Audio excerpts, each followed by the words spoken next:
episode, Vegan and Vegetarian Kitchen.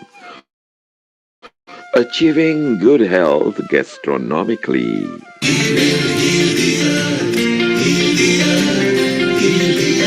Stars, they can tell you stories which are brighter than yesterday. The streets have never been so quiet. The squirrels found a new hideaway. Tomorrow will never be the same. There is so much hope in our hearts.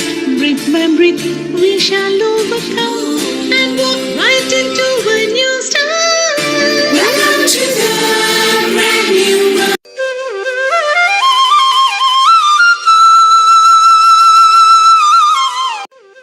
Namaste.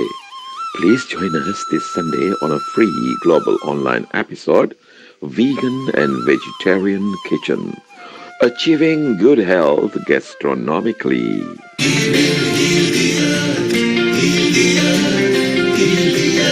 Stars, they can tell you stories which are brighter than yesterday. The streets have never been so quiet. The squirrels found a new hideaway. Tomorrow will never be the same. There is so much hope in our hearts. Brick by brick, we shall overcome and walk right into a new start. Welcome to the brand new world.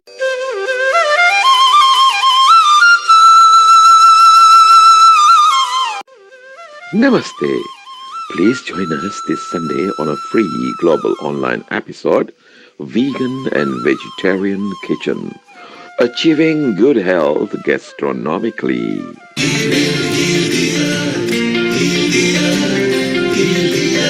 Stars, they can tell you stories which are brighter than yesterday. The streets have never been so quiet. The squirrels found a new hideaway. Tomorrow will never be the same. There is so much hope in our hearts. Brick by brick, we shall overcome and walk right into a new start. Welcome to the brand new world.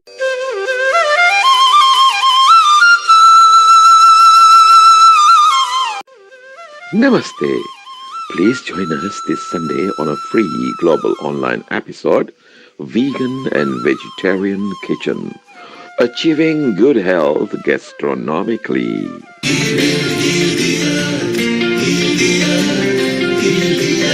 Stars, they can tell you stories which are brighter than yesterday. The streets have never been so quiet. The squirrels found a new hideaway. Tomorrow will never be the same. There is so much hope in our hearts. Brick by brick, we shall overcome and walk right into a new start. Welcome to the brand new world.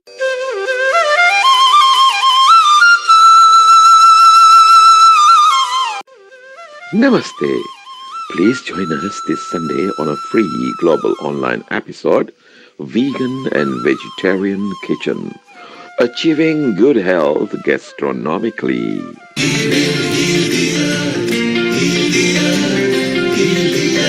Stars, they can tell you stories which are brighter than yesterday. The streets have never been so quiet. The squirrels found a new hideaway. Tomorrow will never be the same. There is so much hope in our hearts. Brick by brick, we shall overcome and walk right into a new start. Welcome to the brand new world.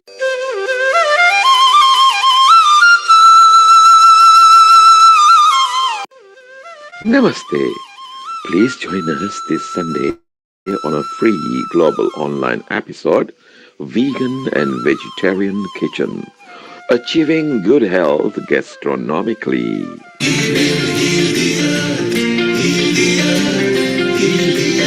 Stars, they can tell you stories which are brighter than yesterday.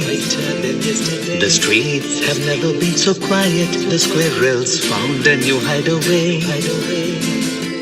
Tomorrow will much hope in our hearts. Brick by brick, we shall overcome and walk right into a new start. Welcome to the brand new world.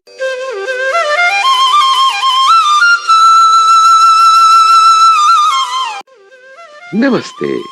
Please join us this Sunday on a free global online episode, Vegan and Vegetarian Kitchen, achieving good health gastronomically.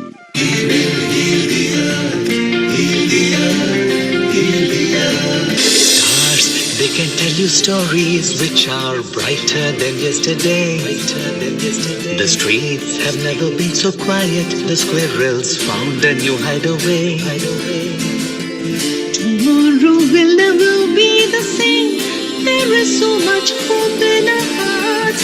Brick by brick, we shall overcome and walk right into a new start. Welcome to the brand new world.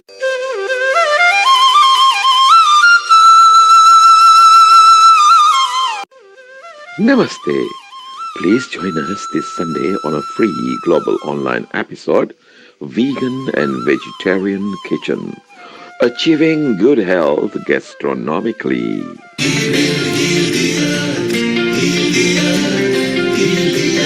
Stars, they can tell you stories which are brighter than yesterday.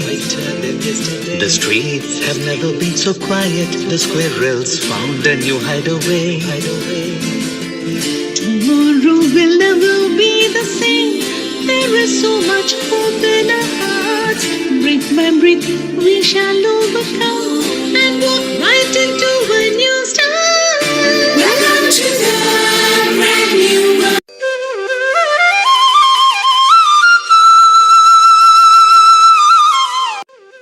Namaste.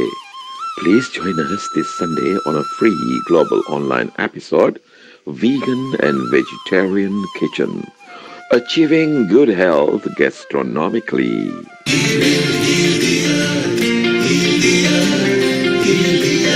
Stars, they can tell you stories which are brighter than yesterday. The streets have never been so quiet. The squirrels found a new hideaway. Tomorrow will never be the same. There is so much hope in our hearts. Brick by brick, we shall overcome and walk right into a new start. Welcome to the brand new world.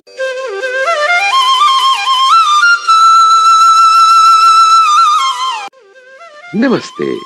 Please join us this Sunday on a free global online episode, Vegan and Vegetarian Kitchen, achieving good health gastronomically.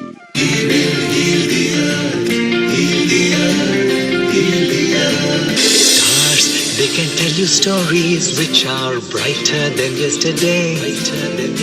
The streets have never been so quiet. The squirrels found a new hideaway. Tomorrow will never be the same. There is so much hope in our hearts. Brick by brick, we shall overcome and walk right into a new start. Welcome to the brand new world.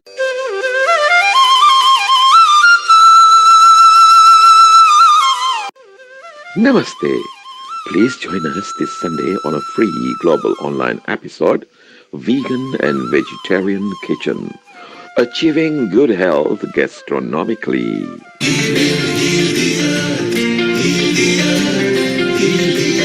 Stars, they can tell you stories which are brighter than yesterday. The streets have never been so quiet. The squirrels found a new hideaway. Tomorrow will never be the same. There is so much hope in our hearts. Brick by brick, we shall overcome and walk right into a new start. Welcome to the brand new world.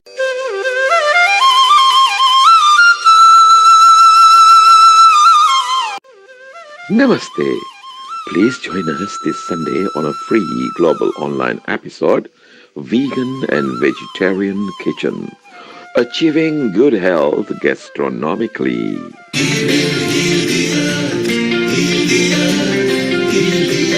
Stars, they can tell you stories which are brighter than yesterday. The streets have never been so quiet. The squirrels found a new hideaway. Tomorrow will never be the same. There is so much hope in our hearts. Brick by brick, we shall overcome and walk right into a new start. Welcome to the brand new world.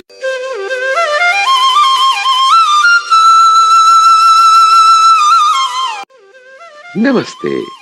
Please join us this Sunday on a free global online episode, Vegan and Vegetarian Kitchen, achieving good health gastronomically.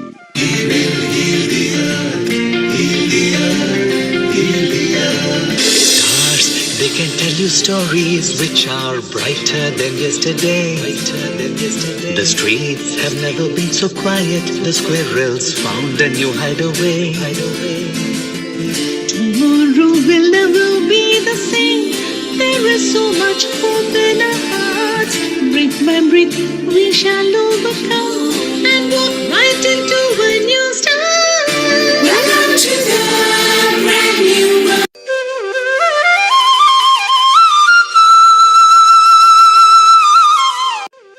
Namaste. Please join us this Sunday on a free global online episode, Vegan and Vegetarian Kitchen, achieving good health gastronomically.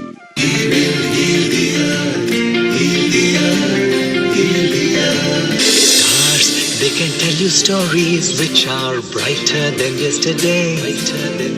The streets have never been so quiet. The squirrels found a new hideaway. Tomorrow will never be the same. There is so much hope in our hearts. Brick by brick, we shall overcome and walk right into a new start. Welcome to the brand new world.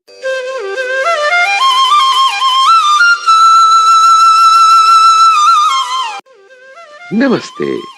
Please join us this Sunday on a free global online episode, Vegan and Vegetarian Kitchen, achieving good health gastronomically.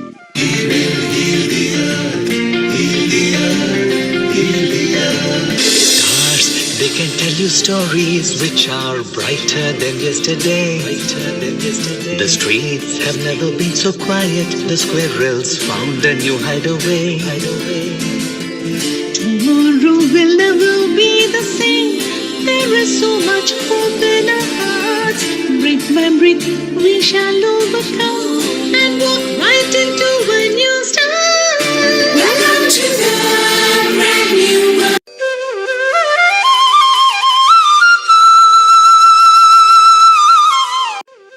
Namaste.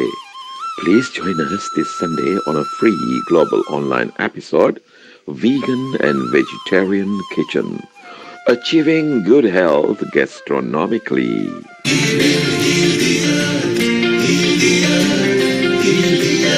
Stars, they can tell you stories which are brighter than yesterday. The streets have never been so quiet. The squirrels found a new hideaway. Tomorrow will never be the same. There is so much hope in our hearts. Brick by brick, we shall overcome and walk right into a new start. Welcome to the brand new world.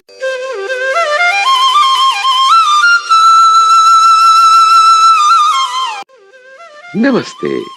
Please join us this Sunday on a free global online episode, Vegan and Vegetarian Kitchen, achieving good health gastronomically.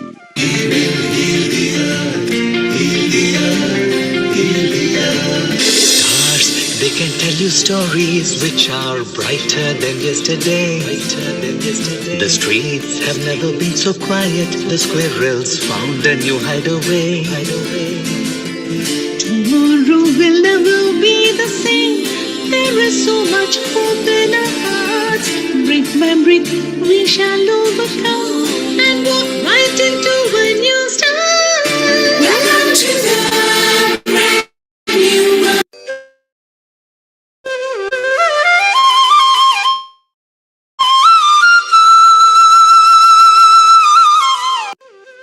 Namaste. Please join us this Sunday on a free global vegan and vegetarian kitchen, achieving good health gastronomically.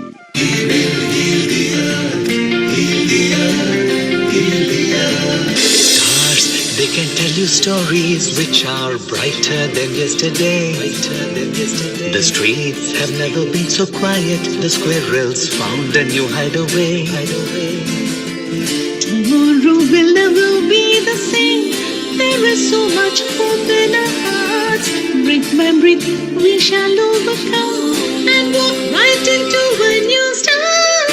Welcome to the brand new world.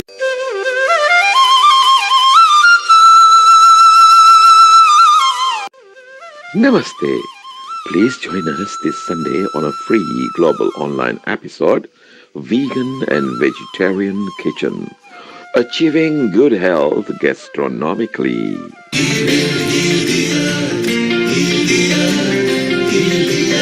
Stars, they can tell you stories which are brighter than yesterday. The streets have never been so quiet. The squirrels found a new hideaway. Tomorrow will never be the same. There is so much hope in our hearts. Breathe, man, breathe, we shall overcome and walk right into a new start. Welcome to the brand new world.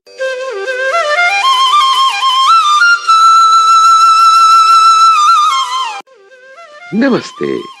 Please join us this Sunday on a free global online episode, Vegan and Vegetarian Kitchen, achieving good health gastronomically.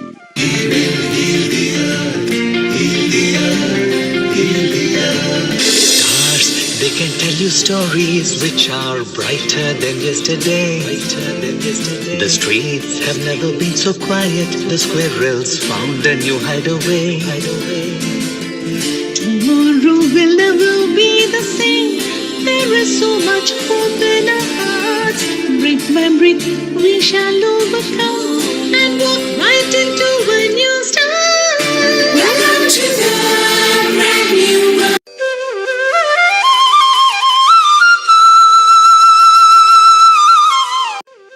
Namaste. Please join us this Sunday on a free global online episode, Vegan and Vegetarian Kitchen, achieving good health gastronomically.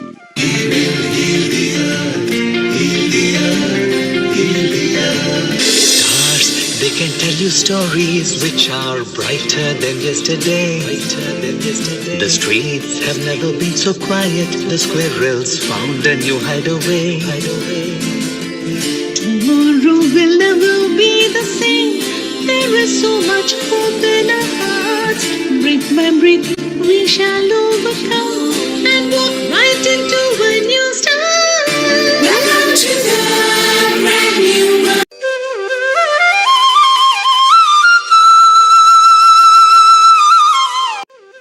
Namaste.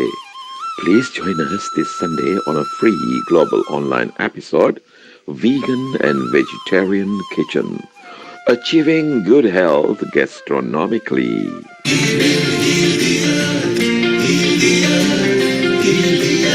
Stars, they can tell you stories which are brighter than yesterday. The streets have never been so quiet. The squirrels found a new hideaway. Tomorrow will never be the same. There is so much hope in our hearts. Breathe, man, breathe, we shall overcome and walk right into a new start.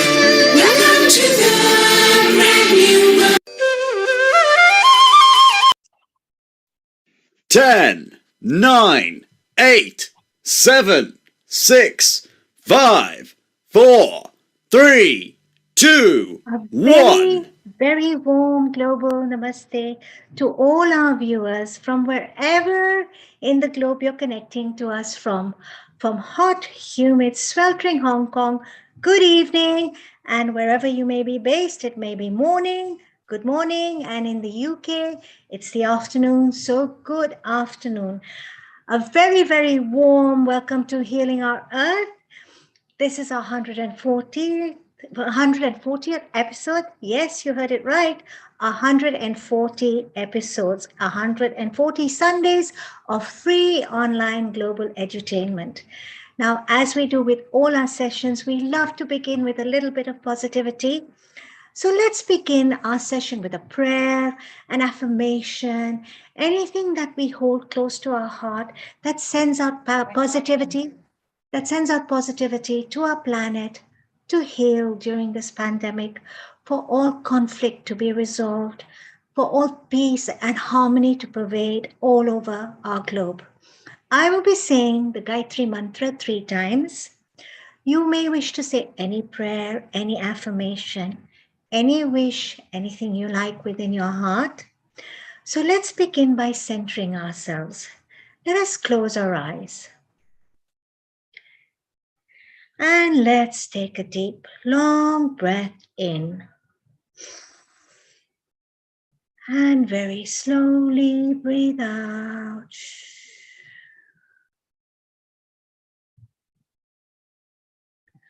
Another deep, long, centering breath in.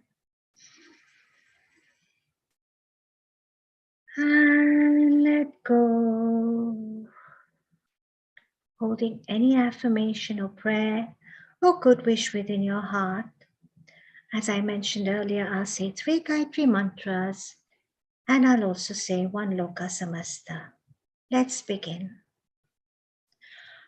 Om Bhurbhuva Swaha Tatsaviturvarenyam Bhargo Devasya Dhimahi Dhiyo Yona Prachodayat. Om Bhurbhuva Swaha Tatsaviturvarenyam Bhargo Devasya Dhimahi Dhiyo Yona Prachodayat. Om Bhurbhuva Swaha Tatsaviturvarenyam Bhargo Devasya Dhimahi Dhiyo Yona Prachodayat. Loka Samasta Sukhino Bhavantu. May all beings on our planet be happy, joyful, blissful, healthy, abundant, and free-spirited. Om Shanti, Shanti, Shanti. Very slowly and very gradually, let's take a deep, long breath in and breathe out. When you feel whole, centered, and complete, you may very slowly and very gradually, you may open your eyes. It's so wonderful to start every session with positivity. It's my belief and the belief of many others that when we start anything on a positive note, then that positivity ensues all the way through. How wonderful is that? And on that note, for those of you who have just hopped on, welcome to Healing Our Earth. a very warm global namaste. Good evening from very hot, I know I say this again, and very humid Hong Kong, and good morning in other parts of the world, and good afternoon in the UK. Welcome all of you to Healing Our Earth, and we have such a special session in store for all of you today. It's our vegan vegetarian kitchen. Now we have someone very special. As you may know, I'm currently in Hong Kong. I actually reside in the UK, but I'm back in Hong Kong just for a little while over the summer. And I'm going to introduce you to a very special, dynamic author. Yes, author of several books, Shobha Nihalani. Shobha has been writing for over 25 years. And she's authored, like I said earlier, she's authored 10 books, 8 novels, and has 2 nonfiction titles. She took a slight detour on her path to become a life coach, and let's see how this happened. This change took place when she was commissioned to write a self-help book. How wonderful is that?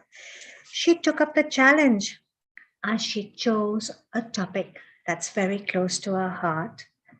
Her book will be releasing this summer, and it has a beautiful name, very powerful: Reboot, Reflect, and Revive. Self-esteem in a selfie world. I love that. Today, she will share tips on home cooking with us and tips on what inspired her to become a self-esteem coach and how she found her journey as an author. If you like to know more about Shobha Nihalani, you can log on to www.shobhanihalani.com. A very warm global namaste to you, Shobha. You're on mute. Yeah, a very warm global namaste to everyone and to you, Seema. Thank you so much, and it was lovely to meet you. And congratulations to Healing Our Earth, 140th episode. Fabulous. It's a feat. It's a great achievement. And to all the people who have made this happen. So it's wonderful to be here again. I'm a part of this journey. I was here last year and with my daughter. So it's very exciting to be back on Healing Our Earth. Thank you. Thank you so much. Thank you, Shobha, for your very kind words. You know, it is our 140th episode, and it takes a lot of commitment, you know, Absolutely. to bring something like this, 140 episodes forward every Sunday without a break in between. But I'd like to say something to all our viewers and to our whole family at Healing Our Earth and all our team and each and every member of our team. I'm not going to take any name individually. You're all special, you're all fantastic, and all our viewers. It is because of you all that we are and we're able to do this. When we get the beautiful feedback that, oh my goodness, you guys are doing such a great job. I loved your session. It threw so much insight. It brought a new ray of light. It keeps us going. So thank you very much. And thank you, Shobha, for joining us today. Oh, I'm so happy to be here. And it's wonderful to be part of this particular session where we talk about vegetarian, vegan styles of dishes, which you are so good at. And I loved your dish that you made last week. So more on that later. But really excited today. Thank you so much, Shobha. You know, I wanted to ask you a couple of sessions before we delve deep into the world of food. Your inspiration in becoming an author and you're a ghostwriter. Tell us more about yourself and your inspiration. Well, I've always been passionate about words. I've always loved to read. Ever since I was a little girl, I was very creative, and there was always something pulling at me to write, to draw, to do something, creatively. And writing took me in that direction. So as I grew older, I followed that path, my dream. And after 11 books, the self-esteem book is the 11th one. It's been an amazing journey, and I've so enjoyed it. There have been ups, there have been downs, but that's what inspired me to be an author, because I was on a curve whether should I or should I not be an author? I was working as a freelance journalist, and eventually I wanted to write fiction. So I said, will I be able to write that one first novel? And it took a lot of, I would say, self-discipline and courage to actually work towards that goal, because I was, married, having children. So it's kind of a juggle to follow your dream and still be a homemaker at the same time.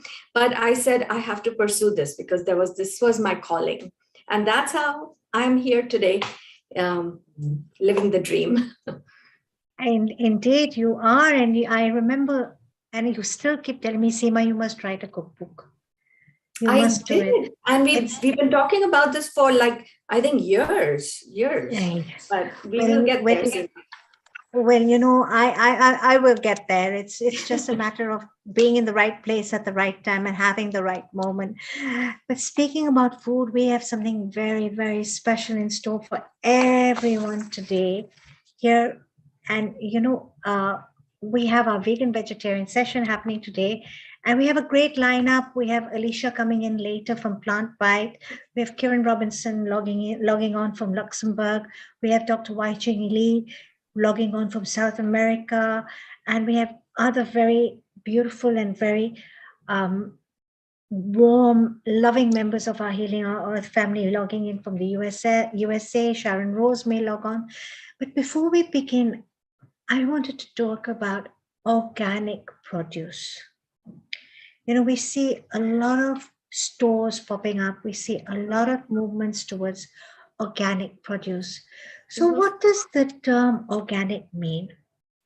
Literally, organic literally means to the way agricultural products are grown and processed. Now, regulations for organic produce do vary from country to country. In the USA, for example, organic crops are grown without the use of synthetic herbicides, pesticides, and fertilizers, or bioengineered genes, GMOs. So I had this great opportunity in Hong Kong. Now, the organic movement in Hong Kong, Shoba, is quite strong. A lot of people are moving towards zero waste, sustainability, organic produce. While this is happening, this movement is actually synergizing and moving along at the same time with the yoga movement in Hong Kong, which is huge, and the mindfulness movement in Hong Kong. So we at Healing Our Earth did something very special last week, and we went to a very special place, right? But before I begin, I'd like to tell you a little bit about this place. I won't give you the name. It's 100% organic shop. It's an organic cafe and marketplace. It's sustainable, and it's been opened in Hong Kong for over 10 years. It has now got 3 stores. And the lovely lady, the entrepreneur who opened it, has recently just franchised her store out in Hong Kong, in Hyderabad. So Healing Our Earth visited Spicebox Organics, as you can see on the screen. Very warm global namaste to all our viewers at Healing Our Earth. It's a very hot, sunny, humid day in Hong Kong, and I'm going to be taking you on a tour of Hong Kong's most popular organic market and cafe.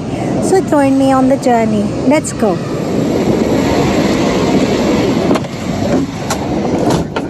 Hey, Mkoy.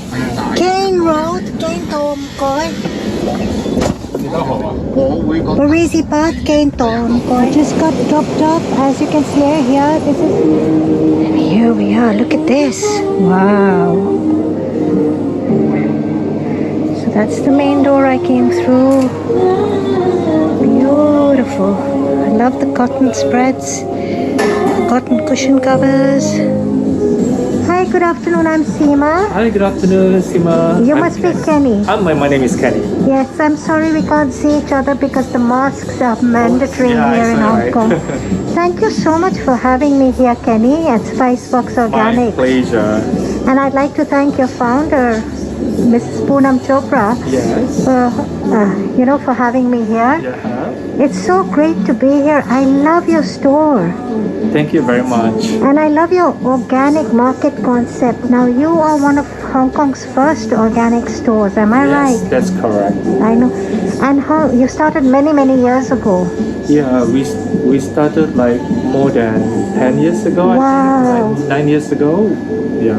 And you've actually grown from one store into 3 stores here Correct. in Hong Kong. Well, our first store was one in Saigon before. That was the first one I used to go that's to, was right? the first one, and then they closed that one. Then they developed the other one in Town, Yes, I've been there too. and also we have one here. This is it's like a hub. This is the Kane Road branch. Kent Road branch, and the other one in the Chong Kwan Ho. Chung Kwan Ho. Yeah, that's the latest one.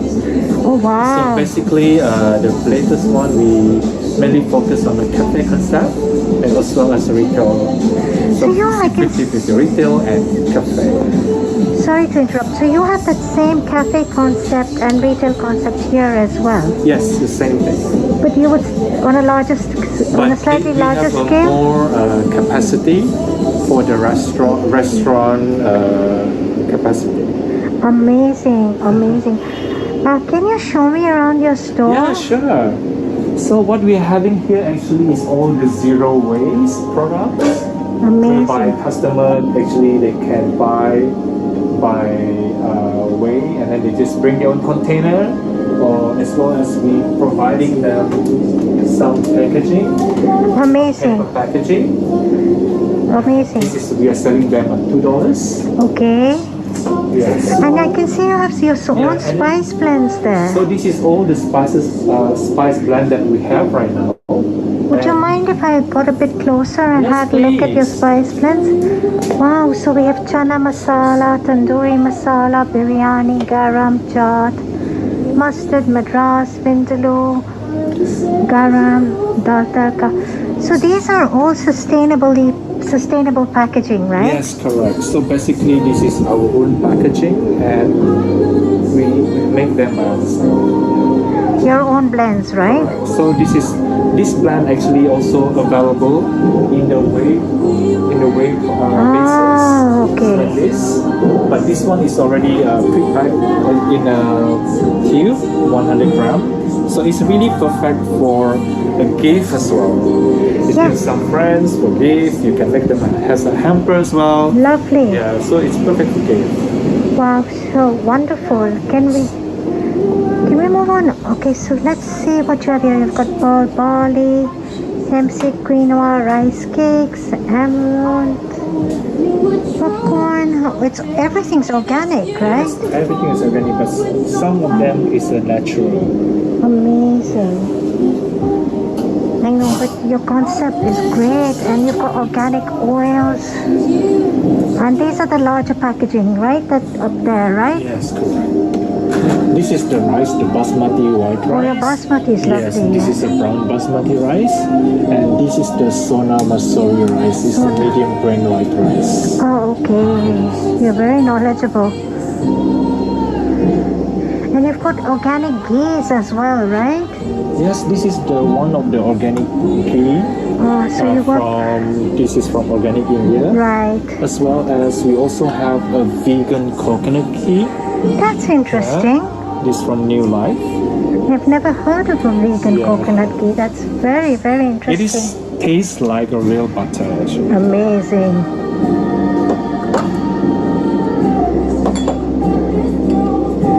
You know, you would think in Hong Kong, with size being an issue, you wouldn't have that much in the store, but you have everything. Yes, true. You have everything here. So over here you have a lot of you've got coconut waters, and of course you've got organic kombuchas. Correct. These are These here are those kombucha, and this is CBD infused. are these made in Hong Kong? Yes, this is made in Hong Kong. I mean, interesting. Very interesting. That's the thing. And you've got okay. I'm And gonna we also have the day trip. It's day trip CBD infused as well. okay. Yeah. That's not So- Hong Kong, is it? This one actually is from. This is from Hong Kong as well. Oh wow. And then we have of course your Hong Kong's one of the first pioneers of kombuchas. This is also from Hong Kong. I know Kombucha is such a Yeah. great brand as well. They're all great. You're stocking all fantastic stuff. What do we have here? We have hummus. Now This is all made from our kitchen. from your kitchen. Yes. Now your founder and director told me you have a fantastic black chickpea hummus. Yes, we do have here. And she said it's amazing. It's very popular. I'd love This to is see our black that. chickpea hummus. That looks so good. That looks really great. And hi, Janet. Hi. And that's your cafe. You've got you have your own blend of coffee too, right? Yes, correct. Now, Kenny, these fridges of yours, of course, here you have the berries and frozen vegetables. Yeah, this is all the organic blueberries, organic mixed berry, the strawberries, the garden peas, and also the diced mango. Now, And tell me here- more about this. What we have here is the fermented. Can I see? Yes, this is tempeh, mung bean tempeh. This is very interesting. And you make this. We have actually one production kitchen in Wong Chuk Hut, so we make them by ourselves. So, tempeh is fermented soya bean or Fermented soybeans, the fermented chickpea beans, as well as the mung beans as well. So the origin of tempeh is in... The original recipe was from Indonesia. Uh-huh. Yeah, so nowadays a lot of people they're trying to adapt this meat replacement. Right. So it is like a plant-based meat replacement. And high protein. Yes, high in protein as well. And it's also fermented, so it's good for the stomach, I Yes, guess. true. Now, you have something I've just And the noticed taste here. is really, really good. And this This is a vegan fun. vegan bone broth. I mean, vegan bone broth for inflammation. You know, everybody talks about bone broth. It's great. I love this store. And you know, I love coming here and sitting on that table of yours, having a coffee. Yes, it's, I'm just going to give all our viewers, Kenny, a view of you. yeah. At Spicebox Organics, and I want to thank you and your founder, Thank you very much for coming. and I'd like to thank Poonam Chopra on behalf of Healing Our Earth. A very warm global namaste and many, many thanks to you Thank for you. having me here today. Wonderful. On behalf of our whole family at Healing Our Earth, we'd like to thank Mrs. Poonam Chopra from Spicebox Organics. Thank you very much. Earth bless you. That was such a fun visit. I feel like going back into Spicebox I Organics. was so amazed. I mean, they have a whole selection of food items that's worth trying. It's going to take a full day for me to just check out everything, and you've inspired me. I'm just going to go there tomorrow first thing. I'm looking at the CBD infused drink. Interesting, right? Yes. There is nothing that they haven't thought of, in the concept store. I mean, the It's a hummus small- and the green mung tempeh, I've never heard of that. I mean, I have tried tempeh, but not the green mung one. So it's they've interesting. got chickpea tempeh, they've got green. That's the thing about Spicebox Organics and the founder and director. She's very innovative. She's very innovative, and she's of course lived in New York. I see. And she's studied health and nutrition. She's also done yoga, and she's very aware of a lot of things, and she's extremely innovative. And what I find with Mrs. Chopra is she's very open. She's very open person. She's, as long as it's ethical, it's organic, and it's meaningful, and her vision is to create change. But what I noticed also, it's the packaging. Like, she's made sure there's no wastage. Like, the packaging is recycled. You can bring your own container, and you can, buy what you want and take it home in your own container. So that's really good. That's really something that we're looking at. And nowadays, any restaurants are looking at that. Yeah. So zero waste, the main thing with zero waste is that you can go in, and you can buy as much as you want. They might have a minimum quantity of 100 grams. So if you want to try the spice blends first, you can buy a small quantity in advance, and then you can opt to buy the boxes, But the That's boxes true. are sustainable and they're so beautifully packed. And Shobha, I've been using the spice blends. They're fantastic. Garam masala, yellow garam masala is amazingly delicious. I use the word amazing all the time. It's scrumptious. I used it the other day in one of my dishes. I actually made a paneer masala, and I put the garam masala on top of it. It was very yummy. I have a whole load, the Madras curry. I've used the Madras Oh, yeah. curry Yes, in a yes. Good coconut to curry know. base, and it was creamy. It had just the right amount of spice. It wasn't overpowering death by spice, but it was just the right balance. They've worked hard at The blends their of the spices blends. are They've worked hard really, at their yeah. blends. Their coffee is to die for. They have their That's own something I blend of want to coffee. try. Yeah, the coffee is They have their definitely own, something I and love to. you can opt for almond milk. You can opt for oat milk if you're a vegan. It's a little store, you walk in and you pass it on Kane Road. You think this is a little, organic cafe and market, and you walk in and you think it's really small, but she's got everything you can think of. If you look at the shelves, she carries all these great ranges of products from India. She carries great ranges of products from the US. She's really thought about everything with a lot of care and caution. There And was at one point, Seema, that it was very difficult to get anything, a variety of vegetarian and vegan food. And now, with this kind of space where they're sharing so much, there are many options to make wonderful dishes, vegan dishes. And I'm sure, a lot of people are trying them out here. There's a culture of people who want to try new dishes. So, this is a great place to explore. And especially like, oh wow, that coconut ghee, I mean, that's something different. I mean, I'd love to try it. It'll I probably was give it an actually think amazing flavor I was to any thinking about our dish. plant-based expert Alicia and the Ah. coconut ghee. I said she'd be jumping for joy if she'd see it, if she saw it. She'd be like, yippee, yay. They also won an award recently for one of the best vegan burritos Mm. in Hong Kong. They won a fantastic award in Hong Kong. And yeah, I wish Poonam was here. Having said that, she was supposed to join us actually, and she was very sad that she couldn't come on board. She actually sent us a message. She wanted to appear live today, but she sent us a very sweet message. Hi everyone, this is Poonam from Spicebox Organics. I just want to thank everyone at Healing Our Earth for showcasing us, and a special thank you to Mr. Neil Kumar and to Seema for coming and taking the video.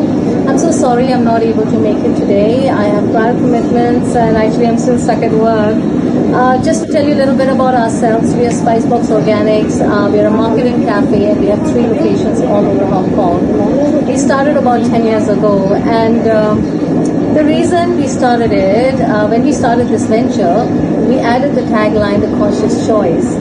To us, this meant being conscious of the choices we make and the impact it would have on the community and the environment, and to do whatever we can to promote and sustain the well-being of both, which is what we continue to do today. We offer better food choices to the community. We don't sell any animal-based products except for whole organic milk, ghee, and eggs. These are probably the only 3 things we have which is an animal byproduct.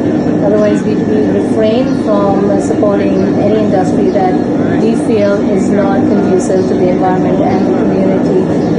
Anyway, thank you so much for having us, and I hope to see you guys again. Thank you. Isn't she lovely, Shobha? Lovely. Gosh, I call her an Earth Mama. I always that's tell her, so I say, appropriate. Poonam, you're an Earth Mama. She's very holistic. She's very dedicated and very ethical in her belief system. So, on behalf of Healing Our Earth, Poonam, I know you'll be watching this later. We want to say a very big thank you, and Earth bless you. Thank you so much. Now, Shobha, we don't live very far from each other. Mhm. We And we're don't. so lucky that Spicebox Organics is one road down from us. Yes, just nearby. Yeah. So on that note, I think you and I need to catch up for a coffee the next week. There. What do you Yeah. say? That's our Isn't next that stop. Yes. that's our next stop? And speaking about coffees and organic produce and more coffees and lunches, which we have been indulging in, Yeah. I wanted to thank you for our Friendship Fridays. Oh, I love that. I mean, it's just so much that we share and we connect on the self-care platform. And it's so important. Even with food, can you think of it in this way that our bodies, when we take care of ourselves, we think about what we put in our bodies, and therefore we take time to cook the right kind of food that can sustain us both mentally, emotionally, and physically. And I think you do such an excellent job in that, Seema. And I learned so much from you. It's wonderful. Thank you, Shobha. That's very kind words. Well, the journey never stops. The learning journey never stops. Yeah. And there's so much happening in the food industry now.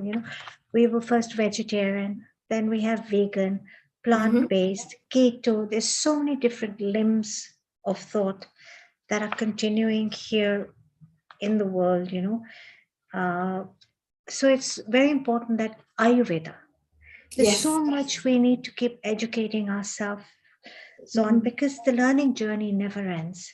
Then Absolutely. traditional Chinese medicine, later on, ladies and gentlemen, we're going to have a vast array of Hong Kong produce that we'll be walking you through, but we're not going to show you everything right away.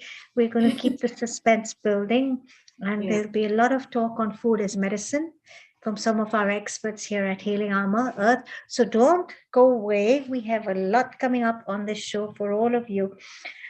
Now, Shobha, tell Yes. me something. You are looking amazing, okay? And I was so taken aback that you told me about, you came up to me and I said, Shobha, you're looking amazing. You've lost so much weight. And you said, yeah, and Seema, have you tried this lovely dandelion coffee? And I said, no, I haven't. And then the next thing I know is that, we have a screen sharing happening here with our Friendship Friday. That These was are fun. our Friendship Fridays. We weren't expecting this. So Shobha and I have a series of YouTube videos coming up, Friendship Fridays, on self-care and self-esteem. Finally, no more Zoom calls, no more WhatsApp. Actually, the person in front of you. Isn't that lovely? After how long? 2 years? Yeah, longer. Where did I bump into you? I think 2.5 years ago. At the supermarket. Our favorite place. Yeah. By the way, we always bump into each other at the supermarket. There's one particular supermarket, and there's one aisle. We're always in the same aisle. It's always buying similar things. Food. It's always the fresh fruits. And our discussion is always how everything finishes so fast because the children are at home. Yeah. You see, we are in our 50s, but we don't feel it. And we're enjoying life and doing a lot of fun stuff. Absolutely. I remember my last conversation with you. I still remember telling you in the supermarket, like we say, how come we always bump into each other at the supermarket? And I said, it's the children. They're like vacuum cleaners. Everything finishes. I love that, Seema. Well, ladies and gentlemen, that's a small. Seema, let's not give it all away now. So for people to join in to watch this wonderful Friday Friendship, could you tell us where they can watch these Friday Friendships so they can see more about it? We need to unmute yourself, over. I need to unmute myself. YouTube Pranayam by Seema or Shobha Nihalani's handle, right? It's Pranayam's baby, and that's why we should encourage people to look at your YouTube channel. And Friendship Fridays are about exchanging ideas, sharing love, sharing knowledge, experiential knowledge, not just knowledge you can Google and find in books and internet, but knowledge that we both have experienced in our lives, and we want to share it so others can learn from our sort of whatever we know, we're sharing. So that's how it evolved and happened. So please do watch, because there's some fun conversations, fun chat, and some deeper aspects of how to be healthy, happy, and mentally sort of in a stress-free frame of mind. So Shobha and Seema, you've been friends for a long time. Could you tell us this Friday friendship chit chat? Is it going to be regular, and how regular will it be? It's going to be as regular. Well, right now I'm in Hong Kong, so we have a couple of series coming up. We have at least 4 series coming up, and it's been exciting. And our first video, which was released 2 Fridays back, has received some very lovely positive feedback, reviews. And people are saying, wow, this is great. And so yes, even if I'm going to say yes, Shobha, even from the UK, we can, we can connect. To technology, we can connect, and we can still keep it going. And there's a lot of insight to share. We have different topics coming up, everything from fear and abandonment to rejection and self-talk. And the recent one that was just released was about our state of mind, about emotions and how to handle them. So great tip. And what we can do for ourselves, Seema, in such situations. Seema, let us remind our viewers who are watching us on the YouTube, Periscope, Facebook, website, and other mediums that after every Friday, once you publish it, on a Saturday, the link will be available on Healing Our Earth, so they don't have to worry about it. So well done. Congratulations to both of you. Thank you. Seema, from London to Hong Kong, our wonderful master and a chef in India is waiting for you. I know, our plant-based expert in India. I love this, Shobha. We travel to Hong Kong, we travel to the UK, and then we travel to India. So we have a plant-based expert, a very young, very knowledgeable young girl who was born and raised in Delhi, Alicia Jain. And lovely. she moved to UK at the age of 16. She's been a passionate recipe creator since a very young age. And at the tender age of 24, she has a master's in psychology. She's passionate about both mental and physical well-being and uses her social media handle Instagram @PlantBite to promote a healthy lifestyle. Alicia is a plant-based expert and has been on a plant-based diet for over 2 years now.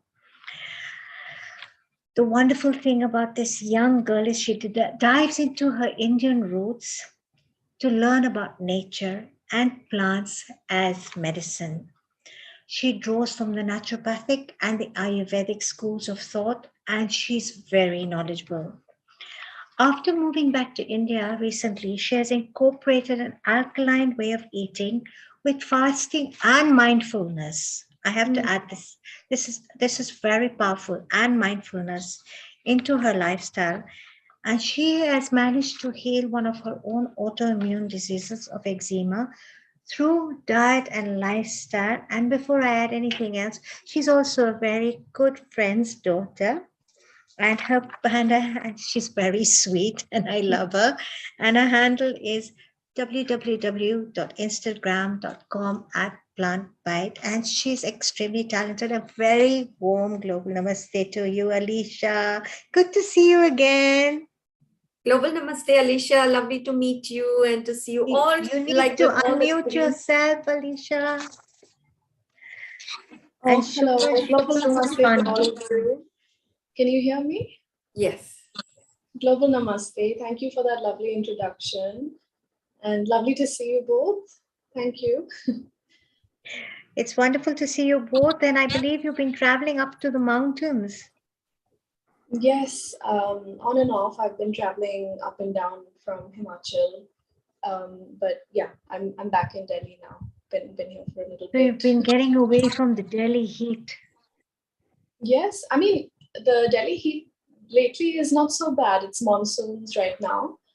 Right. So, Asia goes through this, most parts of Asia go through this monsoon season, and it's just sort of, rain and humidity every day. It's more humid than anything. But it's nice because the rains have, now cooled down Delhi. So it's a little bit more pleasant. So it's nice. Oh, lovely. We've been having a heat wave here in Hong Kong. No, I hope I- so. I heard that there was a heat wave in the UK recently as well. 40 degrees. I mean, that's unheard of. Well, we sometimes feel that, it's so hot in Hong Kong and we complain, but really the country is really geared towards hot weather. So we have air conditioning everywhere, right, Shobha? In Hong Kong, yes, we do. But in the UK, I think it's insulated, right? The homes are insulated, so it feels even hotter. It's been dreadfully hot, and not all homes have air conditioning in the UK. So a lot of my friends have been complaining and sending me messages like, I feel like I'm in a sauna. This was last week. I'm melting. And we don't have air conditioning. We don't have a fan. We're not used to this. We're drinking umpteens glasses of water. But it was a short spell.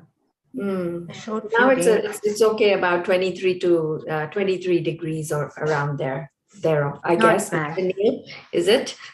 That's much better than the winter. Anything warmer than the Paloma? winter. Yes. Anything warmer than the winter.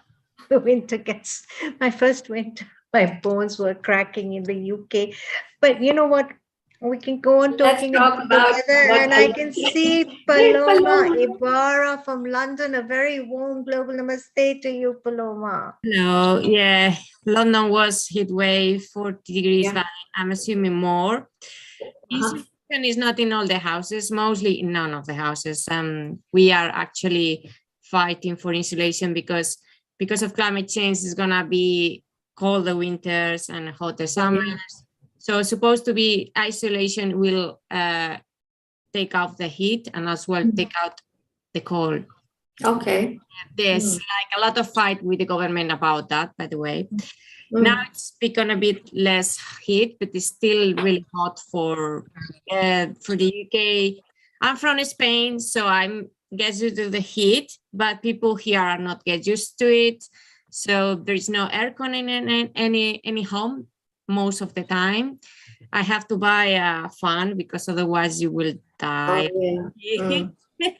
But yeah, definitely. And the buses, the trains are not prepared for the heat. So if you were going, they were like in the hottest days, they were suggesting people not going to work or not going to school, or if you can, don't travel because it was really hot. And even it was like, I don't know if you read about wildfires. Yes. Around 14 houses burning down, like people's houses. And this is gonna be the new normal, I would say. So yeah, this climate change is a huge issue. We really, need to make very strong moves towards, the climate crisis in our world. And talking about change and making moves towards climate crisis, we have our plant-based expert already with the ingredients. I see tomatoes and cucumbers. I see herbs. I see corn. What do you have in store for us today, Alicia? I have a lovely Indonesian gado-gado salad, and it is one of my favorite salads.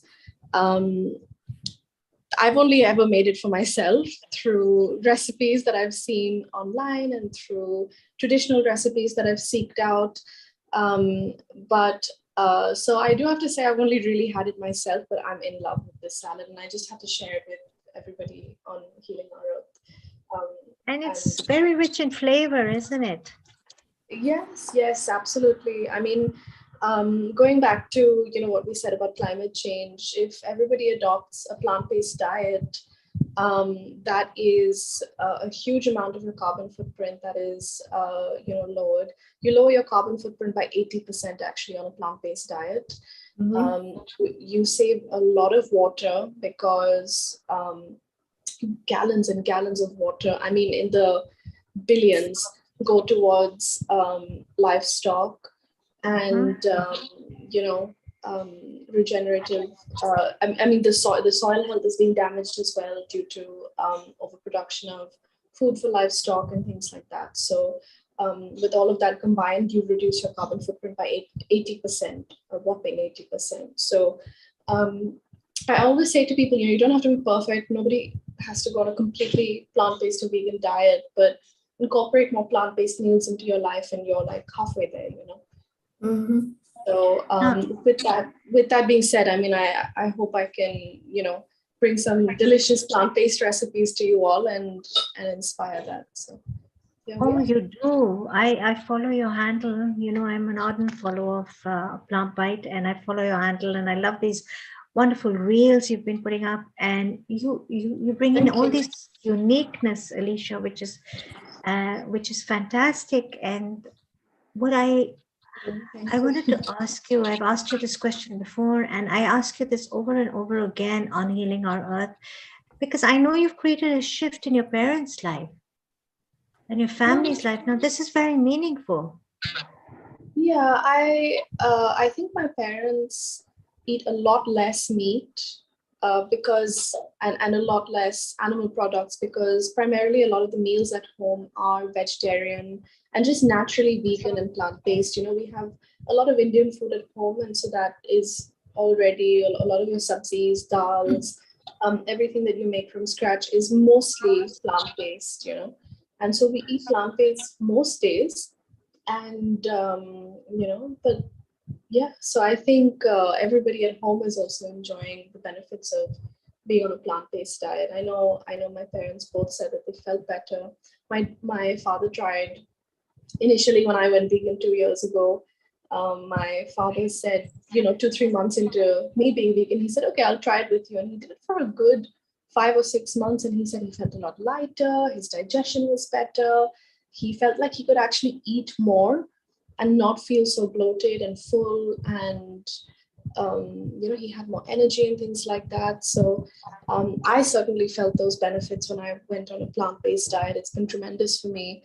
So keeping in mind that we should have a variety of foods, because I think a lot of people go on plant-based diets and they eat, vegan meats or vegan cheeses and, mock meats and replacements, which is absolutely, okay once in a while. And, but the trick is to eat whole food plant-based, eat whole foods on a plant-based diet so that you have less chances of going back to eating animal products, and that your health is thriving. So that's what I like to do as well. And with plant-based, speaking about your dad, since you mentioned him, now I remember one thing about your dad. He always leant very strongly towards vegetarian food. We were in college together, as you know. We were a whole group of students. And every Friday night was like a night to go out and eat out. So lots of us would crave Indian food because we wouldn't get Indian food in college. So we'd want to go for Indian. Some would want to go for Lebanese. Some would want to go for Thai, Chinese. So we would always have this tug of war with him because every time we wanted to go out, he would say, can we just please, can we just go for a dosa? South Indian food. And we'd be like, Vikram, not again, please, not a dosa, not again. It's not happening, So we all had to have like a rota, like, okay, this one wants Chinese, this one wants Indian, this one. And then we had we had some friends from Malta who loved, Italian, and then we had some friends from Spain who wanted Spanish cuisine. So we had to really base it out. One Friday would be Chinese, one Friday would be Indian, one Friday would be his dosa, one Friday would be something else. I always have warm memories of your dad with that.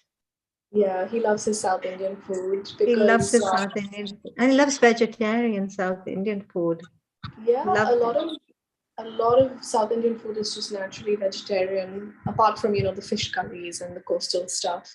But a lot of sabzis and kuzambus and coconut curries and um, all that. So it's very comforting cuisine. I feel South Indian food. It's like a warm hug. That's how I It's that's how I feel when I holistic. eat South Indian food. Yeah. Holistic, comforting. Of course, it's got that perfect balance of flavor between spicy, salty, and sweet at times. And it can be had vegan. You don't have to add ghee, where recipes Absolutely. call for it. And fermented foods, which can be very good for you. Yes, absolutely. And fermented foods are, we've spoken about fermented foods on this channel lots before. I mean, it's been extreme. I mean, fermented food is gut loving because it introduces a lot of good bacteria into your gut. You know, we're made up of a lot of bacteria. So when you add in a lot of that good bacteria, it, rebalances your pH levels, and it helps your gut also produce uh, useful enzymes to break down food further. So it's just like a beautiful cycle. And so fermented foods. I'm kind of looking at it from an Ayurvedic perspective. It would also fire up your Agni, your metabolic fire. Yep. It would, right? If you would Yeah. you look at from an Yeah. It's really interesting how everything correlates. You look at the Korean diet; they have a lot of kimchi. Yeah. You know, and then the Germans have sauerkraut. Yes, absolutely. And in North India, you have your lovely kanji. Kanji. Yeah, that's true. There's actually so much fermented foods in different regions of the world. Kimchi is one of my favorites. I love kimchi. I love Yeah. kimchi too. And living in Asia, we've had exposure to great varieties of kimchis. Oh, You know, I'm and so of course now there's a lot of probiotic drinks. You know, fermented drinks like kombuchas with teas, and then there's kefir with you can do the kefir with, of course, it's sugar and water, and you have the kefir grains, and you can do it with coconut as well. Coconut kefir gives you really happy beans that are, I call them little bubbles that jump around, and it ferments very fast in Hong Kong because it's humid here Oh and it's yeah. hot. Oh yeah, I've been doing a lot of sprouts these days, and they I soak my mung beans or moong dal sprouts, and they literally sprout in a day, and I wake up the next morning and I think, wow, I mean that's like 3 days worth of growth in not off season, but yeah, in the summertime or winter, because they need ideal temperatures, they need humidity and heat, certain temperature to grow. So I mean, Living I'm going to be incorporating. Sorry, I'm going to be incorporating sprouts in this recipe as well. So. Oh, and you've got this gado-gado recipe happening. And now this is a traditional Malaysian recipe, or you're going with the Indonesian version? So I'm going with the Indonesian version. That's the one I know. And that's And a really peanutty one. Peanutty yes. one. Yes. So the this flavor is like ingredients. Sorry, carry on. So most of the flavor base of this, I've had gado-gado. It's a salad. So it comes from the peanut sauce, right? Yes, it comes from Yummy. beautiful creamy peanut dressing, and it's got that rich, nutty, bold, earthy flavor. And when you mix it with, your tamarind and your lime and, your soy sauce and all of these salty, sweet, and sour, you get this balance. Almost like a lot of Thai cuisine, they have that balance of the 4 or 5 different elements: salty, sweet, sour, tangy. I'm so excited, Alicia. And I think you're going to make us all very hungry with that melange of color over there. Look at that. You've got the tomatoes and you've got the garlic and the purple cabbage. We're going to be eating our rainbow with you today. Yeah, I feel like I just by default, I always do this. We're always eating the rainbow over here on this channel.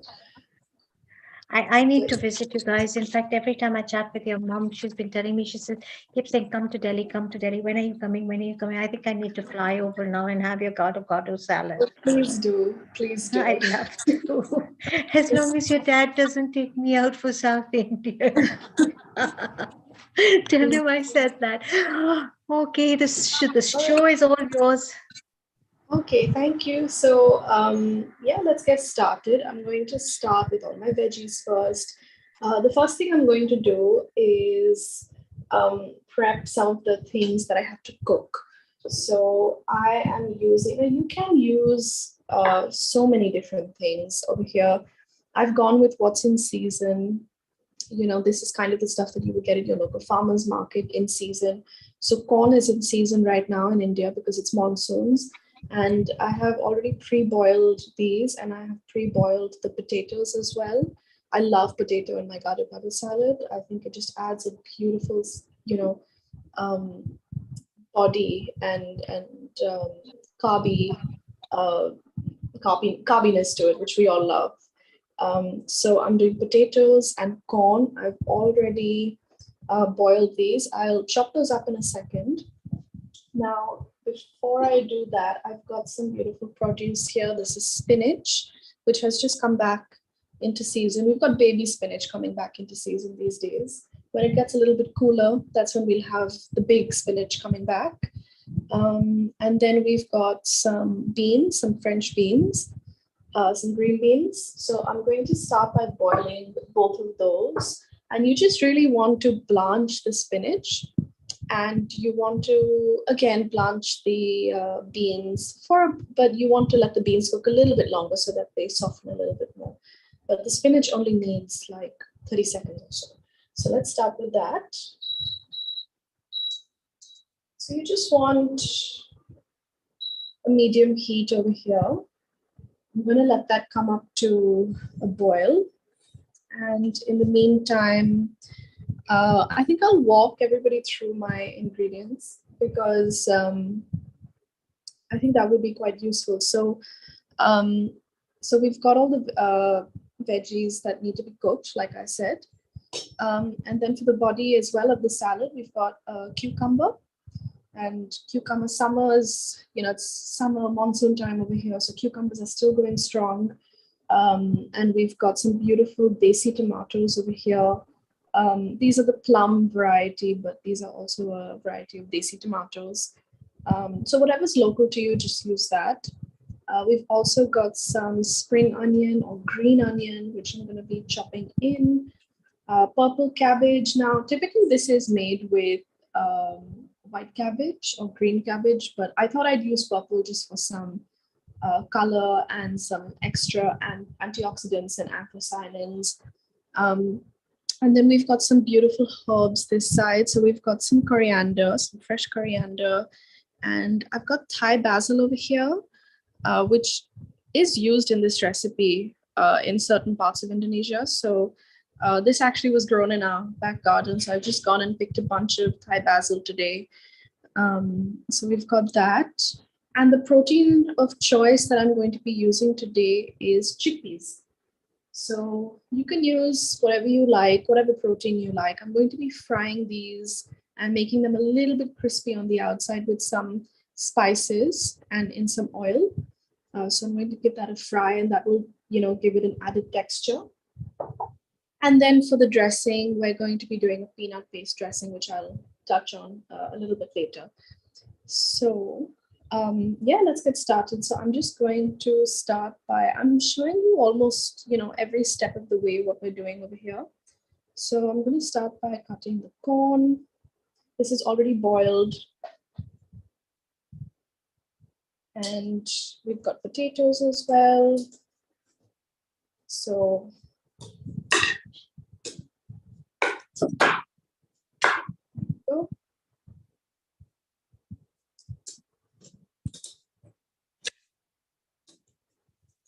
now, I don't like to cook my corn too much. I like it to have a little bit of a bite.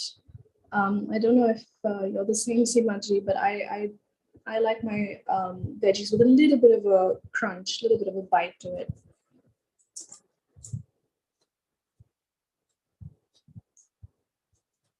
So I'm just waiting for that water as well to come to a boil. So, and then I'll blanch all my veggies.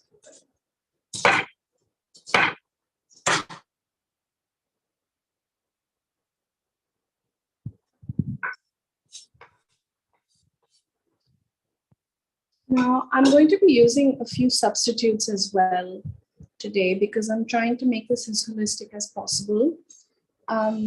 So I'll obviously come to that later, but typically you would have shrimp paste as well in your gado-gado salad.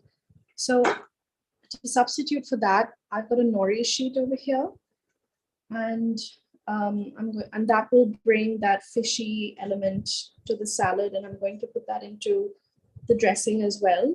And I'm going to make the dressing traditionally using a mortar and pestle, but you can obviously stick everything into a blender, and that would be much easier. But the flavor that you get from using a mortar and pestle, I think, is just superior.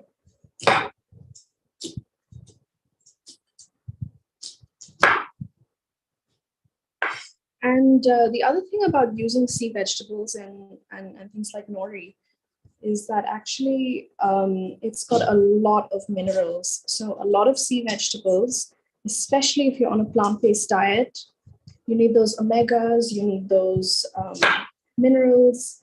A lot of people go on plant-based diets and, they become mineral deficient because they're eating an excess of carbs and bread and, potatoes and things like that. We're not really getting a lot of our nutrients from animal-based sources anymore. We're not eating fish. But fun fact, fish also get their omega-3s from sea vegetables. They get them from planktons, they get them from, things like moss or algae, and nori sheets have a lot of minerals. All sea vegetables have minerals. So if you're on a plant-based diet, or even if you're on a vegetarian diet in general, try and incorporate some sea vegetables into your life, into your diet. You can add things like kombu. You can have soups, Asian soups, and you can throw in kombu for that, salty flavor, that seafood flavor. It's used in a lot of ramens. So kombu is a good one. Wakame is a good one. I use that as well. Salads is, that would be a good one over here. But I'm just going with nori today to give that fishy flavor to replace the shrimp paste. Okay, so we've got the water to come to a boil. So I'm going to throw in the green beans to begin with. So I'm just going to put that with that. I'm just going to put the green beans in there. And you want that to cook for about, I would say 5 minutes is really all you need.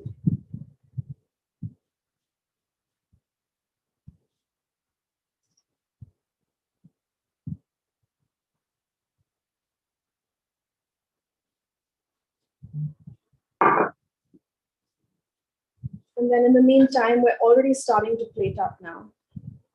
So let's get on to the veggies. So I'm going to cut the potatoes, and I'm going to just cube these.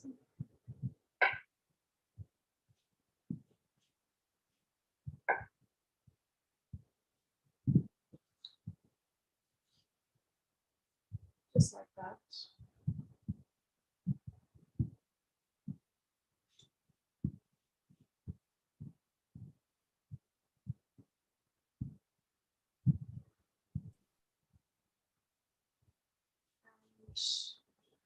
Potatoes in a salad are just superior, I think, because they add this element of starchiness and soft texture that you wouldn't really get. So variety is key. I always try and go for as much variety as possible.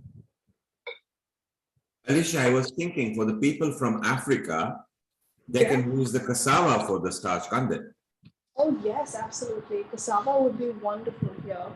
Again, it'll be more exotic. And what about sweet potatoes? Oh, sweet potato is great, and sweet potato has more nutrients as well. A little bit more added nutrients than just regular white potatoes. So and they've got a better GI factor, don't they, sweet potatoes? Yes, they do. They do. So white potatoes are quite starchy, and they've got a very high glycemic index.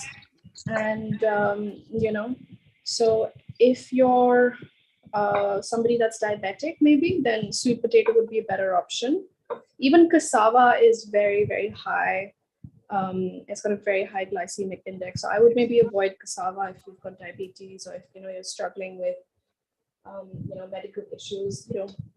Leave out the potatoes, put some sweet potato. That's a great alternative. Yes. Thank you, Neemji. Would you add the firm tofu into this? Yeah, you could add tofu into this. You could actually add. I would probably fry the tofu in some curry powder or just some turmeric and salt. And that could be a source of protein for this dish. That would be a good one. So I also try and limit my consumption of soy, which is why I've gone for chickpeas today. But they are an excellent source of protein. So I'm just adding, as you can see, all the veggies side by side onto the serving plate, and I'm already just starting to serve up like this. Now, let's go for the cabbage. Alicia, could we add asparagus into this? Yeah, absolutely. Any veggies. You can add any veggies. I would actually say whatever's in season, go for that, Yeah.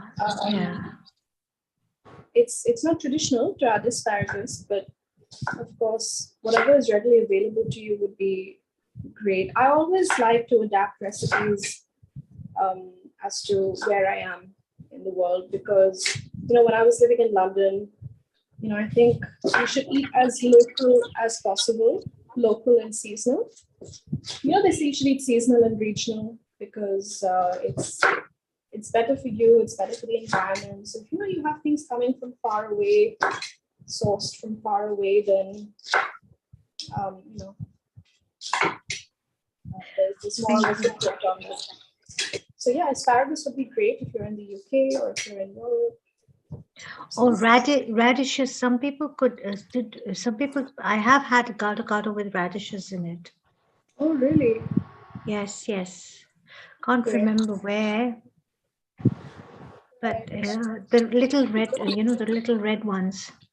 Oh yeah, I love those ones in salads. Yeah, they're sweeter, somehow sweeter. Yeah, they are. And less pungent as well. Are you comparing them? Alicia, I noticed as a pulse you are using chickpeas, is that right? Yes, I'm using chickpeas. So presumably we can use kidney beans as well? Yes, you can use whatever pulse you like. I'm just using chickpeas today because chickpeas has it's got a lot of protein, or it's got a higher source of protein. Actually, kidney beans are a higher source of protein than chickpeas as well, so that would be a great option. The only difference I think with kidney beans is that I wouldn't cook them down too much. I would cook them until they are just perfectly cooked. I think this safe, rather than cooking at home, is to use the tinned version, which are actually safely and healthily baked. Okay, the tinned version. Yes. Yeah, you could use that as well. Kidney beans, one has to be careful how much you boil as opposed to chickpeas. Okay, right. You can go for the tin version, absolutely. I think kidney beans, you have to be really cautious because a lot of people tend to get food poisoning. Yes, so it's best to use the tinned versions. They have to be really fresh. Correctly prepared. Or you prepare your fresh ones really, vigilantly, and you use them well on time, like basically what Ayurveda says is that whatever you prepare, you should really consume it within 4 hours of production to retain its pranic level. So it has the maximum amount of chi or life force energy or prana. But this salad is so versatile, as we're discussing with Neilji right now. We can have chickpeas, we can have kidney beans. You said you were going to add mung bean sprouts into this? Yes, I'll be adding Oh, them as that well. would be lovely. That would be Yeah. lovely. And you would add an element of living foods and prana into it. I'm just curious. So I've been soaking my nuts and seeds recently. Actually, I've been doing so for a long time, purely because they're easier to digest, you enhancing the nutritional value. Yeah, absolutely. And so you could probably toss in some nuts and seeds, soak nuts and seeds into a gado gado as well. There's so much you can do with a gado gado. You can play around, right? Yeah, I think the good thing about a salad like this is that it's so versatile. You can just throw in whatever you have lying around, you know. Nuts and seeds are a great, source of fiber, protein, calcium, zinc, so many things, Yes. depending on what you So many. use. So it's And great on a plant-based diet. and Absolutely. pomegranates. I toss pomegranates into everything. Oh yes, I remember. That would be lovely. That would give a nice tangy but sweet element as well. You know. I love pomegranates. Yeah, I think you're well known for your pomegranates in all your recipes. Oh, those crunchy edible seeds, those arrows that just have a burst of flavor in your mouth. Yeah, they're delicious. So good for you. Oh, and they're in season as well, so that's a bonus. Packed with nutrients, in season, absolutely rich in antioxidants. A lot of people say they keep inflammation at bay. Oh, really? I haven't heard of that one. And they say they can Okay. offer heart health benefits. Yes. So, Seema, that's, yes. Seema, I noticed that most of the ingredients Alicia is using is plant-based. Of course, she's our plant-based expert. Yes. What are the benefits of going plant-based, Alicia? So the benefits of going plant-based really are that there's so many benefits, to going on a plant-based diet, but for your own health as well as environmental, as well as for the animals, of course. So there's different elements here. If we're just talking about our health, then it's extremely beneficial because it actually improves your gut health. It improves the gut microbiome. It improves, for me personally, what I have noticed is that I function better, I have better concentration, I sleep better. It's when you go on a plant-based diet, you're almost naturally healing and cleansing your body. So it's like a natural detox with all the time. So you're living extremely holistically, and it removes toxins from your body. It removes built up toxins over years and years of maybe eating processed foods and refined foods. So that actually helps eliminating toxins from your body.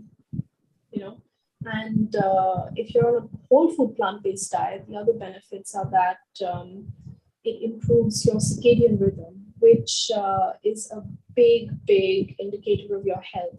If you're living by your circadian rhythm, which has an effect on everything in your body, then you're off to a pretty good start.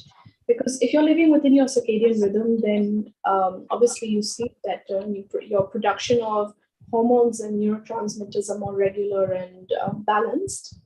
But that dictates your whole way of being, that living within your circadian rhythm, that cycle, that we naturally have as human beings.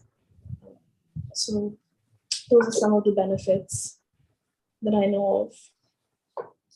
And I can tell you firsthand, I have experienced them myself.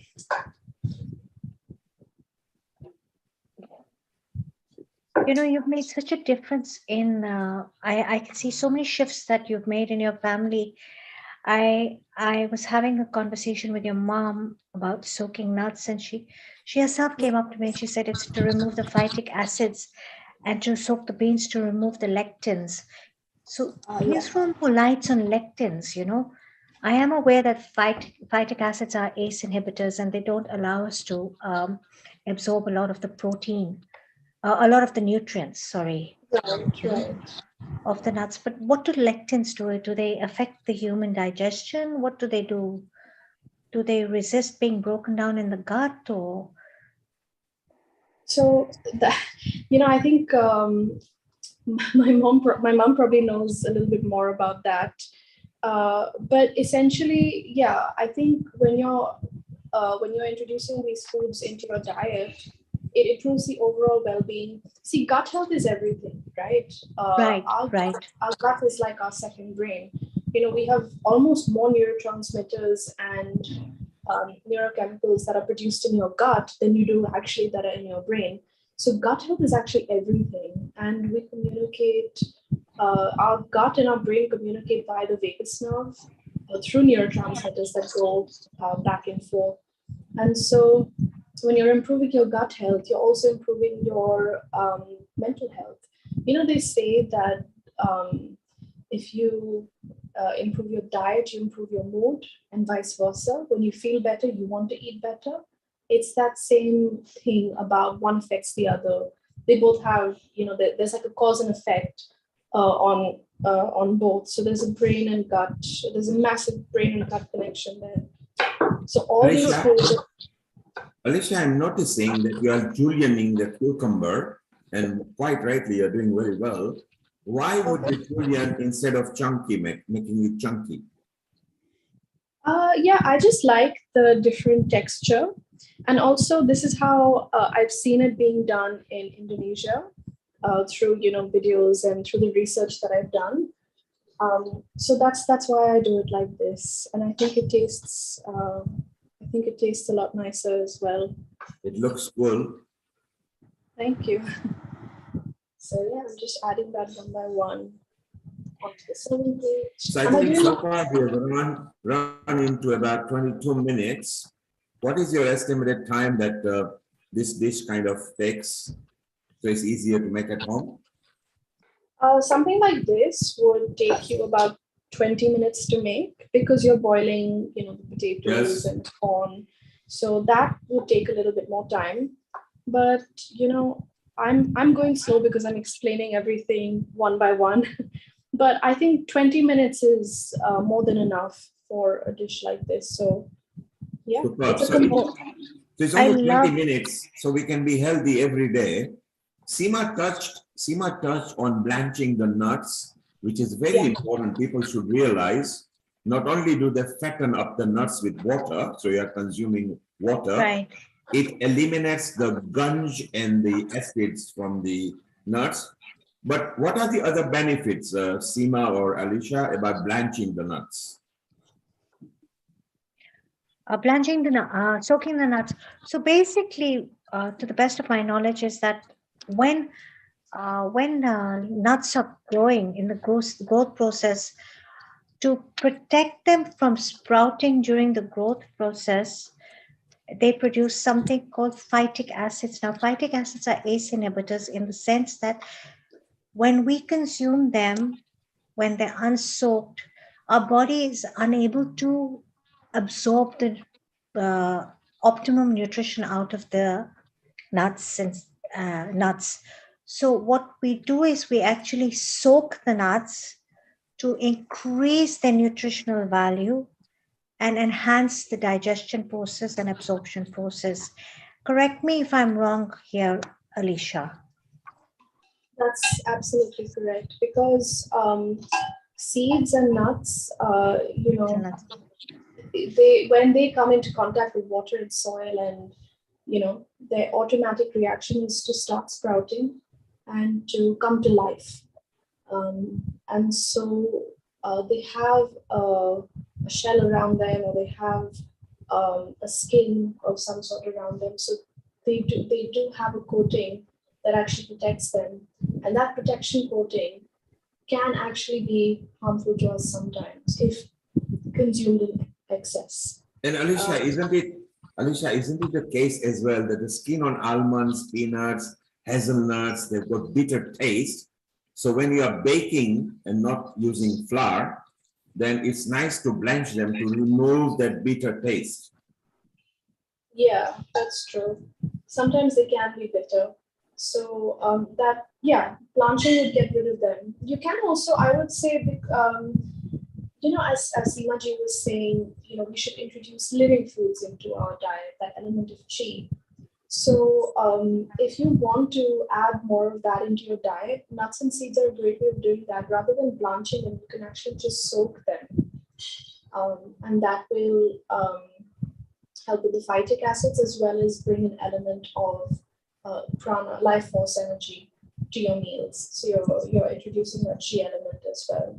So I would say, Alicia, Shobha is back. Shobha, what do you think of our wonderful gado salad, which is looking you know what? I'm just so hungry right now, and I couldn't eat it. It's so beautiful. It's colorful. It's healthy. And I was just wondering, is it that you could put carrots as well? I'm just to add color, maybe. I don't know. Of course, yeah. Carrots. You can throw in any veggies really that you want. Any salad veggies. Carrots would be great. Shobha, your favorite color is coming. Red is coming. The tomatoes will be red in color. Yes. So I said, a touch of red is always welcome in any dish because it adds so much vibrancy in a dish and the colors. Especially like Seema loves to put some pomegranate on any dish, so it adds some color. I love pomegranate. I mean, I'm crazy about pomegranates. And we always have a pomegranate seeds in our refrigerator. And the other thing I was thinking is red peppers, capsicums. Oh yes, Red peppers. But it's a very strong flavor, isn't it? Capsicum has overwhelms the rest of the.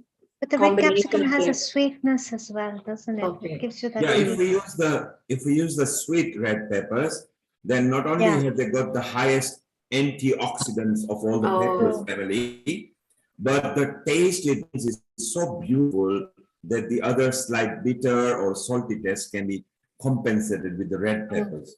Like Alicia said, this is such a versatile salad. And it's so healthy because the vegetables are blanched, right? Lightly. And of course, she's adding that element of protein with chickpeas. She's adding the potato, which is traditionally what is added into a gado salad, And I love the way she's slicing up those carrot wedges with so much love and affection. And then it's a very creative dish, I would say. Like you can actually use your imagination and build on it to any way you want it. To your and the palate. color, you're eating your rainbow with this dish, which is so fabulous. I love that, And Seema, have you noticed every time Alicia, who is there with every our kitchen show because she's a part producer with you, she always brings in the rainbow, which is very important to eat different flavors and colors in our diet. Because Absolutely. you eat, sorry, go ahead, Seema. Absolutely, eating a rainbow. Recently, there's this new wave on eating. There's a chakra diet. Eating foods that align with your chakras. But actually, if you look at it, it is eating a rainbow, right? Because you eat with your eyes first, right? You eat with your eyes. We eat with our senses first, absolutely. What do we do when we walk into a kitchen that smells? Oh God, it smells delicious. I'm hungry. Yeah. It looks wonderful. I want to just dive into that dish. Oh my God, I can hear all those crackling sounds. It's almost food seduction has been there since time immemorial, I think. Oh yes. Definitely. And it really tantalizes, all these things tantalize our senses, so Seema, when we see some, Seema, you mentioned about chakras of the food. For those who don't understand, to make their life simple, what Alicia said earlier, go by the season of the country of domicile. Because your country, the nature has designed your country to grow the fruits and plants that is very akin to the season you are going through. Absolutely. In season produce, I can speak with the little knowledge that I have Ayurveda. So Ayurveda speaks about a concept called Ritucharya. Ritu means seasonal and Charya means disciplines, right? So basically what Ayurveda says is we must eat according to the seasons. So it's literally aligning yourselves with the rhythms of nature. I've said this before, winter it is, winter produce it should be. Summer it is, summer produce it should be. You know, spring it is, spring produce it should be. We have someone very knowledgeable coming on shortly, and she'll be joining us. Her name is Kiran Robinson, and she would also, and she's a hospitality expert. There she is, our wonderful Kiran Robinson. So good to see you. We're traveling to Luxembourg now. Unmute yourself and say a very big hello, please. It's good to see you. We need you to unmute yourself. You look lovely and gorgeous as always, Kiran. But I need you to unmute. We need you to unmute yourself. There we go. There we go. Hi, how are you? Long I'm time good. see. Good to see you. And you too. Happy summer to you, my dear. Happy Hong Kong summer to you. Thank you. And so for all our viewers, Kiran is also originally from Hong Kong, and she has a great international story. She's lived in Hong Kong, she's lived in the US, she's lived in India, and now she's based in Luxembourg. And she's our vegan vegetarian kitchen producer as well. And she is big on seasonal produce. Am I right? Absolutely. I think that's important. It's amazing the way, Earth finds us, it seeks us. It says, you don't have to go far and wide. Here I am. This is the produce of this season. Eat me, And I'm here. Yeah, absolutely. You're in the right place. And Seema, we know that Kiran had been globetrotting again and has done some video recording of some cuisine. So in our next series, we'll be announcing the experience and the culinary journey of Kiran Robinson very recently when she came back from. Isn't that right, Kiran? Absolutely. We have many more journeys ahead and focus on what the chefs are doing worldwide, and the amazing things they've come up with. Watch out for my article this weekend. It speaks a lot on produce and how chefs are being creative and what they're offering for us. It's really relevant here. So look out for that. And let's remind our viewers that that article, whenever it comes once a week, I love the fingerprint article more, but whenever it comes, it is always published on the Facebook of Healing Our Earth. So Seema, don't forget to plug it there. Let's go back to Alicia. I see that she was actually lightly frying the chanas. Is it right, the chickpeas? That's right. Yes. Firstly, I just want to say hi, Kiran ji. Hello, how are you, darling? I'm good. How are you doing? Awesome. I can smell your the toasting of the chickpeas. It smells great here. The magic. Thank you. Yeah, I just fried that lightly, and I'm just going to let that sit there. Sorry, how am I doing for time? Am I over? You've got plenty of time. Just carry on.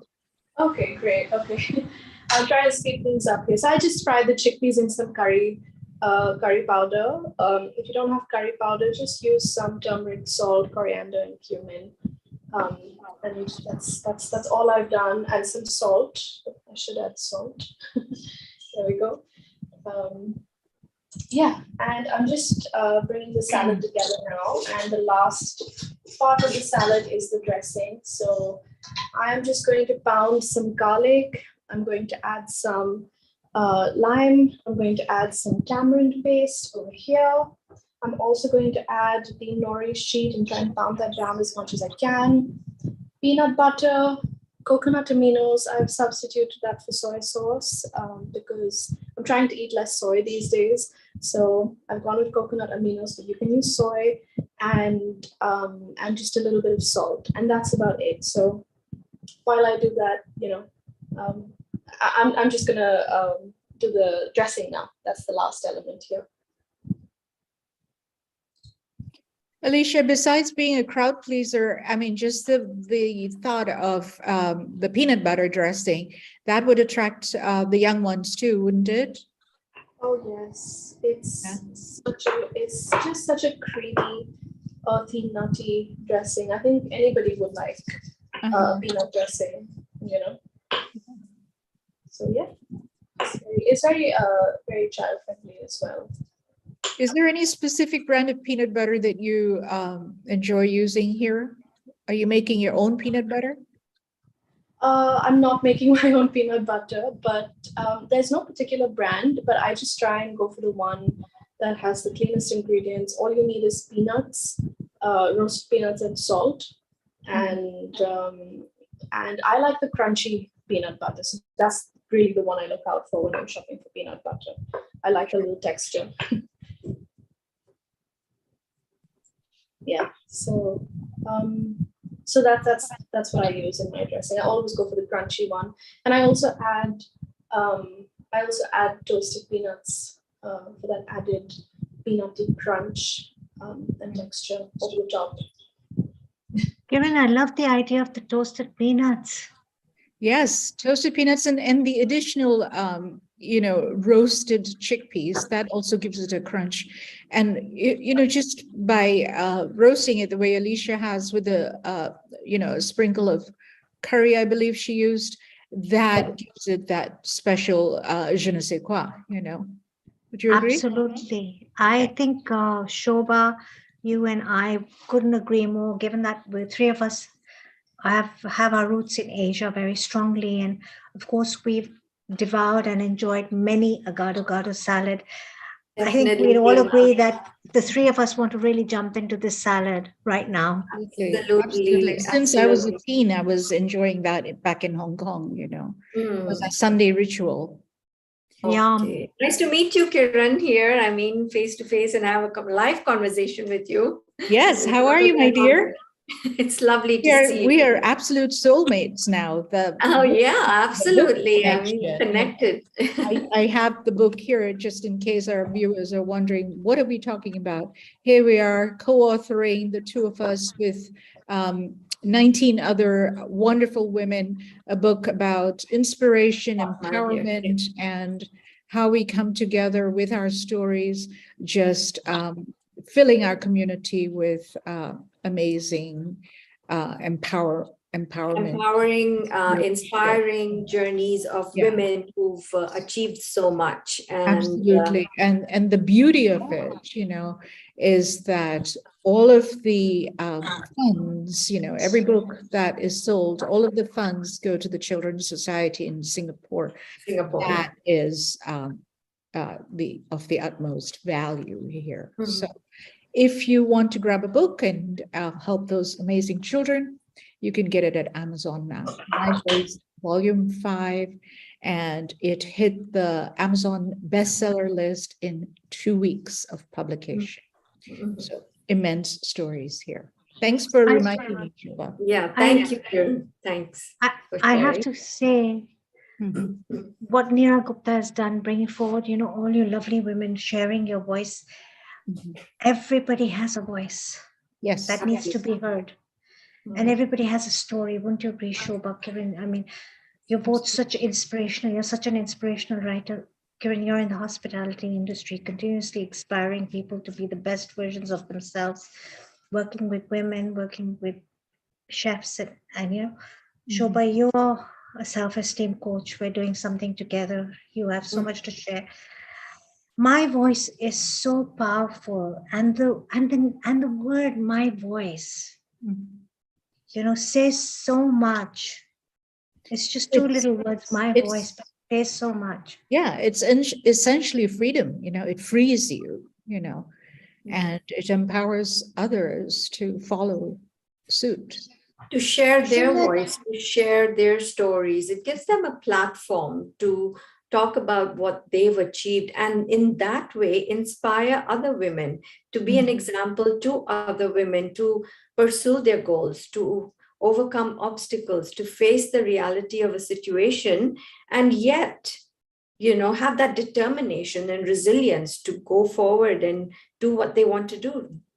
So it gives them that kind of space to But share. it elevates the person who is following what we're trying to put out there.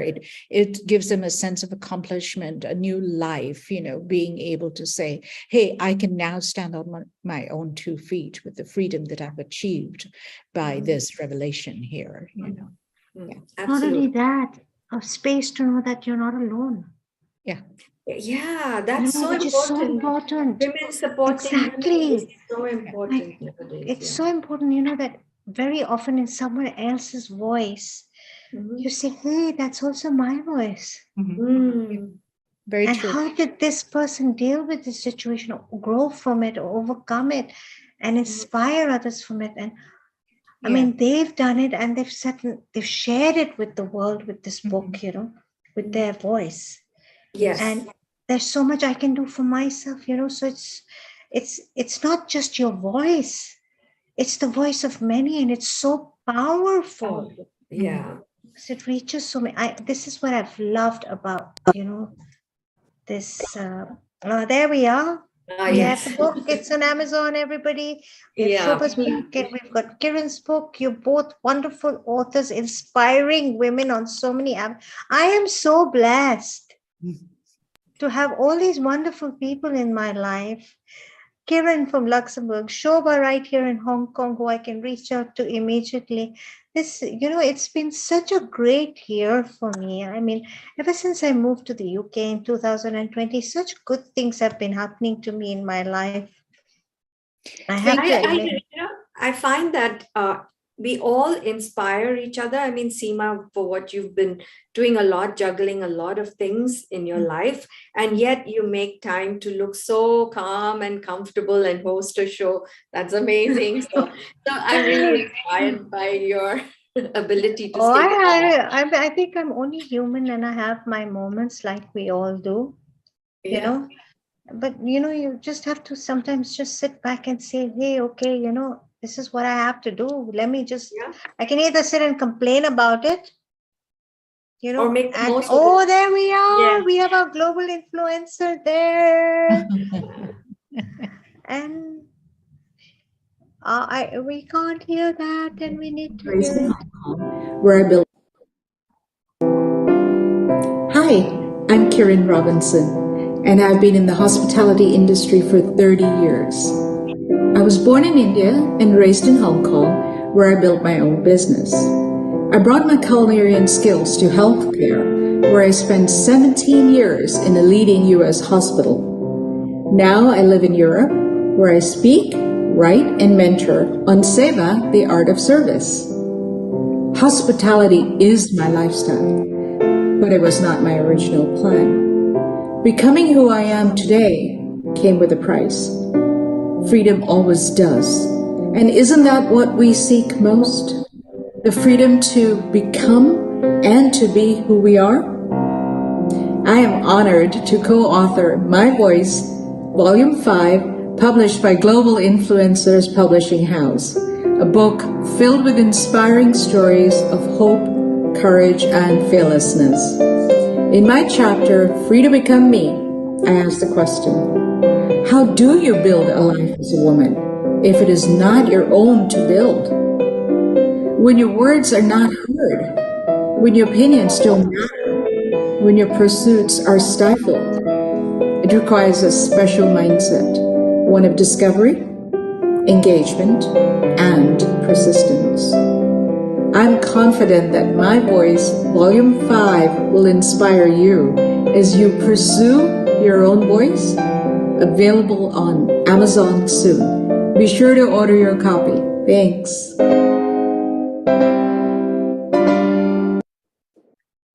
Very nice. That was amazing, and you said That's sweet. Thank you, Neil. become and be who we are. But I want to go back to, Shobha just taking the words out of my mouth. I was about to say, thank you, Seema, because, when I moved to Luxembourg, I wasn't connected. And you came into the picture immediately using your calling, your gifts of interconnections. And if it hadn't been for you connecting me with Dr. Neera Gupta, I may not have been able to do the story. So when she reached out and said, can you write a few words? You are an accomplished author already. It should be easy to write a story, a chapter. I was like, but I already wrote my story. And she said, no, there's more to give. And she was right. I am so grateful that she pushed me along. So thank you, Seema, for what you did, your way of interconnecting people. And thank you for your kind words, and thank you for sharing your voice, because it is through your voice, and I speak on behalf of all the women out there, and I say this to all the authors of my voice. I say this also to Dr. Neera Gupta. I say this to Shobha. I say this to a lot of our women in Asia and beyond who have authored their books. My voice, it is through your voice that we grow. And it is through your voice that we realize that we're not alone. Seema, you always do a wonderful job connecting people world over, because you do that at Healing Our Earth so regularly. So my voice is something you should not miss out on. It's on Amazon and reached for 2 weeks as #1 bestseller. Seema, let's go back to live to India, to Alicia, where she has prepared, and look, she's garnishing right now. Let's show the world the final output, and then we can carry on talking, because there's plenty to talk. What a lovely salad, and that rich, Shobha and Kiran, all of us are from Asia. And as I mentioned earlier, we've tried many, gado, comforting, velvety, a feast for contrast the of eyes. color, a feast for the eyes, and a combination of flavors, a burst of flavor. We've got the yellow, we've got the mustard, we've got the green, we've got the purple, we've got the wow. tomato. We have all these colors, and can you imagine if we just toss that up? What a gorgeous color launch of colors it's going to be. I am very hungry right now. And Shobha, by the way, I'm sharing this with my viewers. I shouldn't be. I'm being naughty here. I'm being naughty. She texted me a few minutes ago and said, I'm feeling hungry. Just watching this, I was feeling hungry, and I said, I'm going to go grab something. Eating the salad. So Alicia, you have made us all feel very, very hungry. What a beautiful recipe. What a great job. And, looks delicious. Why don't you eat it? Why don't you eat now, Alicia? Grab a bite, take a spoonful, and let us feel that. Talk us through. Help us taste what you're your tasting. salad through your taste buds. I agree, Kiran. Absolutely. Talk us through your taste. And don't be shy. Okay. I know I'm a little shy, I think. Okay, just one spoon. Okay. So as you can see, I've got all the different elements here. I made that creamy peanut dressing with tamarind, with garlic, soy sauce, lime juice, and that seaweed as well to give it that, for a substitute for shrimp paste. So this is the salad. You did the seaweed for shrimp paste. That's very innovative. Yeah, thank you. So I just pounded the nori sheet into the dressing. Nice. Yes, there we go. There's the salad. I'll give it a little taste for. And you did put some spring onion on top, is it? Is that spring onions? Yeah, coriander and spring onions. Yes. Okay. I think what she's done here with the nori sheets and the tamarind is to create the umami flavor, if I'm not mistaken. But it also blends with the chana, which is in a curry masala flavor, right? So it's sort of very Asian kind of flavors bursting through, I guess, in this dish. Yeah, it's a very, very nourishing dish here, and I would say quite substantial. It's filling, keeps you going for a few hours. There's fiber, there's protein, all of the elements that help us nourish and keep us going throughout the day. And it's about 20 minutes, I guess. Alicia, is it 20 minutes on average? Well, on average, yes. I did take longer today because I think I was going through each and every step. Answering questions. Yeah. I get a little carried away sometimes with, the time, and, I just, I kind of get lost talking to you all and, the whole thing. But Yeah, I would say on average 20 minutes. And if you have your chickpeas cooked from before, you can cook them the day before or the night before. Then really it's just as simple as putting it all together. Yeah. Alicia, when you say you get carried away, that's a good quality. That means you're passionate about what you do. Alicia, this portion looks like 400 grams to me, and from a calorific value, would you say it's about 600 calories? Oh, sorry. I would say more than that. I would say more. I mean, much more than that. I would say this portion is a lot more because we've got the peanuts, which are high in calories. We've got the chickpeas, we've got the potatoes, and so this is a very, very, I don't know, at this portion alone, probably about 700 maybe. I think more. I mean, okay, so basically 600 plus VAT, so 700. That sounds okay. But then I like that. Yeah, but I mean, this is like a sharing platter. I mean, the plate is quite big. I don't know if you can tell. Like, this is the size of my hands. So. Yeah, it's all about. Yeah, it's a party platter. Like it's a dish you would serve at a when you have guests over. As Seema said, that this is food seduction, and I think it looks so appealing gastronomically, so scrumptious. Ladies, what are your views on this? I want to say something here. It is so beautiful how every dish somewhere or the other in the world speaks a story, tells a story. And this one, on my viewpoint at least, and I think Kiran and Shobha will agree with me here, is a story of integration and immigration. If you look at lovely blend. Indonesia, the blend of the spices against the Southeast Asian ingredients, we've got peanuts in some case, in this case she's put the nori.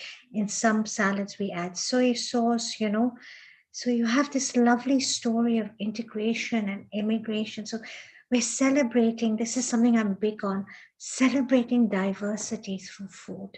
Seema, we got Paloma here, who is in Spain, and as you know, they make very good Mediterranean salads. Paloma, what do you think of this salad? I think it's amazing. We don't use peanut butter at all. We don't even know what it is in Spain.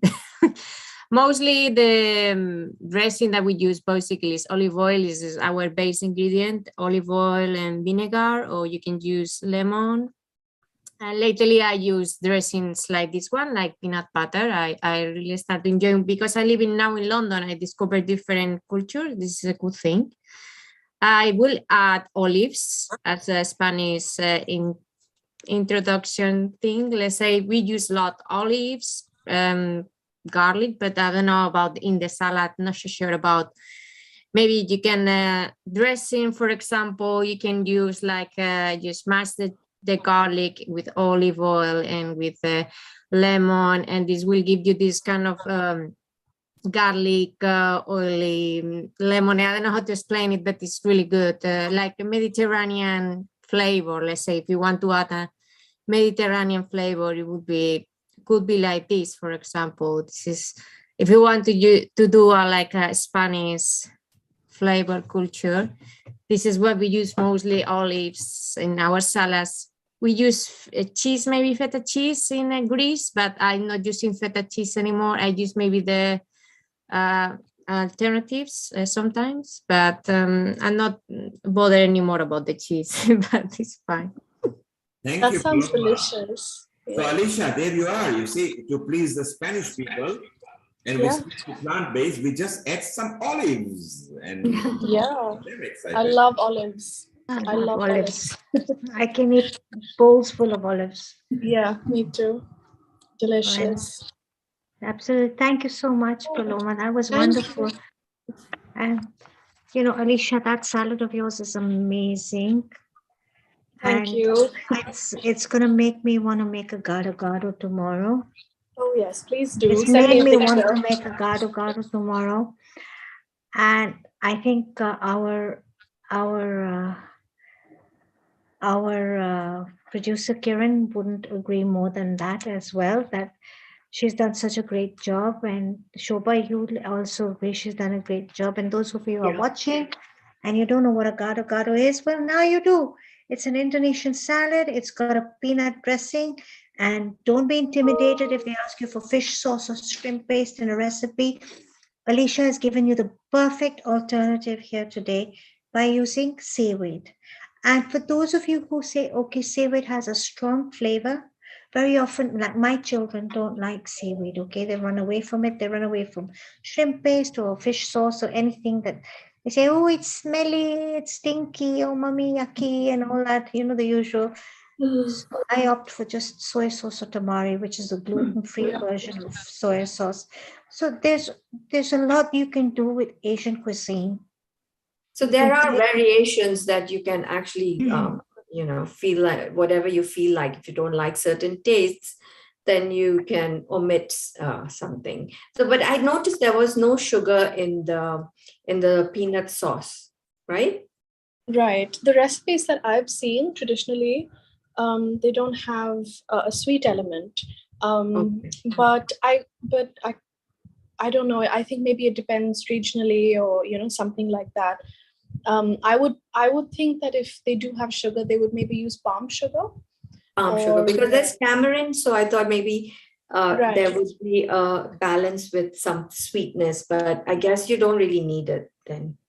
Yeah. I mean, I just Seema, before we say goodbye to Alicia in India from Hong Kong and London, let us ask Alicia, can you bring the dish more closer to the tripod stand, please? We can look at the final close-up look because it's so yummy. Sure.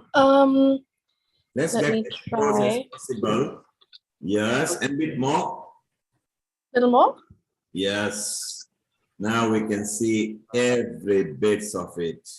There we go. Isn't it lovely? Fantastic. Very tempting. I must say there is modernity here, from what we're used to with the, going back in the days with a little bit of cabbage and potatoes and a boiled egg on top. There's definitely modernity here, and you can do so much with this. So big applause to you, Alicia. Well done. This is great. And congratulations on the book. Very inspirational. Thank you. And Thank you. I look forward to reading it as well. Please, would appreciate Yeah, it. absolutely. Thank you. Absolutely. Congratulations. Both Kiran and Shobha, huge congratulations from all of us here at Healing Our Earth on your voice. That Thank you. becomes Thank our you. voice too.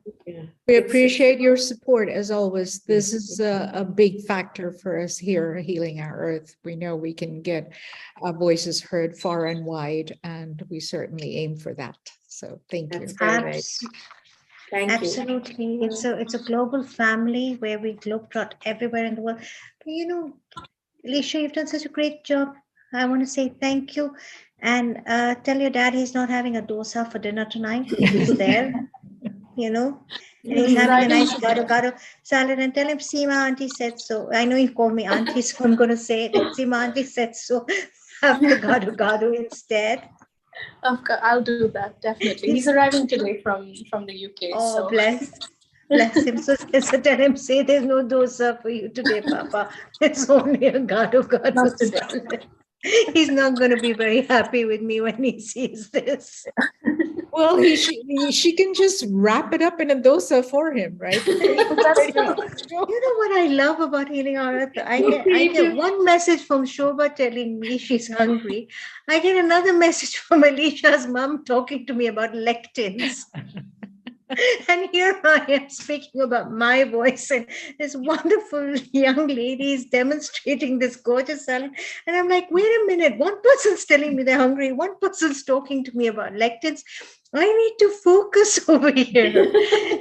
You're so calm. You're doing so well. So you're fine. But it's so much fun, and we're having such a great time. Yeah. Alicia, bravo. Thank you so much. And stay on, don't go away, because Kiran's taking over now. And everybody, I want to say some things about this very dynamic and special lady, Kiran Robinson, who has authored My Voice like Shobha has as well. Kiran was born in India. As she mentioned earlier, she's lived in India, and she has a career span that spans over the hospitality industry for over 30 years in over 3 continents. She started her journey in our own Hong Kong, and that makes me feel very emotional actually, where she founded her niche brand Taza, which translates to freshness. Kiran is a dynamic woman and has managed the executive dining room in and services in one of the San Francisco Bay Area's most prestigious hospitals, where 10,000 employees were served daily for over 17 years. She's also been instrumental in the planning and opening of the state-of-the-art hospital, again in the San Francisco Bay Area. Well, she's also the co-founder of the Malawi Children's Mission, and her focus is community building with chefs and women entrepreneurs to impart her experience rather, in the hospitality industry. She has a wealth of knowledge in this area and she's truly very inspirational. And she shares her voice very powerfully. This I say from my own personal experience with her. Please, please, if you haven't read her book, Seva, the Heart of Hospitality, grab a copy. It's available on Amazon.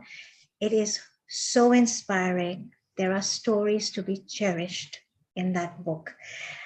Kiran is currently based in Luxembourg, and it is in Luxembourg where she authored her book, Seva, the Art of Hospitality.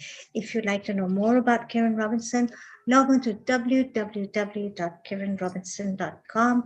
We've said a global namaste, but I'm going to say another double global namaste to you. It's so good to see you after you've been globetrotting all over the world and sharing all those delicious food pictures on your Substack and making us all want to dive into all those dishes.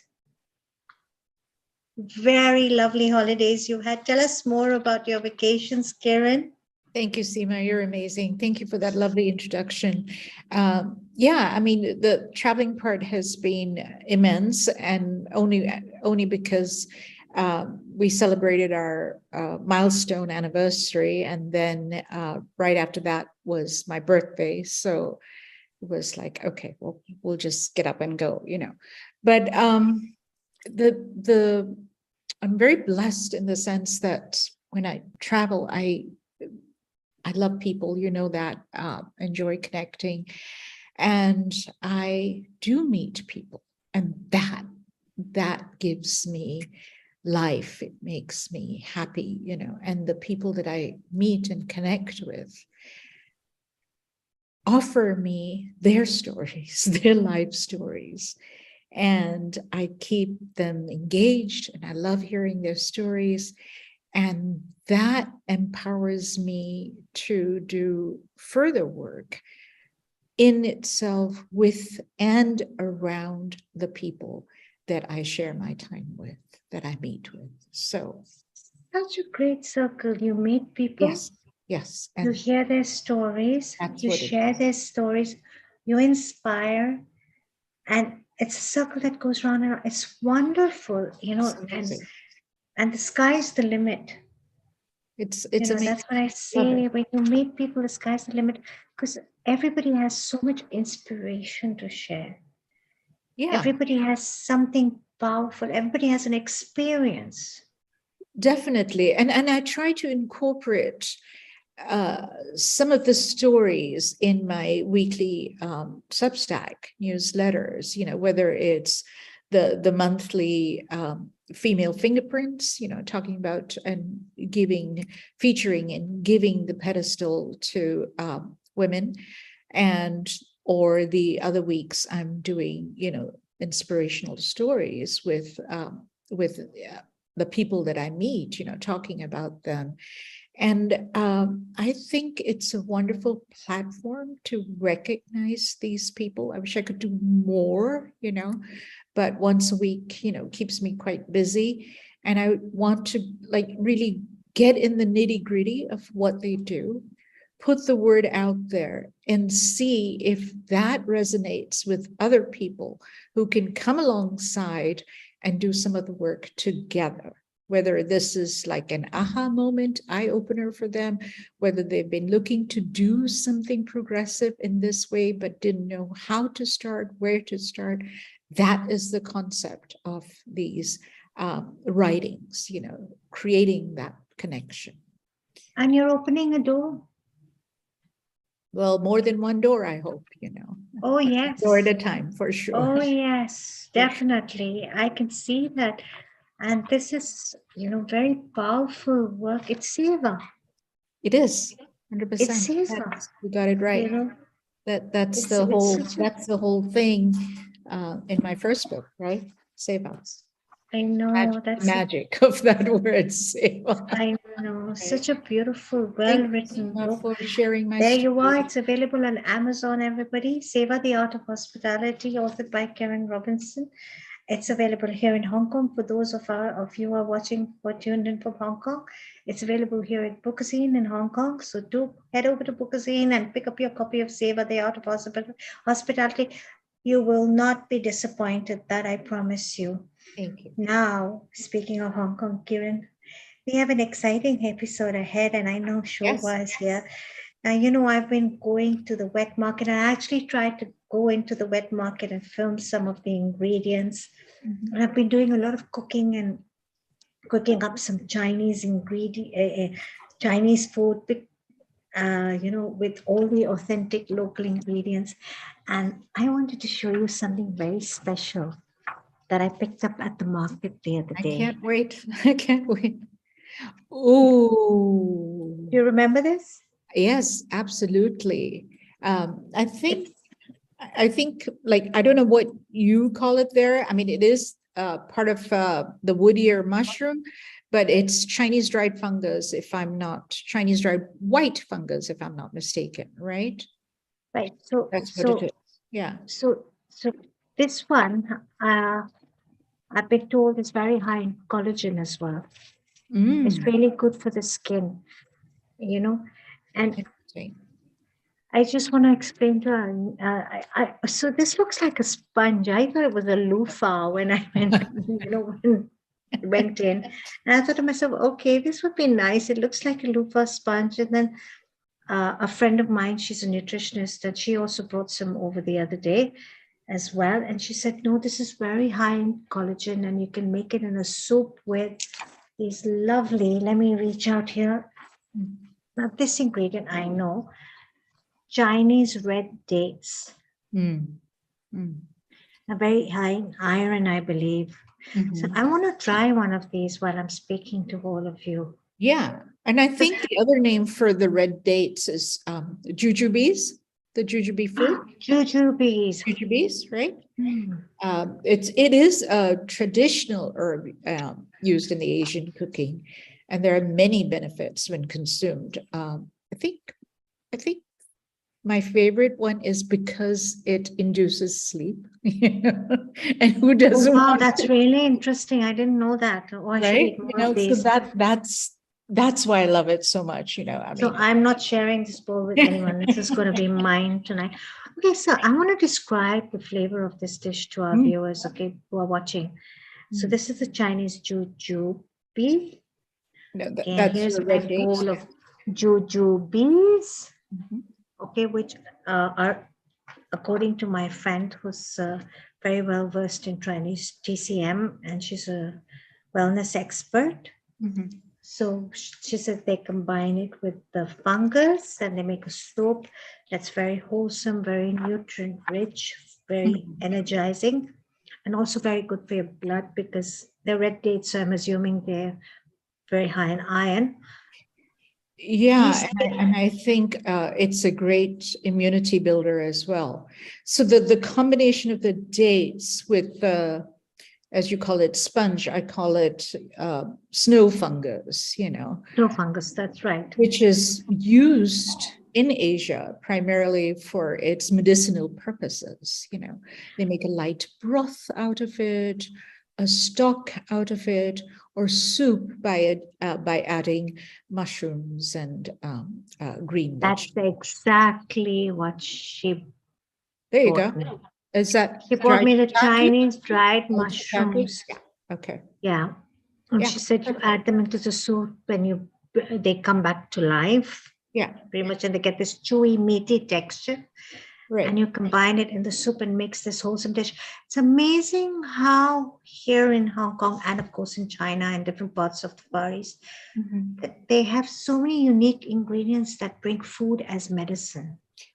100%. You know, look at this. So we've got one kind of mushroom here. And we've got a fungus here, and we've got the red date. Now, the red dates, these are pretty yummy, okay? I'm going to say this to our viewers. For those of you who want to know, I like sweet things, okay? I'm kapha dosha by Ayurvedic, my Ayurvedic Prakriti is kapha pitta. So kapha people like a lot of sweet.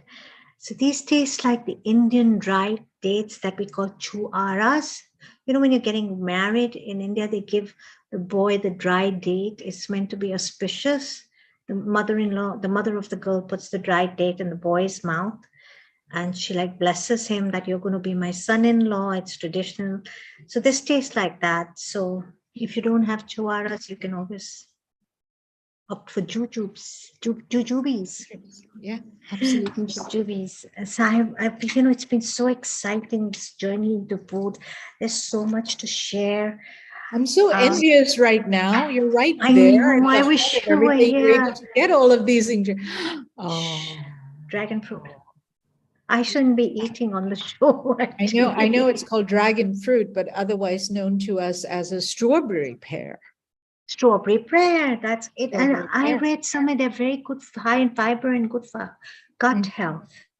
Absolutely. I can't get enough of these, okay? I can't get enough of these. So it's basically from the cactus family. And then again, another reason I love it is because it's packed with magnesium. So there is that sleeping empowerment right there, you know? Oh, wow. Okay, so we've got the dates and this. So I'm not sharing this with anybody. Now, I don't know if your viewers can see this, but you know, I shared I shared a picture of this with a family member the other day, and they said, why are you eating a fruit that has black sesame seeds in it? And I said, no, they're not black sesame seeds. This is like, it's got the texture of a kiwi with the crunchiness of the sesame seeds in or it looks like chia seeds as well, doesn't it? Or chia seeds, and I'm just going to scoop it out here. It is like a bit of like a soft pear, you know, and I don't know if our viewers can see it over here. Yeah. And there's Shobha. So let's ask Shobha. Shobha, do you have a lot of the strawberry pear? I'm going to have a spoon in front of all of you. I hope. I find that a lot of, at least in my family, not everyone likes to eat it. It's an acquired taste. It's not that it's sour or sweet. It's kind of like a juicy texture kind of fruit, but it's got that little crunch to it because of the black bits in it. It's got the crunchiness. Nice. It's like a soft pear cum kiwi. It's a marriage between pear and kiwi, but it doesn't have the tartness of the kiwi. And I love to bless it to my smoothies. Right. You know, that's it. And it's apparently very good for your gut health. That's what I read. Yeah. Yes, and just the presentation itself. I mean, it's like a mold, a cup. You know, here I am, ready for you to eat in my own vessel. Yeah, bright red, Isn't that amazing? Yeah. It is. It's so pretty. So that's the strawberry pear. Since we're speaking about fruits, I'm just randomly picking up my ingredients. No, it's great. Like I said, I'm so envious. You've got all of these. Can I just mention that? Go back to the soup that you mentioned. Do you also put dried orange skin in it? There is that you part are. of? Da da da da. That's the one. That's why I said it goes in the soup.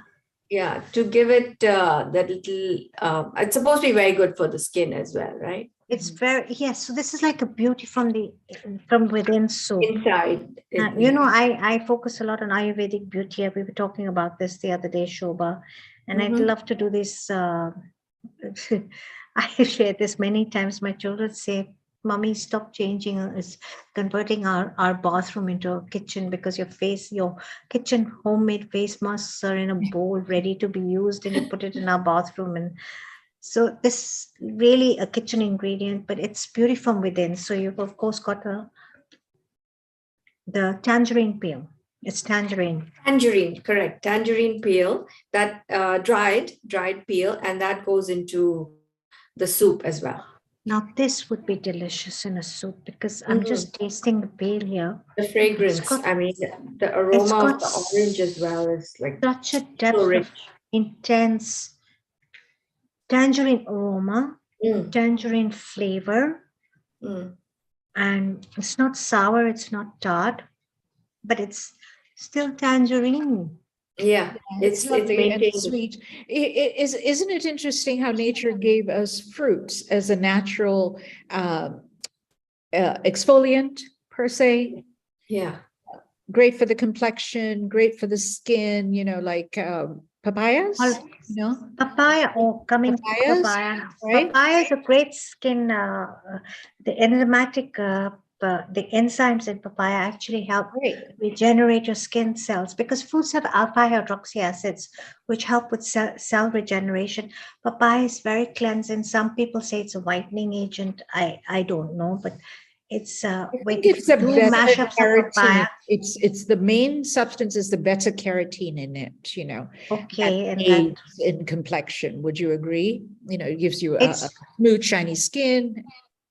So a lot of the Chinese love to eat fresh papaya. A lot of people in Southeast Asia love to eat fresh papaya. Fresh papaya is easily available here. And what you can do is, because I practice farm to table beauty, is just mash up a teaspoon of papaya with a teaspoon of raw honey and 2 or 3 drops of fresh lemon juice and apply it on your skin. And face masking, I'm giving you beauty prescriptions. We're deviating away from vegan vegetarian kitchen, but we're talking about vegan vegetarian beauty here, and we're talking about beauty from the inside out. So it does synergize. So you mash it up and you apply it on your skin. And when you mask, you should mask at night.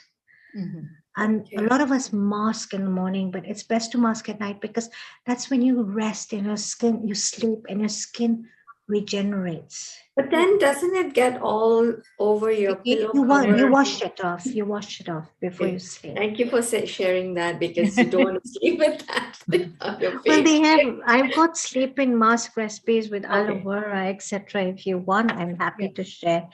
So we've got the papaya here. I do want to share with you how I'm not going to eat it. But Seema, just for a second, the honey and the lemon juice, isn't that a natural exfoliant as well? It does. So it's like a 2-in-1. So you have an 2-in-1, skin brightener and exfoliant. Absolutely. Okay. That's the papaya, as you can see. Yeah, that'll go into my smoothie tomorrow morning. Perfect. Yeah. Is it nice and ripe? It is. It's absolutely ripe. I don't know how closely you could see. I can see it. Yeah, nice and orange, bright orange. Bright orange and yummy. Well, I'm going to call you on WhatsApp tomorrow and look at your hair and see if it's shiny. Look at your skin if it's glowing. The skin is already nice and shiny. Randomly, I'm going to show these cluster mushrooms. Yes. Otherwise known as enoki. Yes, and I love to use these in my stir fries. Do you use these, Shobha? No, I find them too chewy unless I'm cooking them wrong. Can you suggest a recipe? No, they are chewy. They're meaty and nice and chewy. That's what I like about them. Is the but too chewy. So this is apparently, so they have a brown version of these mushrooms as well. Yeah, I've seen those. Yeah. So this is known as the albino version, they say. Okay. It's interesting, isn't it? All the names these poor little mushrooms get. It's good. The more the merrier. And they're all bound up. And I love to say they're cluster mushrooms because they're all bound up at the bottom. At the bottom, yeah. They grow in clusters. Shobha, are you stir frying them? Yes. Is there something wrong I'm doing with it? I don't think so. So do your stir fry and just give it a little steam, Put a lid on it, give it a moment. Right? Okay. And that should do it. That's why primarily this type of mushroom is always used in a broth, in a soup. Yes, That's what I I've thought. had it in a broth. It's It in a needs that broth. long, yeah. In the restaurants, I have it in a broth. Yeah. Yeah, the thinner they are, like the Japanese mushrooms, the easier to eat. You can eat them in your salads, you can eat them raw, but the meatier they are, they will need, because of the chewiness, they will need a little bit more time. So just put a lid over it, you will have the sauce already, your liquid, and that should help. Okay, wonderful to know that. I think there's a guest who's raised her hand. Yes. Oh, that's interesting. Let's check if there's anything in the chat box. No, we'd love to hear from our guest who's raised their hand. If you have any questions about mushrooms or any of our Chinese ingredients, if you'd like to share, we'd love to hear from you. Okay, well, we'll wait for them to come back. Now, we're talking about mushrooms here. So what I do is I love the French way of doing just garlic butter mushrooms. So I take the whole melange of mushrooms. I take cromini, I take shiitake, I take the cluster mushrooms, I take the big ear mushrooms and everything, and I chop them up, and I just do them in a butter garlic sauce with lots of parsley and black pepper, and they're really yummy. Yeah. And you get the different textures of mushrooms coming through, and the chewiness and the meatiness of the mushrooms. Now, And they all and with the greens, I mean, if you're adding parsley and other, it's just lovely contrast. The you browns. could also add white wine if you like, a dash of white wine to just give it that element of white wine and flavor. So I picked these up because I thought this would be something different. So I went globetrotting the market yesterday. Nice. And I just randomly picked up these ingredients. Now what I love here, this is one of my favorites. Oh, is the lychee. No, lungans, yeah. Lungans. They're like lychees. Yeah, but lungan, yeah. Now for our viewers out there, this is a lungan, and it's very high in fiber. It's a nice sweet fruit. It's a delicious sweet fruit, and it's got a leathery exterior. But on the inside, it looks like a lychee. I mean, it tastes. It needs a lot of love when we peel it. Essentially, it is a lychee, Shobha. It is. Sometimes it's they call them berries or nuts, but it's not. It is a lychee family. It has a lot of natural, sweet, watery content. Excuse me. As you can see, so I'm going to bite this. No fair. Seema, you're not sharing anything that's not fair. Come over here, just down the road. Okay. Careful, don't talk when you're eating. And there's a seed in it. There you go. So this is the seed. Okay, I'm just eating it to show everybody. Shobha, you're just down the road. opposite Yeah, I'll come join you. You can come join me anytime. Yeah. Come over now, just walk over, no problem. Okay, there's a whole bowl of longans waiting for you here, and there's a whole punnet in the fridge, by the way. So I've jumped from fruit to vegetables and vegetables to fruits because, I like being all over the place. So I have a melange here of, I'm going to choose I have pak choy. That's a pak choy? Choy. Okay, that's pak choy, and that's choy sam, baby choy sam, as you can see. And that's pak choy. And I don't Chinese, see the yellow little flowers growing on. No, the choy sam doesn't have any flowers because it does. The yellow baby flower inside. Yeah, usually it's that. There I am. Yeah, baby flower. Okay, so a Chinese meal, a traditional Chinese meal, is never complete without a choy. Yeah. Right, Kiran? Shobha? Yeah. What is a choy? A choy is a green vegetable. So we have with vitamin K. So absolutely, vitamin K, and iron, and everything. I mean, it helps with the heart. It keeps the heart healthy. It helps with the blood clotting. All of those things. Green vegetables are, and they stir fry them with garlic. And sometimes they add chilies into it, lachu chilies, or soy sauce. And I'm telling you, the Chinese greens here in this part of the world, in Southeast Asia, and of course in other countries where they grow, are are super yum yum. There's a technique, you can't overcook them. No. But you have to wash them well, don't you? You have to soak them really well. I soak them in salted water. Some people like to put baking soda. You can add in baking soda or vinegar and soak them for, and then really give it many washes, especially if they're not organic. These days we get a lot of, these are organic, and actually these are organic from the supermarket in that we both bump into each other at, which is like a block away from where we both live now. The last ingredient I want to bring forward is my favorite. I have a table. I have a table surrounding. I can see the whole dining table is full. Yeah, you know the placement of my house, so goji berries. Yummy. These are very good for your eyes. Mm-hmm. And they're great in porridge, right, Kiran?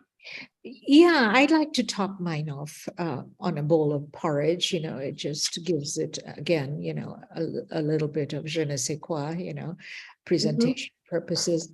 But what I like about these guys are, first of all, they're in the nightshade family, which rates really high as far as immunity goes. It's immunity building categories, as I would put it, and talk to us about what you're tasting, the flavor. Sweet, tart. Sweet, tart, bitter. Chewy, almost waxy.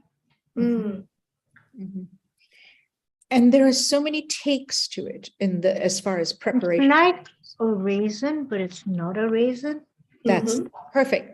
That's exactly what I meant. There are so many takes. So if you're having in cereal or porridge, whatever, you can imagine drying them up, toasting them. It takes it to another level, They're sweet, but they have a slight bitterness, which gives it that medicinal kind of feel. Try it with gajar ka halwa. Okay? Oh, wow. Just think about it. Got your Indian dessert. Instead of raisins, you would put this in instead of raisins. Yeah, but I wouldn't put it inside. I would top it up with that.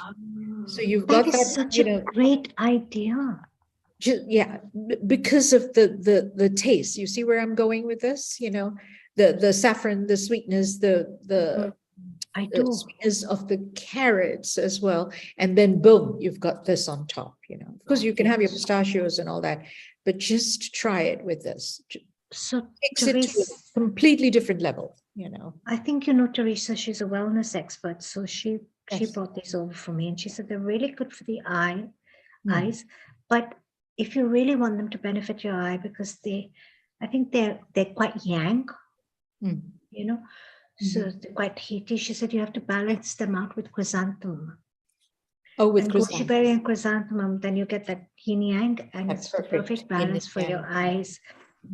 But I've seen in the West, you have chocolates now with goji berries in them, cereals with goji berries in them, and then with the coconut crunch on top, toasted coconut crunch on top, absolutely. And ancient Chinese wisdom has been eating these for years. So today I thought I'd delve away. I'd take the challenge and move away a bit from Ayurveda, the traditional norm. Seema, why don't you go ahead and invite your viewers to participate in this? I would love to hear. Tell them you've given them a whole bunch of different ingredients. Ask them to respond to our viewers, Kiran and I, their recipes. Kiran and I and Shobha here, reach out to us. Now, this is something very interesting. And I don't really know what this is. Is this tofu skin? Is it a sheet, tofu sheet? It's crispy. I'm going to open this up if I can. I need to ask her what this is, but I found it. She's so sweet. She's so enthusiastic. She says, I'm going to cook a Chinese meal for you, and she'll come up with all these lovely Chinese ingredients. And she cooks very well, by the way. Yeah. An excellent cook. Is it fungus? She brought this up, and I'm going to smell it. Okay. I think this is tofu. Tofu sheets, yeah. Hold it up one more time. tofu skins, they call it, the dried tofu. Tofu skin. So that's the breakfast product, isn't it? It's they have it with congee. Oh, I think they have Right? this with congee. Right? It's not. Right? Okay. Yeah. I think they have it with congee, but it's very interesting. And I'm just thinking to myself, how to yin yang these ingredients and marry them with different cuisines. So we have the traditional Cantonese and traditional Hunan and Sichuan and cuisine from all the provinces. How can we combine these flavors and bring them into maybe Indian? Yeah, like I said, the gajar ka halwa with. So if we, put this out to our audience and we have Shobha and Seema and Kiran putting our heads together, I'm sure we can come up with great ideas. And we'll let Mr. Neil decide if he wants to put it on media or save it for another show next time or something like that. It would be such a Kiran, great... Seema talking about meal. Let's remind our audience that the goji berries are amongst the richest antioxidant food in the world. It stands so high that blueberries are not even in the same league as goji berries. May I add, they're also very heart healthy, am I right? Yes, they're very good, absolutely good. Of course, they're not readily available in every country. The dried versions are. Seema, before we go on talking about exciting food that you've shared with us, there was a very nice, exciting aubergine recipe that you've prepared. So let us go ahead and share that video reel, which you've done very nicely. And Shobha is smiling because she knows what it's about. And so does Kiran. Kiran is big on Cantonese later. So let's go and share that with the audience, and then we can discuss that and more on the food. And Kiran is going to carry on with Chef D, who is now also part of Healing Our Earth. So if you keep on talking, I'll just bring the video on. Thank you. Yes. So I like I said, I've been doing a lot of Cantonese cooking recently, and we have the Chinese braised eggplant, as you can see. This is the video, and it's coming up. I've tried it. It's amazing. Oh, wow. Okay, That's gorgeous. Thank you. A+ for presentation. Gorgeous. Thank you. Thank you. So I decided to work in a steel pan because there's no voice here, but I'll just tell you what I did was since there's no voice, I worked in I didn't work with a non-stick pan, and I'll walk you through the ingredients. 2 generous tablespoons. Oops, it's gone away. I think he's working on the sound, maybe. Sound. Yeah, but what I love is the versatility in the way that you put together the ingredients and how beautifully it turns out. With eggplant, it just gets all mushy, but you've made it in such a way that the purple shines through as well. Mm-hmm. So Thank you. So I'll just go, since there's no sound, I'll walk you through the ingredients. Chinese braised eggplant. I'm using a steel pan because I'm trying to walk away from non-stick. And of course, the ingredients, it has a lot of garlic. Of course, and it's got on pause. I think the video's on pause, so I'll just talk a little bit about the dish and the ingredients. It's got a lot of garlic in it. It's got an element of Shaoxing wine, which is Chinese rice wine. And for those of our viewers who don't know what Chinese rice wine is or don't have access to buy Chinese rice wine, you can always substitute the recipe with sherry. Okay. The recipe has got Changqing vinegar, which is Chinese dark vinegar. And for those of you who don't get Chinese dark vinegar or Changqing vinegar, you can substitute with balsamic vinegar. There is no substitute for freshly chopped garlic. Please use lots of it. And chili sauce, of course. The recipe has chili sauce. We're waiting for the video to come up. Chinese braised eggplant. Let's hope it works this time. It's very easy to make, so let me walk you through the ingredients. So today we're going to be making this colorful, flavor-rich Cantonese braised eggplant dish. It's filled with flavor, it's very easy to make, so let me walk you through the ingredients. Our primary ingredient is 2 tablespoons of freshly chopped garlic. Heap tablespoons, be generous here. Our next ingredient is 2 tablespoons of dark soy sauce. Dark soy sauce lends this dish a great depth of flavor. Our next ingredient is Chinese Changking wine. You can substitute it with balsamic vinegar. A teaspoon or 2 if you like your dish spicy of red chili sauce. 2 tablespoons of Chinese Shaoxing wine or rice wine. You can substitute this with sherry, and a tablespoon of cornstarch. Blended into 4 tablespoons of water to make a slurry. As you can see, we have 20 ounces of eggplant which we've deep fried to a deep, dark, rich, golden color on a medium flame. Here they are. These babies are deep, dark, rich and golden in color. They are also so delicious on their own. Sometimes I just like to dip them into sea salt, enjoy the crunch of the sea salt against the softness of the eggplant. We are now going to heat up 2 tablespoons to 3 tablespoons of oil on a medium flame, and we're going to add in our generous 2 tablespoons of garlic. Yes, generous. And stir fry and cook this for about 1 to 2 minutes. I am stirring this continuously because I'm not using a non-stick pan. So I'm going to just keep toss frying this till the garlic just begins to turn a golden brown in color. We don't want it a deep brown color or a deep golden brown, just a tad golden.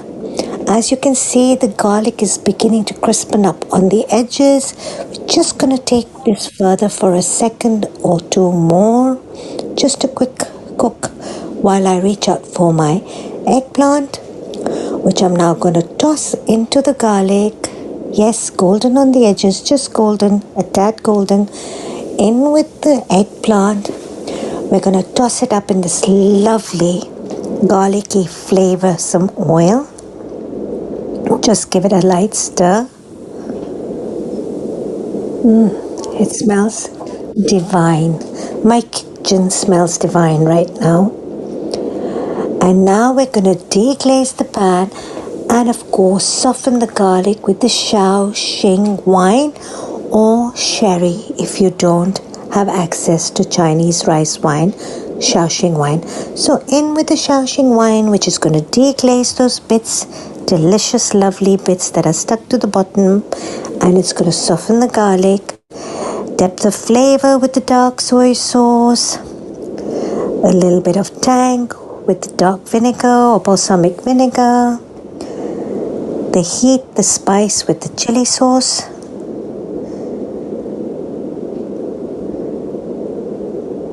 Give this a stir. Going to be really delicious. This dish is absolutely delicious with a bed of stir-fried greens on the side and rice, and you've got a complete meal.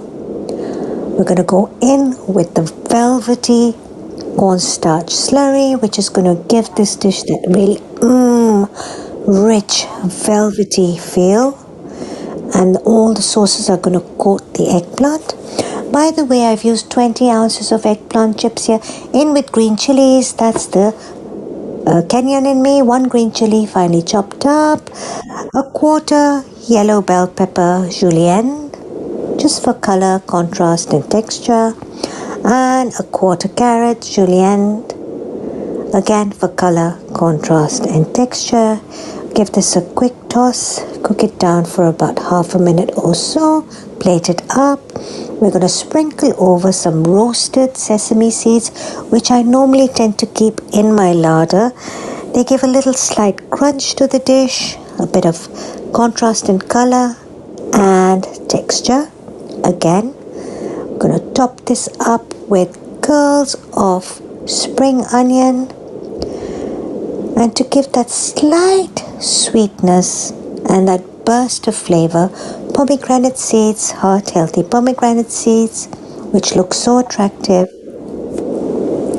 when you have this wonderful, colorful dish, Chinese braised eggplant.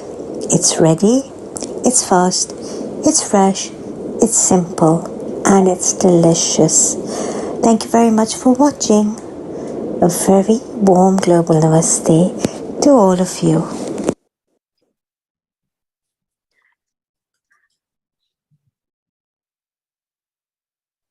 Seema, I'm going That to was freeze amazing. that. Seema, I'm going to freeze that picture there because it seems as if you are just about to serve it to us, and it looks so. Thank you.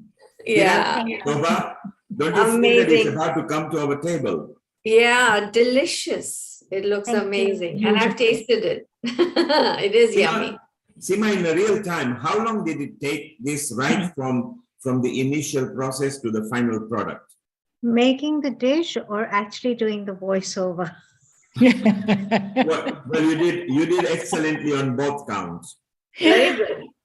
Okay, making the dish not too long. I would say not more than 20 minutes. It's very fast, and 25 minutes maximum. Once you have all the ingredients in place. And if we're to replicate the same method, what other vegetables we can use which would be of same standard of texture and taste? Okay, so this is a traditional Cantonese dish. I think maybe the only deviation I've done here, 2 deviations, is I've added green chilies, which is the Kenyan in me. They would use chili sauce or red chilies in this recipe. Am I right, Kiran? Yeah. Correct. And I have added yellow capsicums and carrots for contrast. They probably wouldn't add that. They would get the color contrast with red chilies in this dish in a traditional Cantonese context. So if you really wanted to deviate from this dish, then it wouldn't be a traditional Chinese, traditional Cantonese dish, but I would, if I wanted to, I would use tofu in this recipe because the sauces would work well with the tofu and it would give me that mapo tofu kind of feel, which is a traditional Chinese dish. Which same thing, same thoughts. Enjoy, same thing, thinking. Because we're from here, you see, so we know. Same, exactly. Use soft tofu, I would imagine. The soft. I would use the silken tofu. Silken tofu. But I mean, if you're saying mapo tofu, then you want the silken tofu. Absolutely, because mapo tofu isn't a mapo tofu without silken tofu. But the marriage is because the eggplant is braised, so you have a soft interior. So you want that silken tofu for the perfect marriage. You want that soft dish, in this dish. Seema, before we go to Paloma, have you ever tried this dish approximately as how you did with hash brown? Hash brown are grated potatoes. No, I haven't, but it would be a great new concept to use with hash browns. I think that would be interesting because they're soft again. But what I'm thinking of right now, you've got me thinking, Mr. Kumar and Shobha and Kiran, you guys are so inspirational now that we're having this conversation and my electricity is going, I'm thinking of the chili paneer. Oh, that we have in India, which is again deep fried. So we could do, this is pretty much, you could do a chili paneer with this, but then you would of course add the capsicum, the red peppers and the green peppers and the onion and the spring onion into this dish. They have a lot of these Manchurians in India, which is I like to call it Chindian, Chinese Indian, which hails mostly from Eastern India because of the influx of immigration from China into Eastern India during the Silk Road. So they have a lot of Manchurian, which is like a pakora in a Chinese sauce, really. That's what I call it. It's a pakora it's a fritter, an Indian fritter in a Chinese sauce. So those would work well in this kind of sauce, but of course it's not Chinese traditionally, it's Chindian. So you've got gobi Manchurian and all these different Manchurian dishes, paneer Manchurian, and I'd never heard of a Manchurian actually. Before I got married, I went to India and I have Manchurian. I said, what's a Manchurian? I've never had a Manchurian before, but it's delicious. It's really yummy. It's really Even yummy. Himalayan food is very close, you know. Himalayan Yes. food and Yes. a little bit Yes. sweeter, but yeah. Yes. They Yep. do an And amazing if you go job. towards, if you go towards Siliguri and Assam and everywhere, you have that Indian Chinese flavors, which are really wonderful combinations. Now, that's the So eggplant I dish. wanted to I just wanted to verify with Neil. Were you thinking about replacing the eggplant here? Was that the idea? No. I've actually had because this is also a part of East African dish over here, which In many ways. yeah, the aubergine is very much into East African. So one day, which is done over here, this dish was prepared with hash brown. Hash browns are very finely grated potatoes. And I tell you, it's just a meal on its own. You don't need rice or anything. And the taste it brings, Interesting. because aubergine is slightly watery. I mean, Seema has fried it, so it didn't break, and then it was able to resist and able to attain all the spices, which was beautiful. Then the exciting, you can actually taste the aubergine with hash brown. I can see where you're coming from. Let me tell you why. Because we have the chili garlic. Again, I'll say Chindian potato wedges in Bombay. You know, Shobha, you must have had them, Kiran. So someone might have just used hash browns instead, but it would go. I can see the hash browns taking on this sauce. I tell you why you find from the Asian point of view why this would be very popular. Very simply because aubergine and potato, aloo, bengan is a main dish in the veg menu. True. Whether Bengan it's aloo sabji, yeah, is quite a Hindustani. popular. Therefore, hash brown, which Americans are very good at. If you go to America in the breakfast, you get hash brown. And if you go to China, you get this dish in the breakfast. They've got long, very, very long aubergines. Yes. And it's so beautiful. The length they've got is nothing shorter than 14 inches and it was right up to 20 inches. It's beautiful. Let's take a They have the long, but there's a difference between the Chinese eggplant, the Chinese aubergine, and the Japanese one. The Chinese one is fatter and longer, and the Japanese one is much slimmer. It's very interesting, and the flavors are quite. If you have a sensitive palate, you can sense the flavors. I mean, I've also had white aubergine here and green aubergine. Let's show them once more what it looked like. There you are. Look, people, this is so scrumptious. It's marvelous. Yummy. Let's take a vivid colors. From Paloma. I want to I hear just Paloma's From view. Paloma. 2 questions because aubergine, I know a lot of people soak in water to take out the acidity. Did you do that process as well? Yes, thank you very much for asking me this question. And I should have actually said this in the recipe, but in all my enthusiasm to cook, I totally overlooked this. Yes, we cut the aubergine into chips. We soak them into salted water traditionally, because when you soak them into salted water, it enhances the aubergine to actually absorb the sauces. And then we pat them dry and then we deep fry them. Now, for those of you who are very health conscious, like many of my friends are, I say, oh my God, Seema, it's deep fried. Oh my God, you used 3 tablespoons of oil. Yes, I did use 3 tablespoons of oil because this for once in my life, I'm telling you, this is a cheap dish.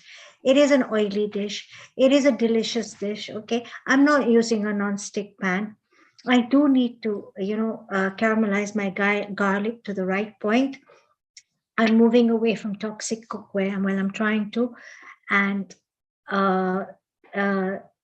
gives it a glaze. I mean, with that oil and everything, is that the lovely oil glaze. glazes, it just collects and it covers, and like I said, it gives the dish that Shiny, very feel.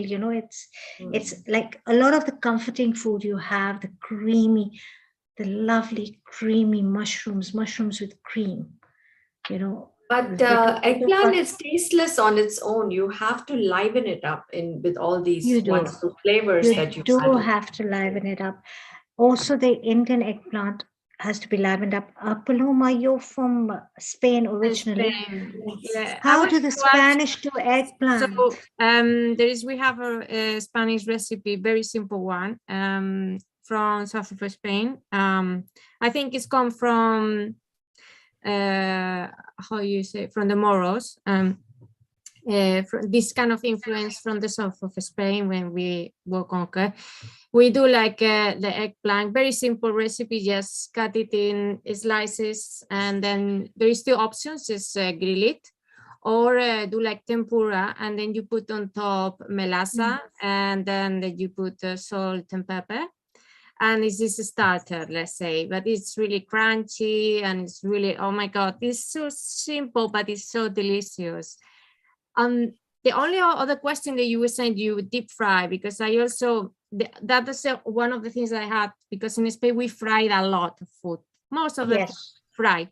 But to me, it gets too indigestive at the end of the day. So I was going to ask you if you can do it in the oven and then baste it with oil and do it in the oven. Yeah, you won't get that real softness because the eggplant will retain some firmness, you know, but you get the same effect, you know. So for example, when I do an eggplant parmigiana, you know, with the breadcrumbs, some people deep fry their eggplant, but no, I bake mine in the oven because it gets too oily, it gets too rich, it gets too heavy.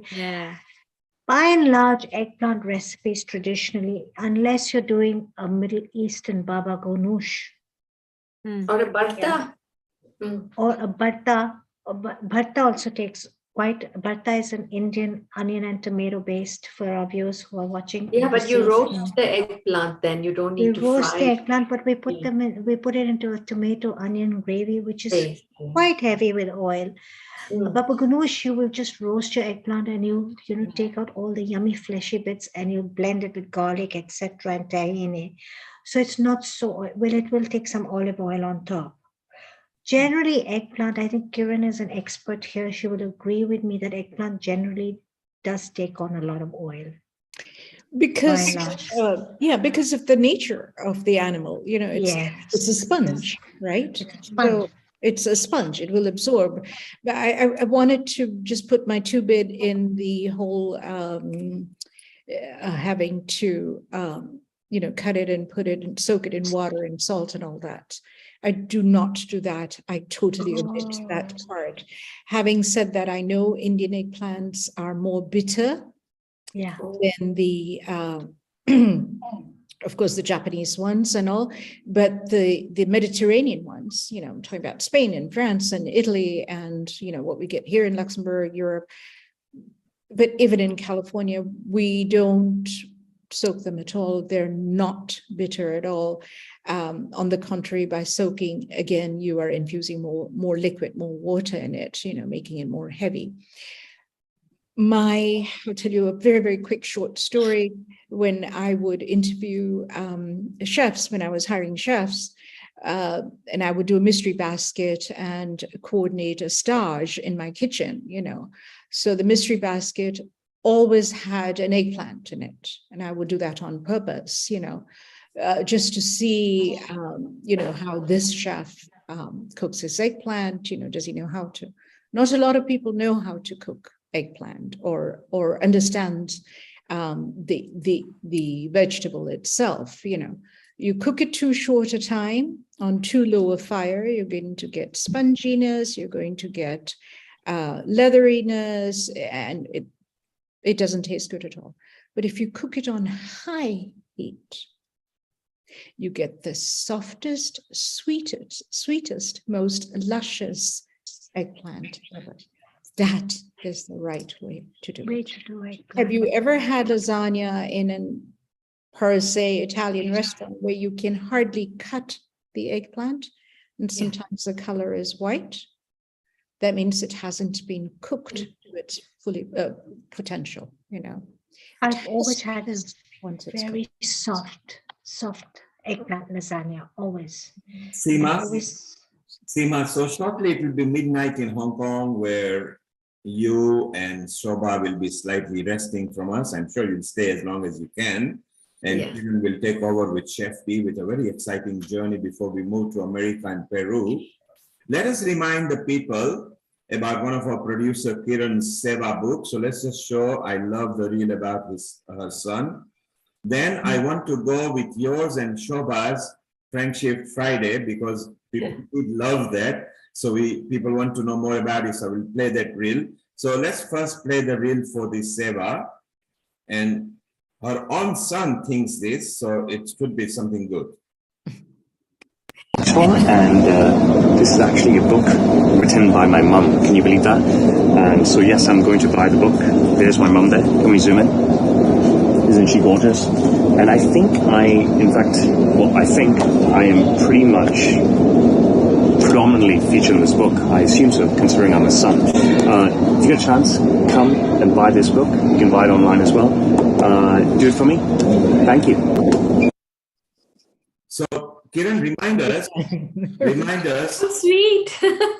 Lovely. Kiran, remind us, where can people access this book? In Hong Kong, you have it at Seema. Go ahead. Oops, can't hear you. Bookazine in Hong Kong has it. Thank you so much. And you can find bookazines everywhere in Hong Kong. Thank you. And in California, you can buy it at the Stanford Hospital, Stanford Medical Center gift shop, the new hospital. And it's been there for just a couple of weeks right now. So it makes it very easy for the visitors and the employees to get access to it without going far. Otherwise, it's on Amazon, and both the Kindle version as well as paperback. Thank you. There you are. We would like watching on the Facebook, YouTube, Periscope, websites, and YouTube. Remember, Seva the book, you can access, just Google it and you can know where to go. So Kiran, hang about. I'm going to bring Shobha on the line. Earlier you missed this and people were loving it. We want to plug one of their nice little teaser, which they've got over here, and then we can talk about it. Okay.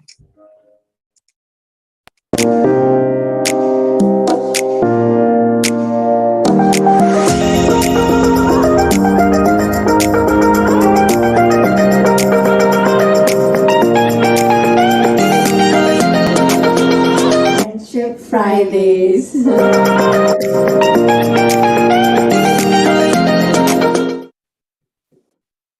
So this looks so beautiful. I think it's going to catch up with a lot of people.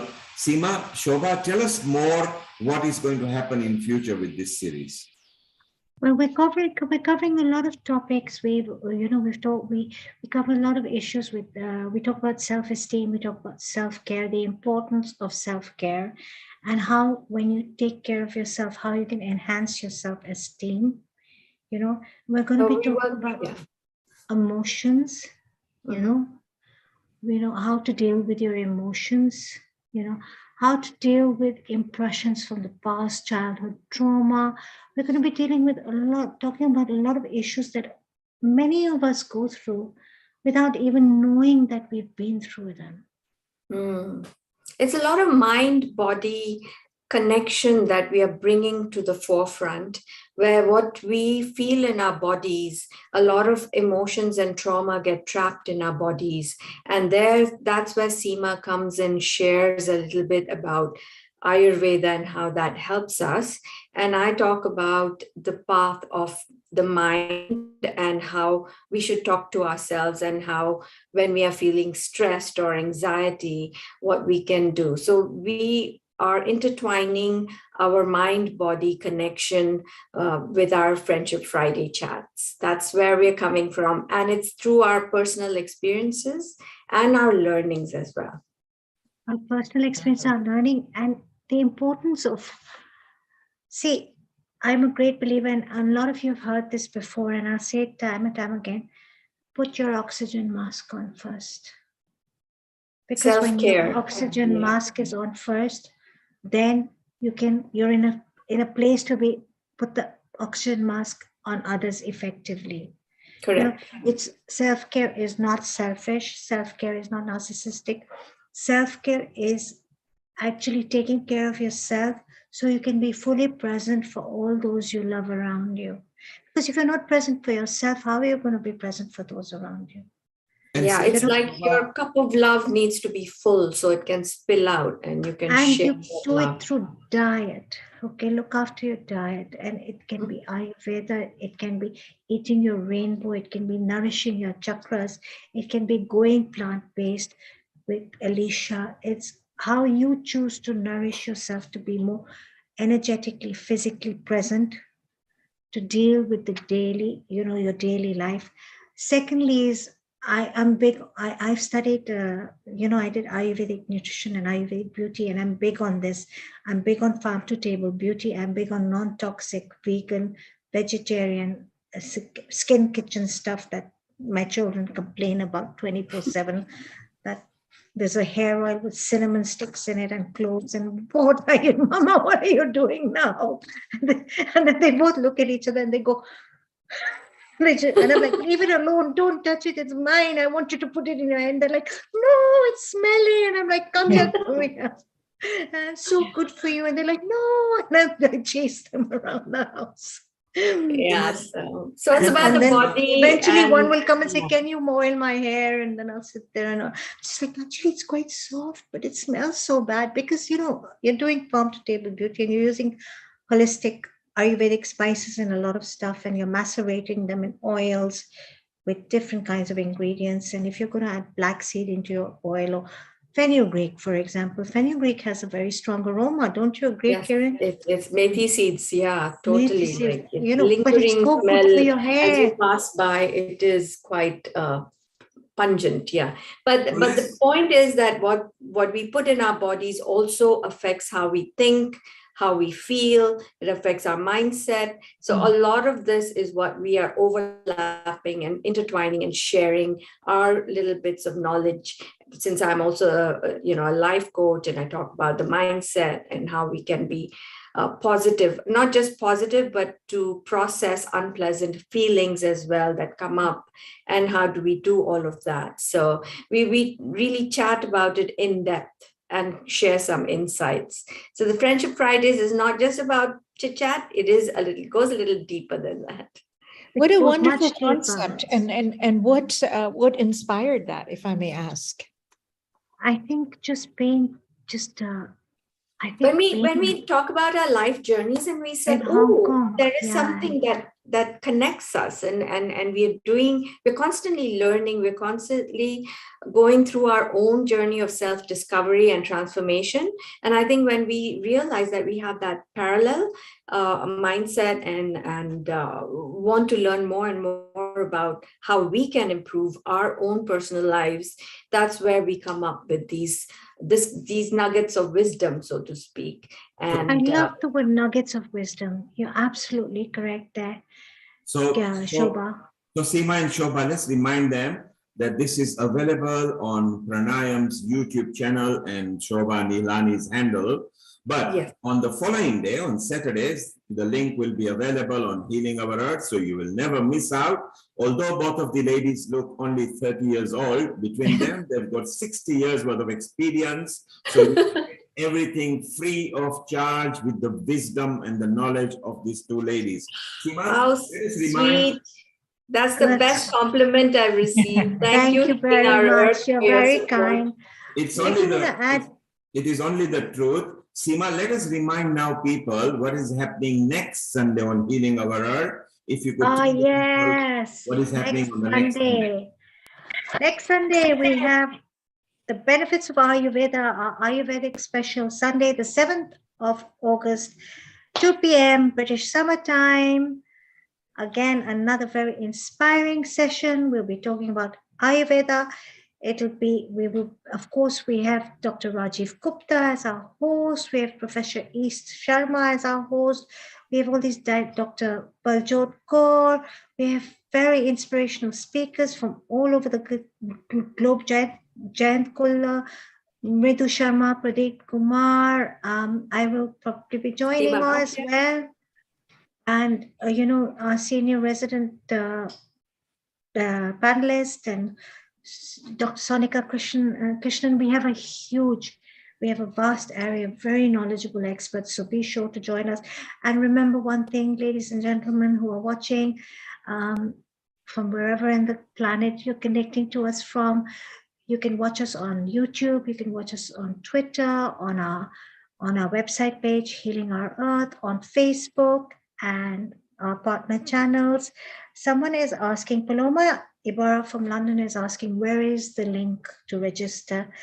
We don't have a registration link. You can watch us on Twitter. You can watch us on Facebook. You can watch us on our Healing Our Earth page.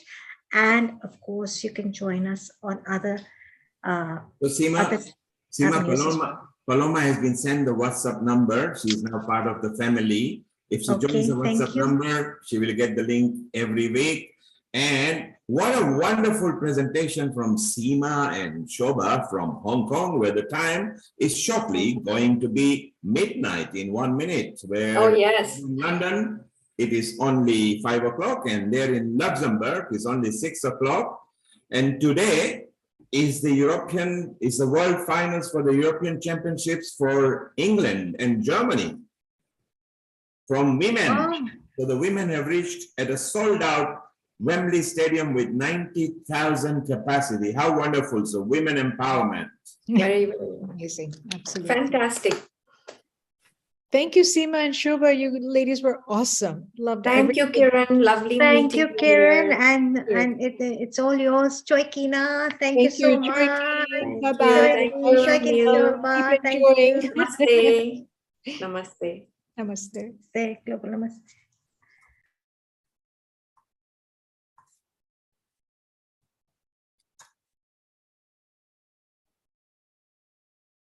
Kiran, it is all yours now. Chef D is waiting for you. Right. Hello, Chef Daksha Parrot. There she is. A warm global welcome to you. Hello, everybody. Can you hear me okay? I can hear you. Can you hear me? Yes, I can hear you loud and clear. I've got one video set up so you can see the work that I'm doing. Perfect. And one in front of us so we can have a chat. A lovely and warm welcome to you. How wonderful to meet you finally. I know we communicated via WhatsApp and here we are live. How are you? I'm fine. It's been a wonderful show so far, isn't it? Absolutely. It has, absolutely. Information, yes. And welcome. It's so lovely to have you. May I introduce you to our audience? Yes, please, yes. Daksha Parekh, aka Chef D, is a British-born foodie. She started a career fueled with passion and dedication for creating delicious vegetarian cuisine from all over the world. A love and drive to feed and entertain became a business that grew from strength to strength with a catering company, snack shops, and restaurants. A self-made businesswoman and a self-taught specialist vegan vegetarian chef. With 25 years of experience in hospitality, from catering and cooking for hundreds of thousands of guests at events and restaurant diners, to destination weddings, catering, to orchestrating and pioneering new world-class excellence in wedding dining, all spanning over 2 lovely decades. Chef D's new journey, now an educator, chef trainer, business consultant, coach, and mentor, and her most passionate new journey, her mission is to promote and teach the art of correct, healthy cooking. After losing a loved one to cancer, Chef D realized that there is more food than we think we know and dived into the world of nutrition and Ayurvedic teachings, making a life-changing decision in 2020 to close all her businesses and follow a path to helping others. With a plethora of expertise in cooking and business, she decided to combine this with her newfound knowledge in correct nutrition. With over 2 years of continuous study and research in health and nutrition, and acknowledging that cooking plays a fundamental part in the outcome, she brings her collective expertise to all who want to heal and prevent.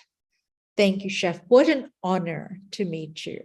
Thank you for a lovely, beautiful, warm welcome and introduction. Thank you so much.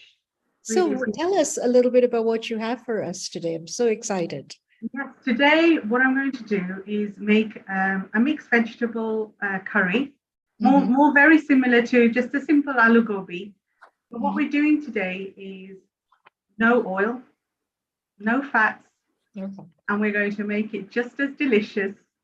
And I'm going to teach you how to, if you want to add a good fat, when to add it in.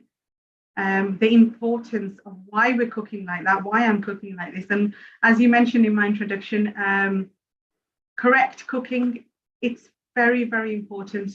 Through my journey, and like you said, after losing a loved one, I realized that there's something missing. There's a missing link somewhere. We're all doing everything fine.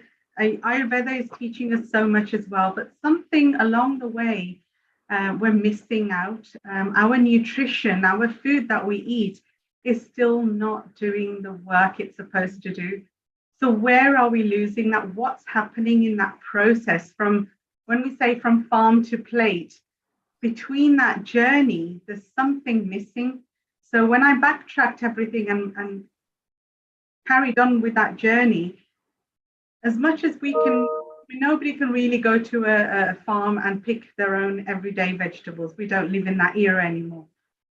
So yes, we've got a choice of organic foods. We've got a choice now in supermarkets what to purchase.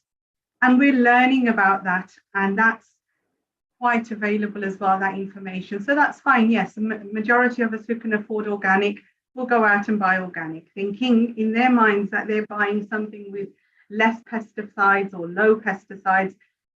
They bring that home, and that's where this link is breaking, is what we do with that food afterwards, the actual cooking process. So our lives have become so fast-paced. Everybody's in it's either got to be pretty enough to put up on Instagram, or it's got to be cooked fast enough so we can get on with whatever we want to do. So life as we know it has changed alongside food as we know it. You know, I would say my generation is probably the last generation left to really enjoy home-cooked foods and really still spend that time and thought process behind what we want to cook and how we're going to cook it. Unfortunately, I think the next generation moving forward, with all the amazing equipment out there, people are always like, you've got the one pot, you've got the pressure cookers, you've got the air fryers. Everything is making their cooking experience quicker, faster. But what we're losing along the way is the nutritional value. Everything's being cooked on high heat, fast, either it's pressure cooked, we're losing the vital nutrients because the chemical structure of that ingredient is messed about so much that we're really not left with anything. Then we've got all the non-sticks. I mean, who has a non-stick pan without one scratch on it? So it's our cooking equipment as well. So for me, when I was doing my research, I'm thinking to myself, well, I know everything I need to know about food. Yes, what I don't know, correct food combinations. I did my research on that. Now with you, all of you people, lovely people in my life and the Ayurvedic family, and I'm learning so much and it's just amazing. But I still find a lot of the Ayurvedic teaching is so backdated, the way that food was supposed to be made in our clay pots, on top of a slow fire. We don't cook like that. My mom and dad didn't cook like that. So that era has long gone. And to put that correct style of cooking into our everyday lives, it's so difficult and enough knowledge isn't there. So people, even if people want to, they lose that traction straight away because they don't have the correct information, the correct cooking equipment, knowledge. There's always that missing link. So if you read about something or if you hear about something, it's not necessarily the everyday person can apply it into their lives. So I decided, right, okay, there is a missing link and I want I want to be that person to help people find that missing link and basically fix it. So now I always put the word correct cooking, because everybody is cooking. Everybody loves, everybody knows how to cook something or another. But where are we missing it? Where is that nutritional value that we're losing, and why? So today, So, what I'm going to so before you go any further, I deliberately left this from your intro because I wanted to punctuate this. Tell me about your awards that you received in 2018 and 2019. And that was through my restaurant as a vegetarian vegan chef, and the restaurant as well. Because like I said, pioneering through the vegan and vegetarian scene, I've been doing that for a long time, but the recognition was never there. There was no such thing in hospitality to recognize a vegetarian or a vegan restaurant or a chef specializing in those foods only. So the Midland Food and Hospitality Awards in Birmingham in the Midlands created this award. And I said to them, I said, well, when you go through all your awards and all your selections, you've got nothing for a specialist vegetarian restaurant. So in 2017 and 18, they created this actual category. So that's how those awards were. So essentially, you were a pioneer here. Yes. Right? Yes, Okay, that's what I wanted to hit home. So are you taking what you pioneered, built, and is this where you are right now? Yes, what I want to do is take everything that I know and I love doing. Obviously, all my food is always vegan. Now it's 99.9% vegan. I would only touch something that's paneer or dairy based if I've got the audience who just will not eat anything else but dairy. So that's the only time, but everything else is converted into plant-based and non-dairy, because being a pure vegetarian myself all my life, we've never had any kind of meat products. So dairy was in our minds okay until obviously we knew better.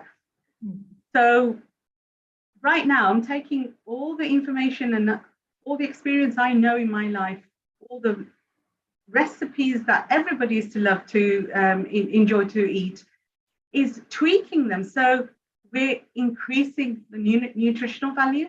So if something was deep fried as a natural, I'd find a way not to deep fry it. So the research and the knowledge that I've gained in the last couple of years has made me realize where I've gone wrong, where we're all going wrong, even myself, my family. It's like, you can't undo what you've learned. Everybody knows that. We can't undo it. And sometimes, yes, you'll have your days where you've indulged and you've gone for that deep fried stuff, but you've always got that guilty feeling that, no, you know what, I've just done, ruined months of good, healthy food. And I've just, because that, and I want to spread that, and I want to share that information, because I feel food doesn't always have to be deep fried to have that crunch. It's not necessary. Food can still taste just as delicious if it didn't have that over excessive carbonated barbecue crunch, or people don't understand what it's actually doing to their bodies. I mean, I've recently obviously Britain, we're having a lovely summer at the moment, and yeah, barbecue food is, everybody's thinking, okay, weekends here and we'll have a nice barbecue. And you get the odd person saying, well, it's not every day we eat barbecued food. But then now that I know what I know, I say to myself you can't preach this all the time and you can't change everybody all the time. But I do say to myself, well, okay, I've just had months and months of healthy cooking, wholesome cooking, to ruin it with a weekend full of black soot on my food. And they do not know. Carcinogen. Exactly. They don't know what these fragments are doing in their bodies. Our bodies cannot digest that. Our gut cannot digest carbonated, carcinogenic food. So where is it going to deposit it? It's going to deposit it in our bones, in our joints. turning it into inflammation, arthritis. And come winter, we say, well, why is this hurting? Why are my knees suddenly starting hurting? Why is my shoulder hurting? Why are my fingers hurting?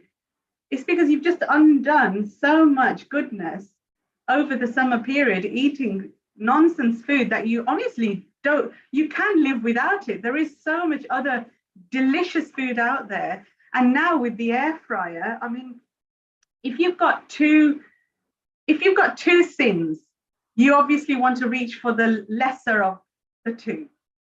So for me, it's like deep frying, that's a complete no-no. Barbecue, complete no-no. So what can we do to reduce the effect?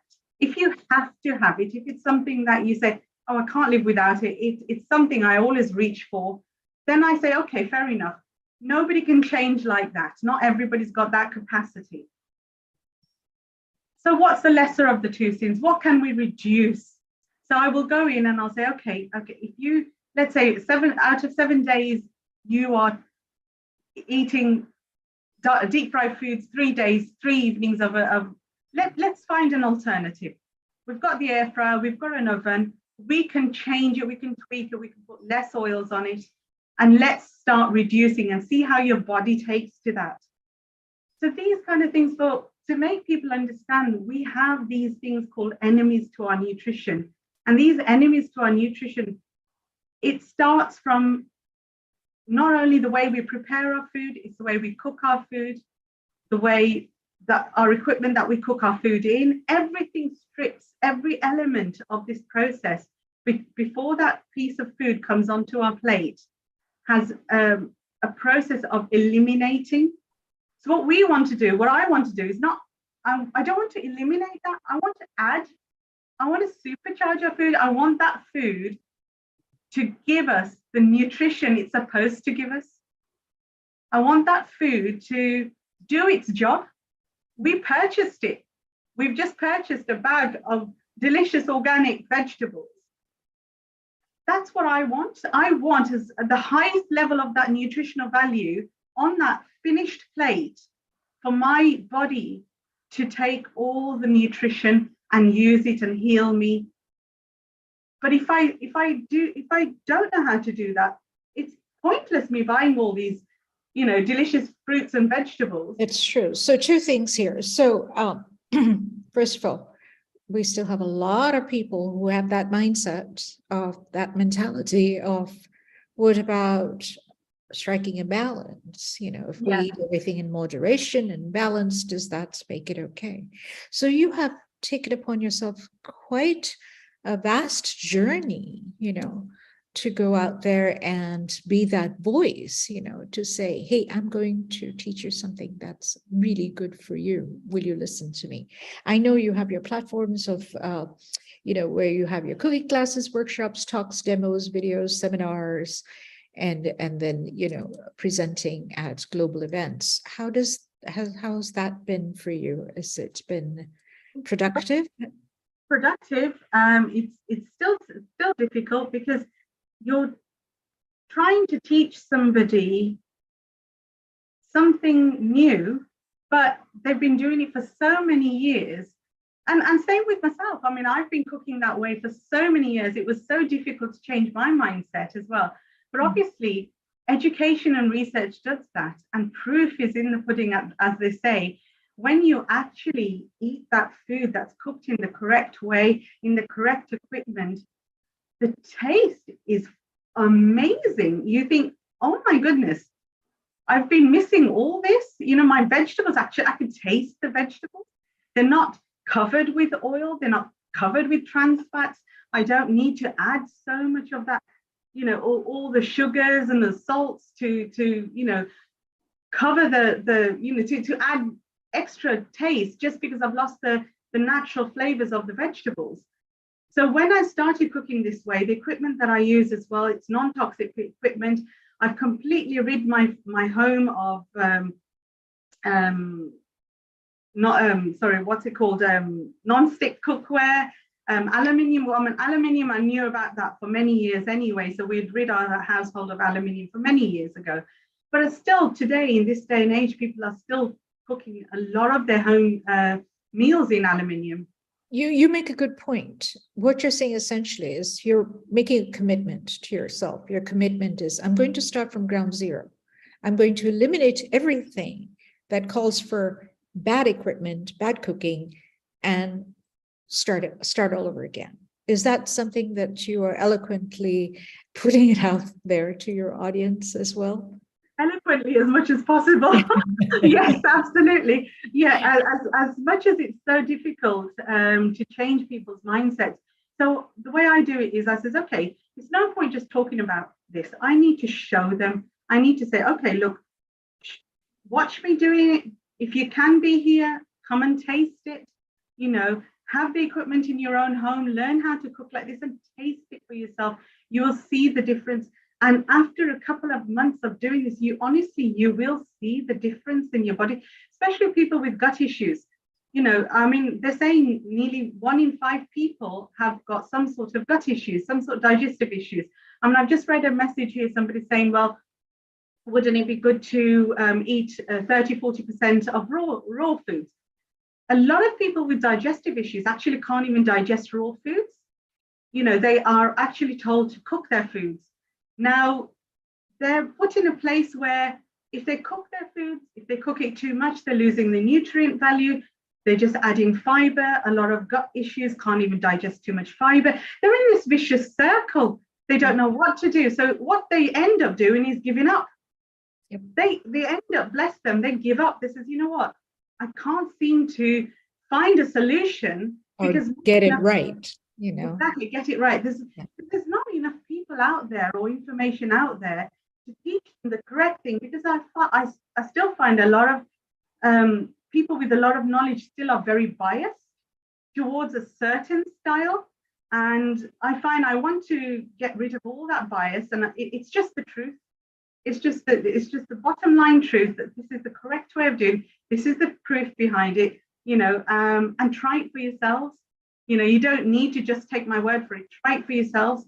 A lot of people who I know who have started to eat like this, and the company that I associate myself with is a company called Salad Master.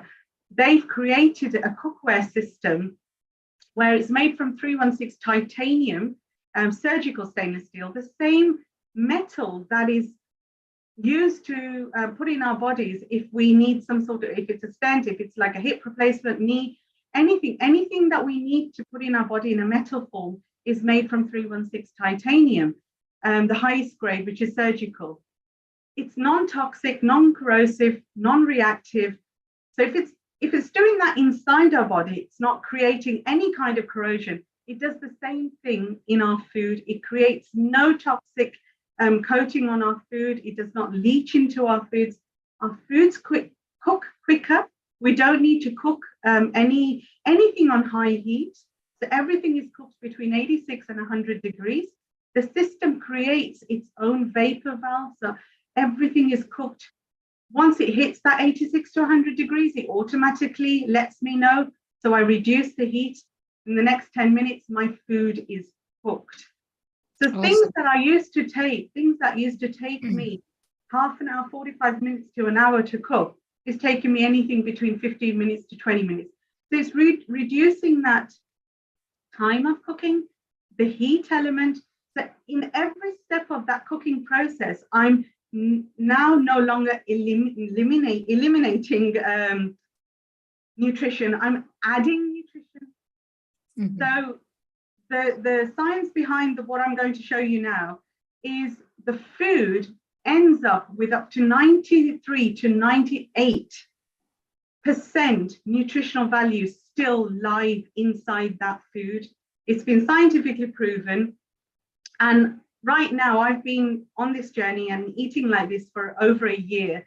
And myself, my family, my friends, everybody have noticed the difference. The food tastes a hell of a lot better.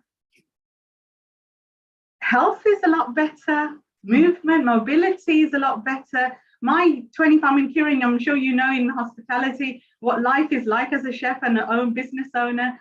You know, 7 days in a week is never enough. 24 hours in a day is never enough. We're working round the clock. We're standing on our feet round the clock. We eat when people are asleep. You know, what is it doing to our system? So 25 years of this life of not looking after myself, it took a toll on me as well. It's you know, when everything happened to my sister, I said to her as well, how come you're ill? I'm the one who's not looked after myself. I'm the one with the crazy busy lifestyle. You know, it brought a lot of home truths to us. It really made us think that maybe we don't know everything.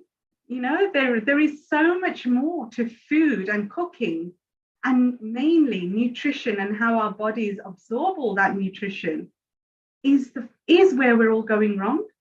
And I remember Seema talking earlier about you know, pulses and dals and lentils, and the way we're supposed to soak them, cook them, all our nuts. All this information is just unfortunately just not readily available. I mean, when you buy a bag of kidney beans, does it say at the back, please soak for 12 hours? I mean, even though, you know, companies say, you know, or educators say, read the label before you buy. Well, how big is your label? How much information is on it? And then think about it. If you buy a bag of almonds, does that bag of almonds say, please soak me before you eat? Minimum 3 hours. Does it say, if you don't soak these, you know, the phytic acids, this is what's going to do, it's going to harm you in this way? It probably depends on which shelf you're buying the almonds. Exactly. This is a grab and go shelf. I've gone organic as well. I've gone through, it just doesn't have that information there. Soaking nuts is like, when you talk about this to somebody, they look at you as if you're talking another language. Yeah. They think, oh, what's this? We've never heard of this. You know, seeds, you know, if I say you soak your sunflower seeds, you what? Yeah. Why? You know, I sprinkle them on my porridge every morning. Nothing happens to me. And I said, no, nothing's going to happen to you in that same You're day. giving them too much food for thought. So I'm trying to concise it into little bite-sized little courses, little informations, because it is a lot. It is a lot, and because it's not readily available on the shelves in our social media, on television, that information is just not there. So when you start talking to people about this, I mean, last year I found myself saying a lot of things at the same time, and I realized, no, hold on, I've got to take a step back here. I'm frightening people. You know, so, you know, turning it into a practical cooking method, I found that was the best way. So I'm going to go back on to, while we talk, I'm going to tell you what I'm cooking today. So I've prepped up a couple of things. We've got cauliflowers. Now, can we see? Right, let me just double check. So we've got some red onions, cauliflowers. Now, as you can see, I had covered my red onions. So little things like this as well. When you prep your onions to keep them covered, little information of the importance of oxidization of our food as well. So if you're prepping something, try to keep it covered if you're not using it straight away, because oxidization in our air can also rip the nutrient value of our foods and vegetables as well. So I've got some, I'm going to start on our potatoes.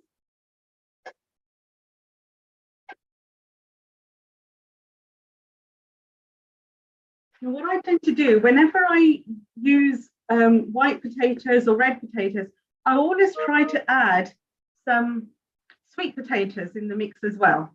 Sweet potatoes are a lot better than eating just white potatoes. The complex carbs in sweet potatoes are, you have a lot more nutritional value in this. And obviously a lot of people don't like their complete dish made with sweet potatoes, hence why, you know, creating that sweetness. So I always tend to add both in my dishes where I can. So now, as you know, sweet potatoes will cook faster than white potatoes, so we don't want to cut them up too small. So when we're talking about enemies to our nutrition, is there anybody here, aside from the couple of things I've just talked about, high heat and bad equipment, can anybody else say what else you would think are enemies to our nutrition? Throwing a question out to everybody. I think somebody's trying to answer. Is there if you can read that out to me, Kieran, while I'm chopping this, otherwise I'll be chopping my finger off. Yeah.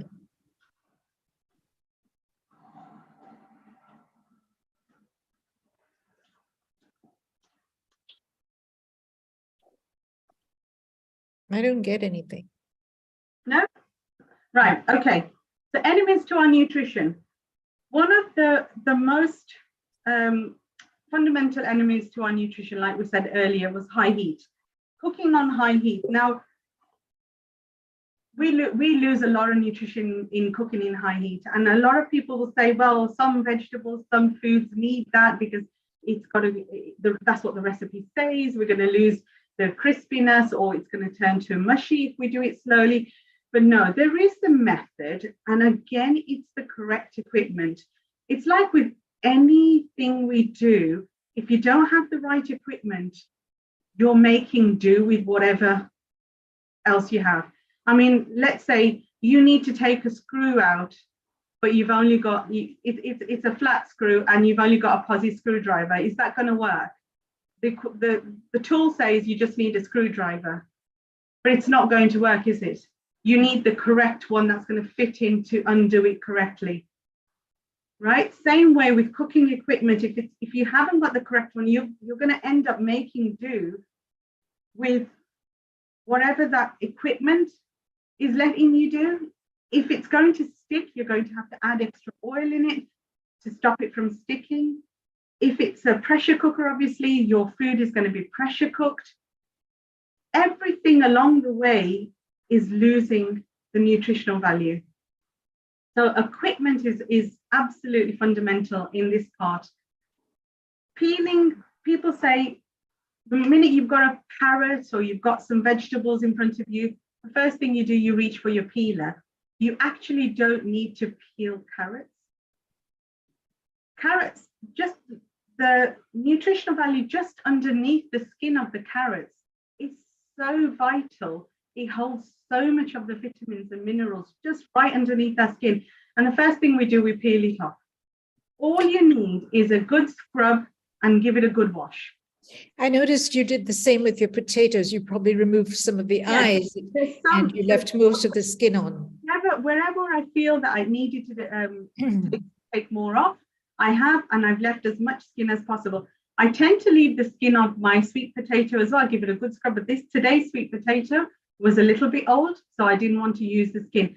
So again, if you've bought organic foods and you're going to use them straight away, try to just scrub the skins, get yourself a good quality vegetable scrubber and give it a good scrub under cold water and just take off the little bits that you feel are a little bit too bad and I don't want them in my food. That's fine. You just peel them off.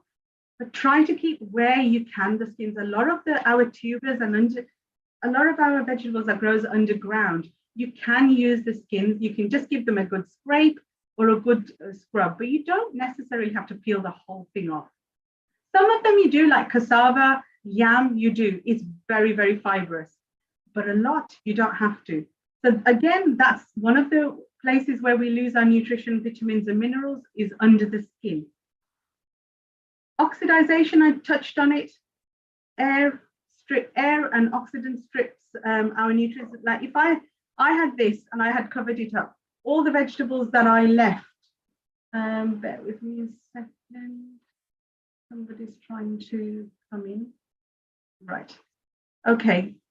Try to keep your vegetables covered until you're ready to cook, because I don't know whether anybody knows the actual properties of onions. Onions are actually a medicinal vegetable. It actually sucks in all the impurities from your air.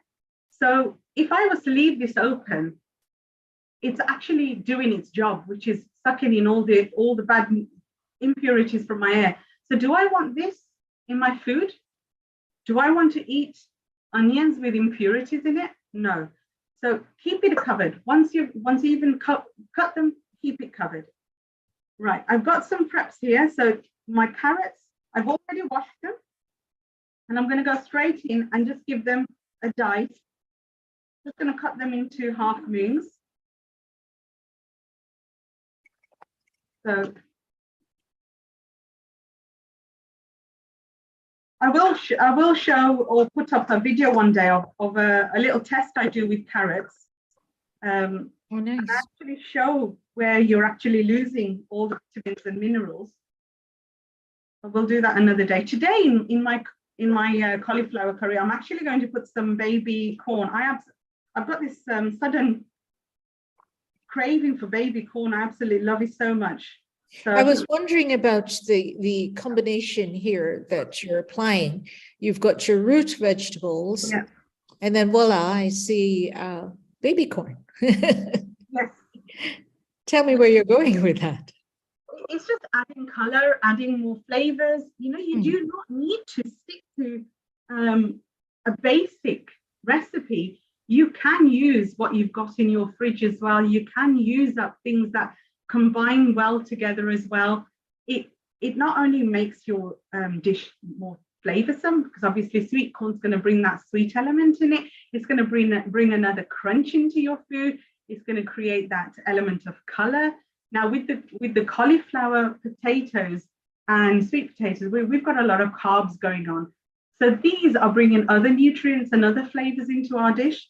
Now, as you can see, my cauliflower today only had a little bit of green around it, but I'm going to use that green.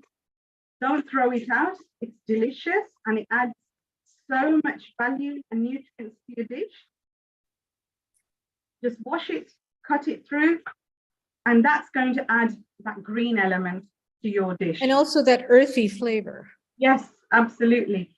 So the onions, which I'm going to start cooking first, so I'm going to cut them up. Now this particular dish doesn't need very finely cut onions. It's just going to be strips. Now, if you've got a loose onion like this one and it's opening up, very just careful when you cut it. So we're not making a gravy today, so we don't need very finely cut onions. It's going to be a dry dish, so I want to prove to you that we can actually make a dry curry without it being soaked in oil, and it's not going to stick either. Again, why does that happen? You've got the correct equipment to help you. Now people say, well, if I'm using my non-stick, then it's not going to stick. But when you use your non-stick, you still add oil. I don't know anybody who doesn't add oil first to their non-stick either. So if somebody says to me, but I've got a non-stick pan and I don't need to use oil, they say, okay, this for me. And the first thing they'll add in there is oil. I said, okay, just added oil. Well, they don't want their eggs to stick to the pan, do they? Yes. So I say, why are you using non-stick then?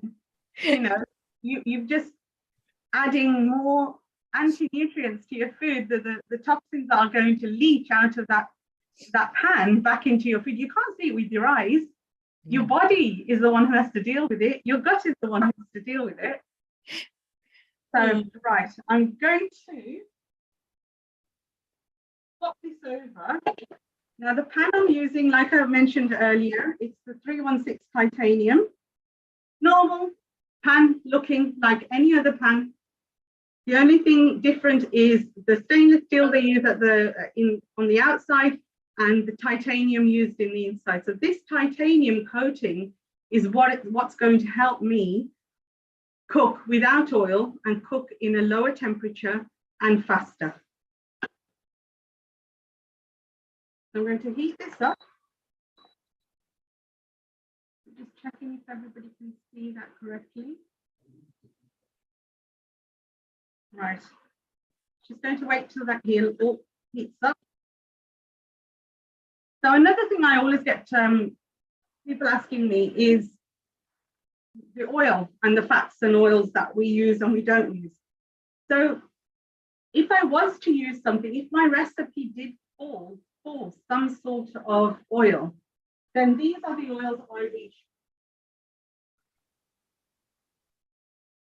I've got mustard oil, if you can see that. So you got mustard oil, we've got sesame oil, and we've got regular cooking olive oil. Now, when I say regular cooking olive oil, there is a difference. People say, oh, but I use extra virgin olive oil in my food. You can't cook with extra virgin olive oil. Extra virgin olive oil doesn't have a high heat tolerance. Once it's hit that heat, it'll turn carcinogenic. You're not supposed to cook in it. It's only for topical purposes, dressings, or if you were to cook on something just to warm something up, but never above 60 to 70 degrees. But people don't realize that the minute we want to do any kind of tarka or sizzling, that oil has reached 150 degrees. So to say that, oh, but I'm not heating it too much, I'm just doing a quick bagar or tarka or something. Unfortunately, you're not sitting there with your temperature thermometer to check, but it is that even that tablespoon of oil has reached 150 degrees. So it's no longer extra virgin olive oil, it's actually a pool of carcinogenic oil. So unfortunately, I've even had people say to me, oh, is that why my oil burns and I get that horrible smell? And I'm thinking, oh my God, are you seriously using extra virgin olive oil for cooking?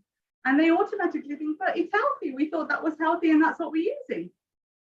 So again, it's lack of knowledge. It's not even at the back of the oil bottle telling, do not cook me at this temperature. So again, it's just lack of information.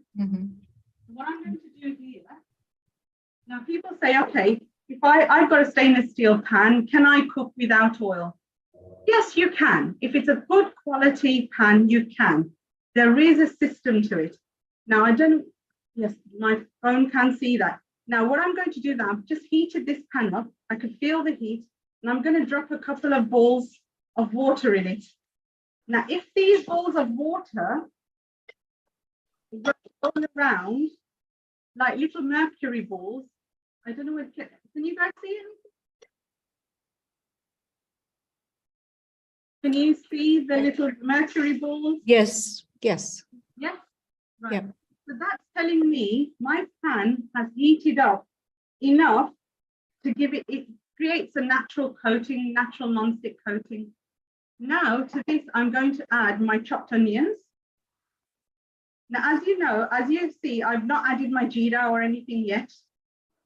Because like I said, if you want to create something that's healthy, there is a system to it. Now, if I put the jeera in straight away, it would burn.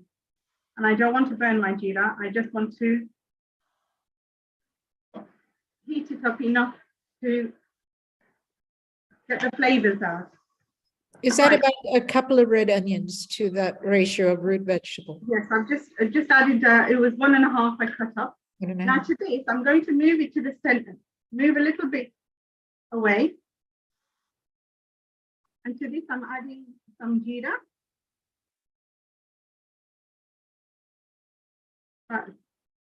Teaspoon. So those were whole seeds? Yes, they were whole seeds. And these are lime leaves, curry leaves. I'm just adding a couple of curry leaves to this. Now, as you can see, I'm just checking if you can see me correctly. Let me see if you can move that a bit forward or backwards. A little bit better, yeah. A bit better. So the jeera, I'm just heating up in the center. I'm not mixing it with the onions yet. The onions are still sitting there as I left them in the pan. Yeah. I'm going to add the lid to it. So what the lid is going to do is create its own vapor, create some sort of vapor in there from the natural oils and the natural water the onion is holding. So that's going to create that steam and that moisture we need to start sauteing. Because obviously at the end of the day, we are making a curry, we need something to saute. If it's too dry, it will burn, and we don't want that. We want to create a nice curry that's holding all its flavors, but yet cook it without any oil. Now that's our main aim here today. So that I just want that jeera to take on some of the heat so we can use its nice natural aroma. So that's cooking away nicely.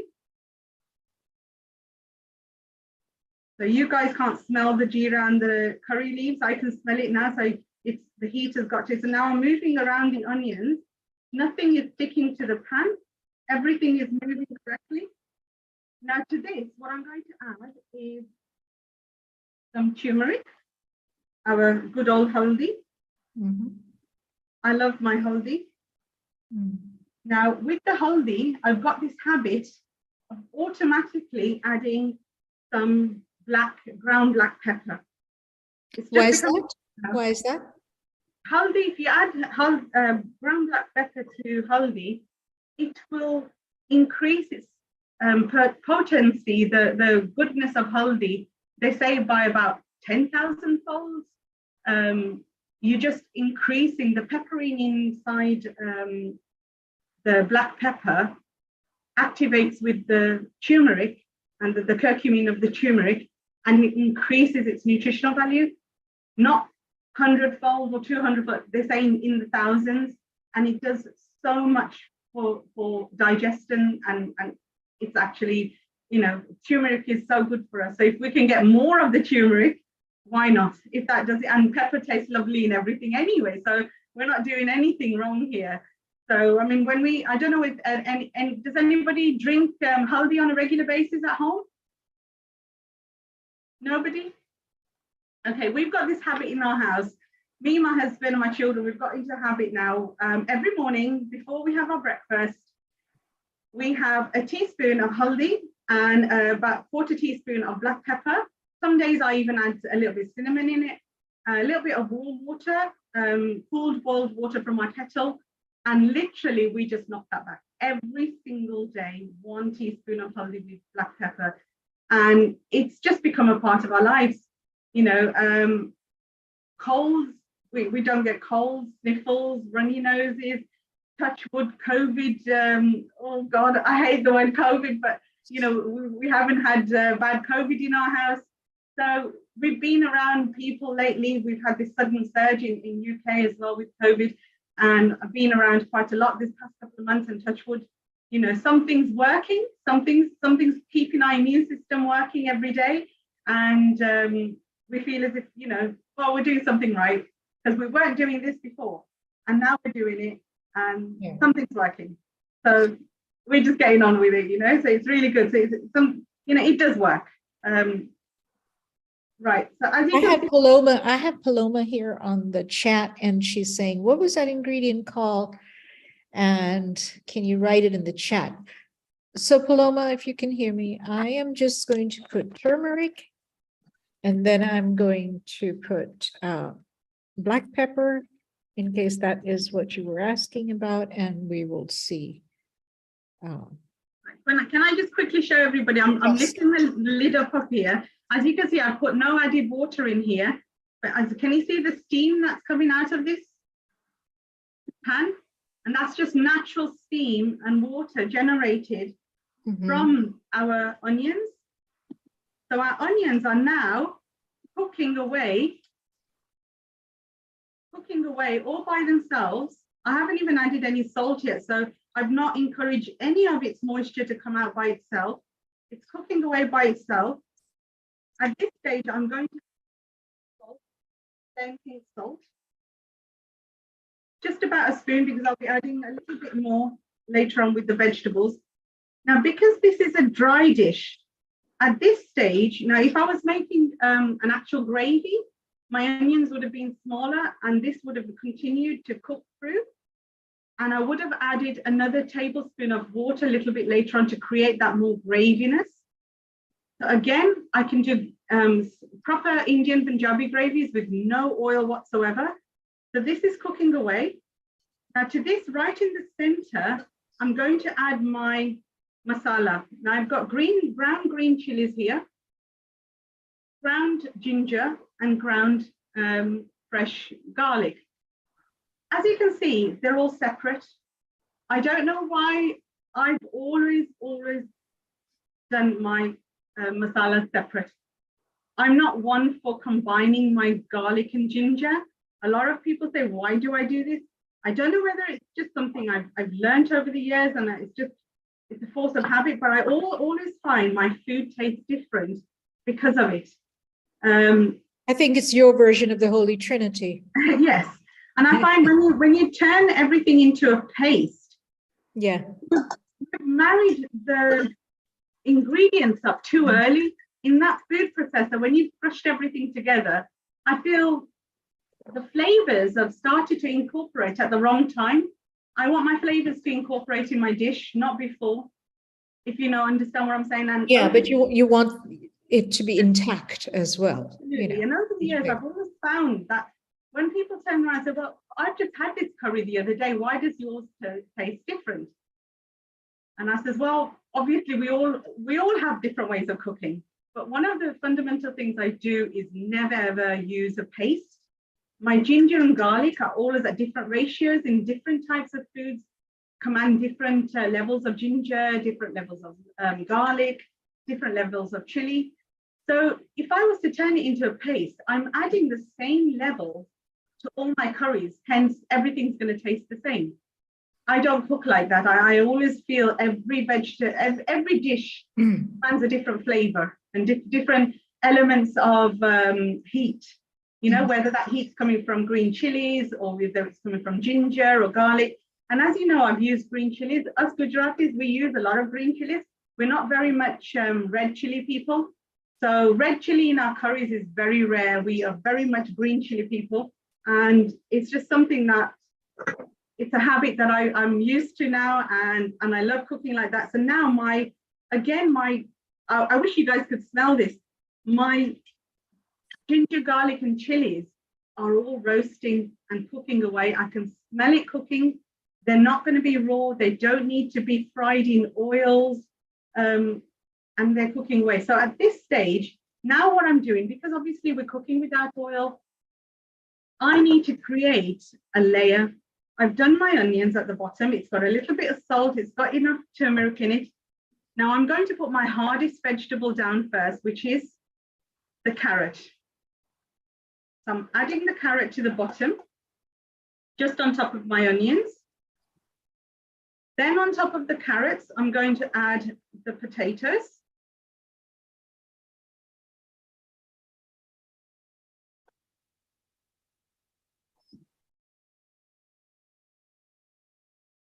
So on top of the potatoes we're going to have the cauliflowers, but I'm going to give this another half spoon of Himalayan pink salt.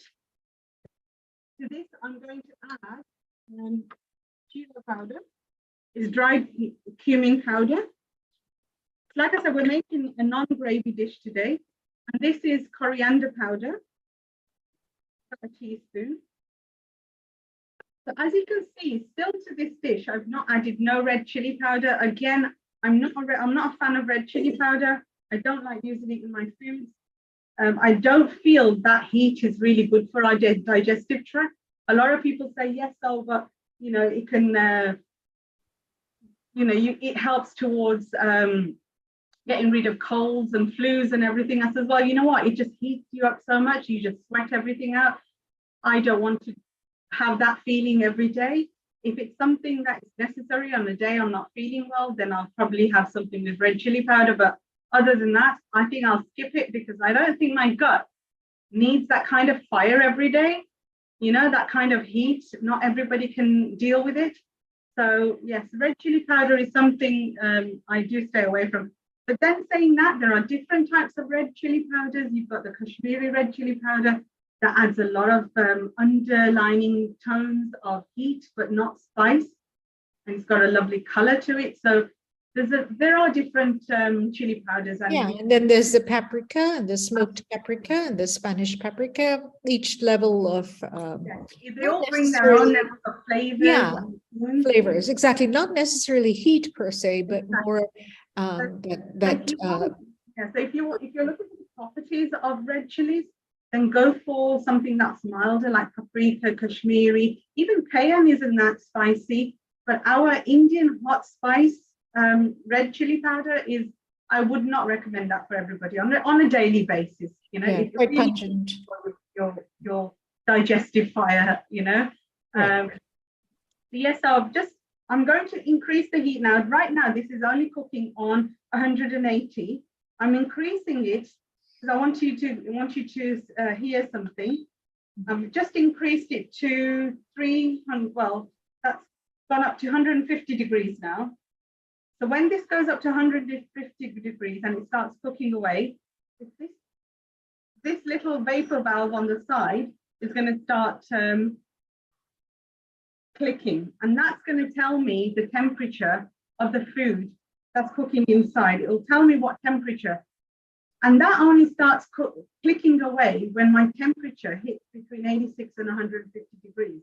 So it tells me, go back to your pot and reduce it down to less than 200 degrees. And then when it's reduced to that, that's where the system starts working inside. This will seal by itself. The lid I can take up and down whenever I want. There's no pressure here. There's no contraption here to click it. But when it reduces in the heat, the air and the steam inside will create a suction and hold the lid in a way where it'll start cooking in its own steam inside. So again, one of the enemies to our nutrition is water. Water, people say, well, we use water when we're cooking, so well, how can that be an enemy to nutrition?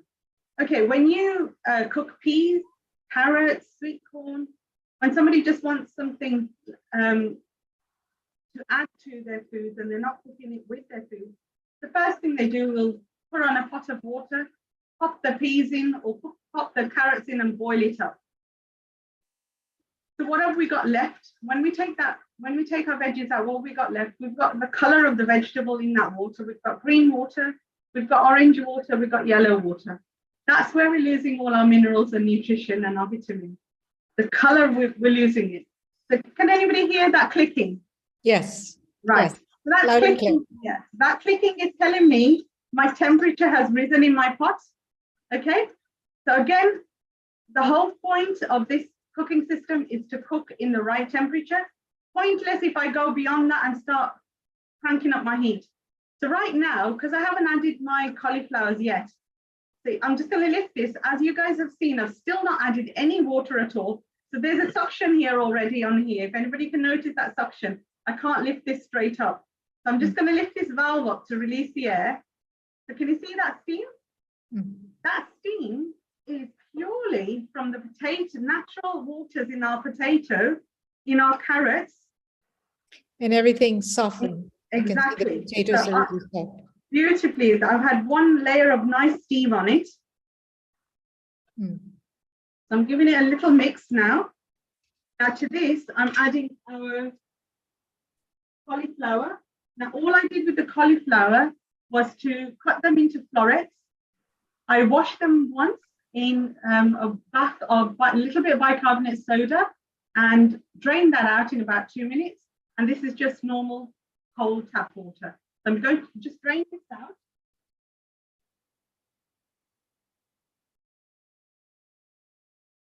Right.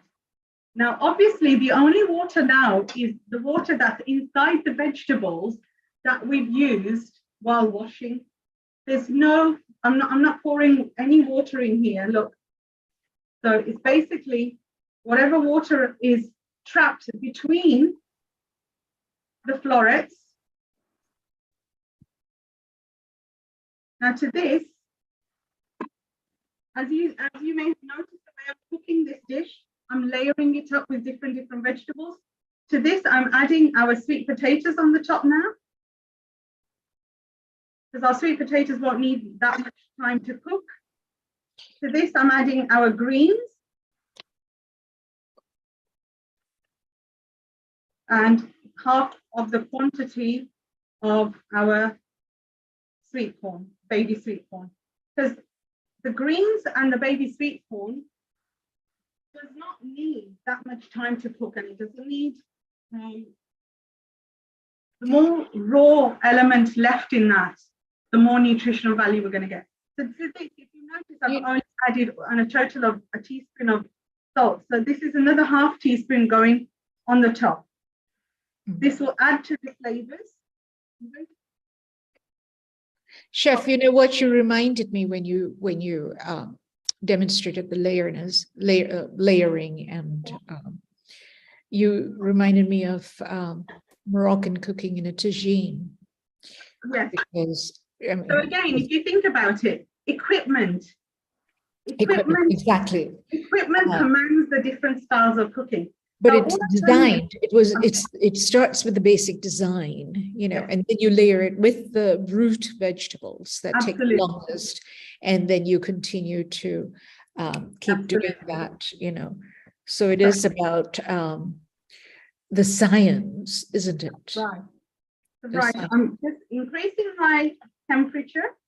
So until the pot tells me that it's come to the right temperature, now reduce me, because I'm going to carry on cooking inside now at the low temperature. So while we're talking away, this is, if you can just notice, I've layered everything up. The water in here is the steam and whatever was captured inside between the cauliflower. If at any time you feel that it's sticking or it's burning or something's wrong, yes, you can add a little bit of water. But when we say we're adding the water, we're not adding the water because it needs that water to cook. We're adding the water to deglaze the pot, basically, to remove anything that's sticking to the pot. Remember, this has no oil whatsoever. So how strict are you about the temperature of the water that you add in periodically if needed? Right, because this is a dry dish, I can add just normal lukewarm water to this. If this was a dal or something and I needed to add water to my dal later on, because obviously it's, you know, evaporated out, it'd have to be the same temperatures of that. Right. So I'd use boiling. If it's boiling, it's boiling. Never add cold to hot. Right. You know. Tell your viewers why we don't add cold to hot and hot. Right. Firstly, it will change the temperature of your cooking dal. So the coating of your dal as it's cooking, it will ruin that the cooking process. Secondly, cold to hot can actually create germs as well. But then you're going to boil it up, so then you've lost those germs. But then when you start eating your dal, sometimes you'll say, okay, how come I've got this layer of water on top of my bowl? That layer of water that happens when you're cooking with two different temperatures of water. It's the separation. Yeah, the separation. So it just never mixes the same. Even if you raise the temperature and the next lot of water, you boiled it to the same temperature again, it will never be the same. Your dal just will not soak in that water. Amalgamate in the whole. That's the word. Yeah. So yeah, there's little elements, and I'm sure there's a scientific name for it as well, but I don't know. But yeah. What about people who have the tendency to not use enough water when they're boiling their potatoes, and then, you know, halfway through, you know, midway through cooking, they're like, whoops, I need more water.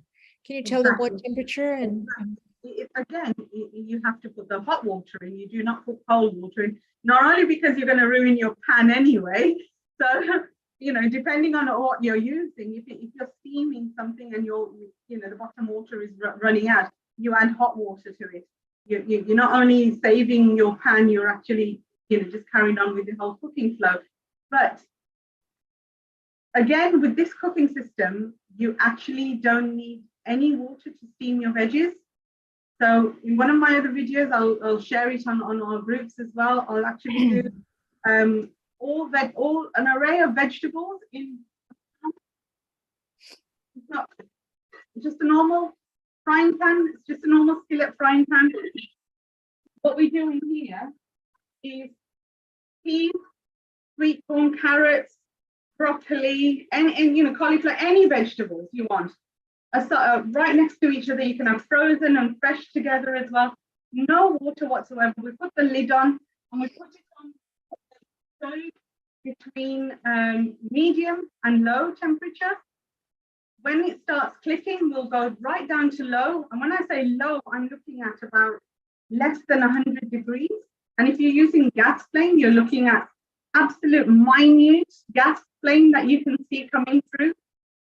10 minutes and your veggies are all cooked and steamed equally. Nothing sticks, and you don't need any water in there.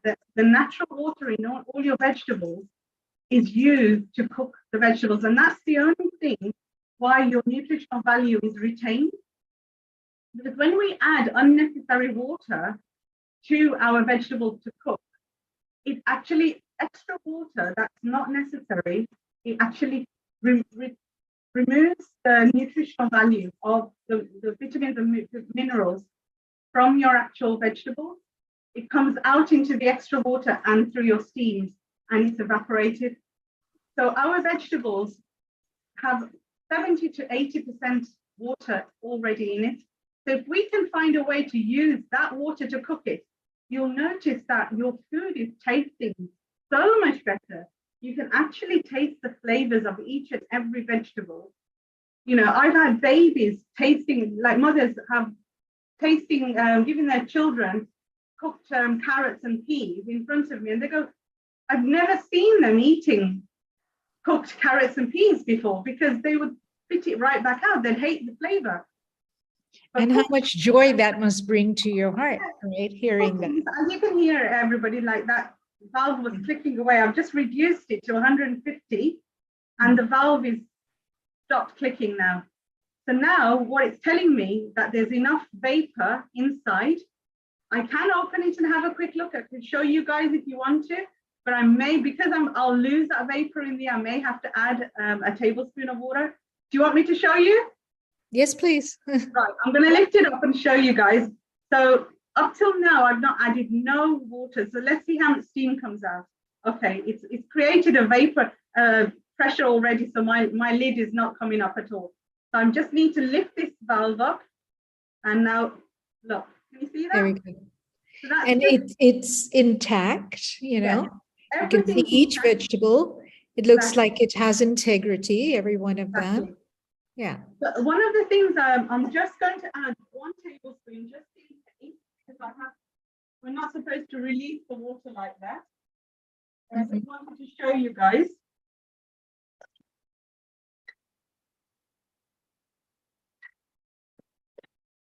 So as soon as I put that water in, I can hear the water touching the bottom. So that steam that we just released has obviously, I needed to replenish that. So that's back down again. I'm just going to increase the heat so it tells me again, I've brought that heat back to the right amount. Once that starts clicking, so this system, that's the beauty of this system. And when I found this company and I did the research and everything, I started with them as their nutritional chef and just teaching people how to cook in this. And as I learned, like, you can hear it clicking, right? I'm going to bring it down. So it'll switch it off, it's by itself, that's it. Okay, as I started cooking in this and I started tasting my own food, and I'm thinking, oh my goodness, this is what was missing. This is the stuff, you know, this is the stuff that's been missing from all the stuff I've been teaching people. Oh, I learned this and I learned that, and this is how you cut this, this is how you combine this. The actual cooking process is where I was losing the actual nutritional value. And when this company came in my life, I thought, okay, now moving forward, everything I cook, my home food, my cooking classes, everything I teach is going to be in this system. So if anybody wants to know anything more about this system, let me know. I'll show you all about it, what it's all about, the whole, how it works. But it's a lifetime equipment. It's something that you never need to replace ever in your life. And as you notice, I took the handles off as well. The handles come on and off, ergonomically designed. And while we're talking, let's see the time now. If we give ourselves another 5 minutes before I mix this and do the final, you'll see that this whole curry is, with me talking, is going to be cooked in about half an hour tops. And that's an Indian aloo gobi with Indian flavors. Right now it's layered. Normally we wouldn't layer, we'd be mixing with lots of oils and whatever, you know, making it nice and crispy and in our pan. We don't need all that. We're here for the flavors, and we're here for the food to do its job, right? It doesn't need to be coated with all that oil. Okay, so that's amazing. Yeah. The only thing I haven't added in this now is some tomato. and a little bit of garam masala and our coriander. So I was that's just coming to that. I was like, where are the tomatoes? So I'm not going to add whole tomatoes. I'm going to add, because this curry today is literally, my whole point is to show somebody how you can cook a dry curry without oil. And I find a lot of people get fascinated that in a stainless steel looking pan, she's cooking without oil. It's not going to stick and it's going to be super dry. How is that even possible? So I'm doing it live in front of you. So there's no magic wand here and there's no, right,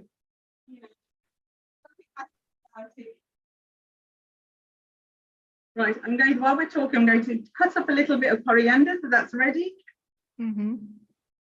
This is already washed and dried. What I tend to do is leave my coriander stems, as soon as I buy them, I wash all my coriander. And once they're all washed, then I put them in a jar of water, leave them out for 1 day on the table, let it soak up all the goodness of the water. Then what I'll do, I'll open them out on a kitchen towel and then wrap them up and pop it in the fridge. And the base of a lot of people have started using all the new equipment and putting water and everything. And I still feel that's far too much water. Then too much water is no good either. It'll start rotting the coriander. So if you just dipped the end of your kitchen towel in a little bit of water, just packed it up and put it in the fridge, you've got fresh green coriander for a good week in your fridge.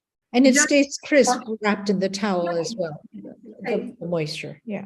Daksha, you can carry on cooking. We've gone 6:10. We were supposed to go to USA. So let's welcome our USA coordinator and the Peru people, because we are doing a journey in Peru with Wai Ching Lee and Myra, and our USA coordinator here, Sharon Rose. Global Namaste, Sharon Rose. How are you? Global Namaste. Global Namaste to you all. I am very busy these days with our mini farm, harvesting, cooking. Oh, it's a lot of work. And Sharon, you've got lovely tomatoes growing. Sharon Rose is our coordinator from America. She is also the president of the Sacred Mysteries Production, a filmmaker, choreographer, composer, author, teacher, and she also produces quantum movies. And Sharon loves cooking and entertaining guests at home regularly. She's also going to share a couple of her recipes today. Kiran, you and Chef D, hang on. Chef D, carry on cooking. In about 10 minutes, 15 minutes, when you are done, Sharon will bring you in and we'll talk about your dish. Excellent. Sharon, Wai Ching is there in Peru as well. So we can say, unmute yourself, Wai Ching. Wai Ching, say hello to Chef D and Kiran Robinson, our producer from Luxembourg. Right, Chef D, I tell you, I'm just enjoying your tips. I'm listening in very, very closely, and really, admiring your alchemy in cooking. So I'm going to put on some of the tips into my cooking. When I get a chance to cook, I'm traveling, and luckily I have a kitchen right now, but not a kind of a cooking kitchen. But the mama there has been making me amazing food. So, awesome. and I've been discovering some of the interesting restaurants here. So I hope you stay on to listen, because we are going to talk about so many ingredients and how we are going to look at that. That's a beauty. Yeah, Kiran, you weren't with us, but we were talking about the purple corn, and they make a drink called chicha morada from it. And today we're going to make causa, which is potato cakes, and it's all potatoes. This is a beautiful potato. This red and yellow potato. There are 5,000 varieties of potatoes. Wow. And the taste is the same. It's just the skin that has that. I'd look at her tomato. Today. Sharon is showing the tomatoes. Oh, Sharon is showing off her tomatoes now. Oh, it's fabulous. Sharon is so lucky. You guys have got an ability to grow beautiful vegetables. We in the UK, we got horrible weather. We can't. It's true. It's true. I'm envious of you ladies. Well, you can take a look at tea as well. And this is. Oh, look at that, her tea. This is where cocaine is derived from. And they drink it at a high altitude to be able to breathe for the altitude sickness. So we'll be talking about that. Stay on. Purple potatoes before? Yes, I've had, but today we're not. But today we're going to be talking about these little ones too, these fingerling ones. Fingerling. But even the Yeah. fingerling skins are a duo color, aren't they? Oh yeah, they're a lot. Right? Yes. Yeah. Yeah. Cool. Lucky girls. Well, I'm going to start with a video of my husband, Chef. Actually, his name is Jay, but he's now wanting to have it be called JAI. And he's making sauerkraut, and you'll see a bit of our greenhouse. That's where the tomatoes were grown, but we have 5 large boxes of them outside too, and they're just starting to. So we are inundated with amazing. So what's the secret? Is it the weather or what you're putting in the soil? It's a number of things. One, this is our 3rd year with the greenhouse. So, you're learning every year. And this year we're getting probably 60% more than we've had in the past. This summer, after it seemed like a terrible drought in June, then it started raining almost every day. So everything outside is just, we're going to have even more tomatoes and a lot of things out there. Our strawberries are beautiful. And the other secret is I water. We don't have a watering system because they break so easily. So I water saying Lakshmi mantras. Wow. And then we make our own fertilizer as well. Sharon, the main secret is you know how to nurture your fruits, vegetables, and your man. Yes, yes. Well, Wai Ching is going to be here in about a month, and then we're going to have some wonderful shows for you. Oh, that's Sharon, yeah, we're going to be cooking together. Sharon, let us share that video first, because then you got other videos of Wai Ching as well. After your video, we go back to Chef D to see the final product, okay? Yes. Yeah, so we share the video. Chef D, you carry on bringing that luscious, delicious meal that you're planning. Kiran, you can wait and maybe give a comment if you're okay. I'm sure in Luxembourg, it's your dinner time. Up in Peru and America, it's just coming from morning to lunchtime for Wai Ching and early morning for Sharon. This is where I live, by the way, where we live. This is a view from our house. So here we go.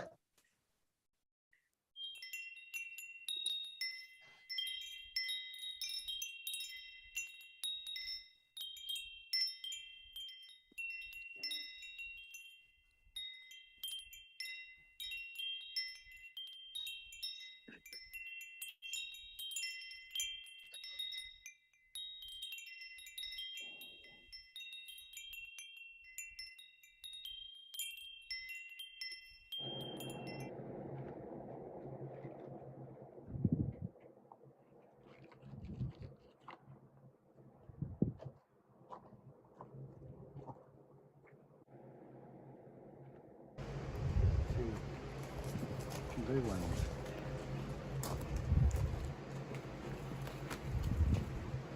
Full of water.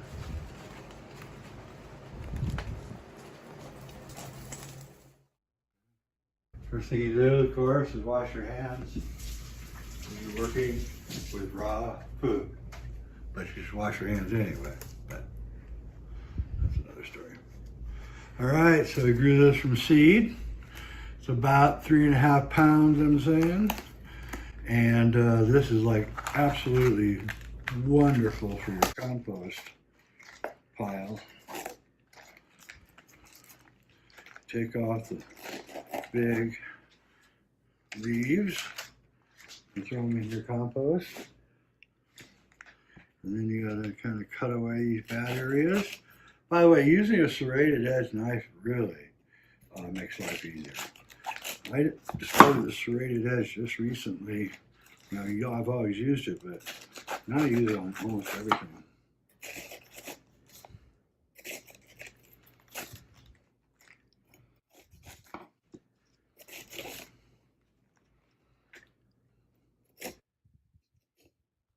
Okay. A little bit left here. Then we need a regular knife to core it. So you want to core it.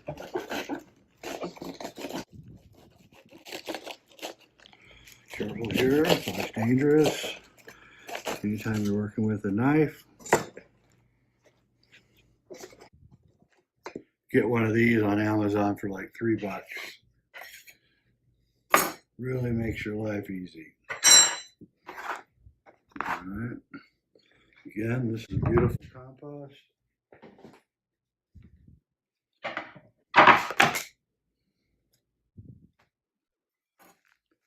All the scrappings off. You want to get it mixed in. So the point of what we're doing is we're going to take these mason jars and we're going to make sauerkraut. This will be caraway seed sauerkraut. And you'll see that I grew this from seed and it cost me virtually nothing. And it's going to produce a lot of sauerkraut.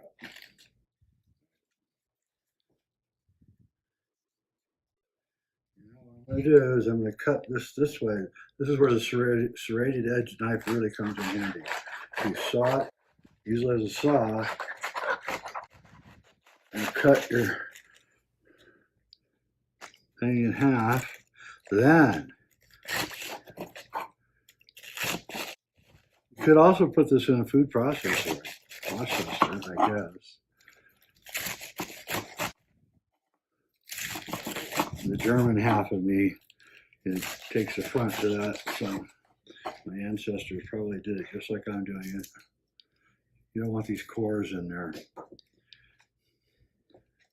Here's another one. You don't want those in there. You only want the nice soft meat, crisp meat.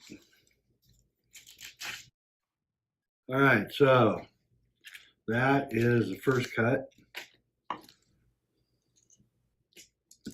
Get some of the bigger pieces out of here. Like I say, it makes great compost.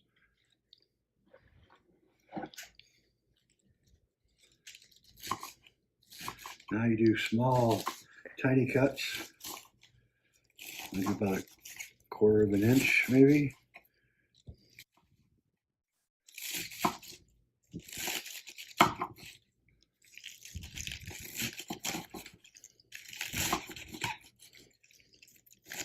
What you're trying to do is you're trying to make everything the same size. You're never going to achieve that, but that's your goal. There's always going to be bigger leaves and smaller leaves, unless you put it in a food processor. But I like it fluffy like this.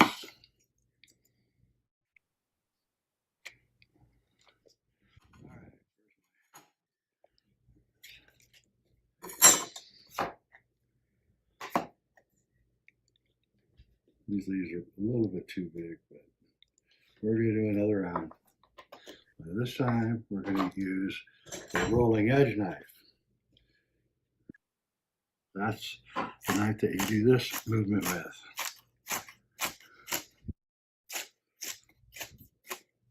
with. Oh, lose some.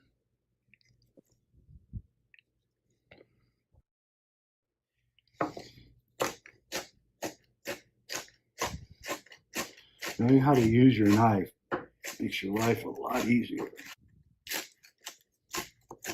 There's a reason they put a curve on it.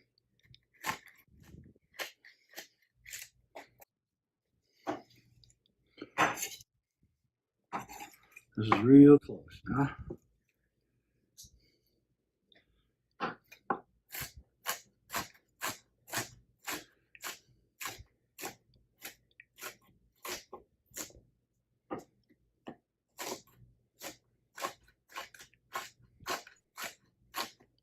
Super hot here today.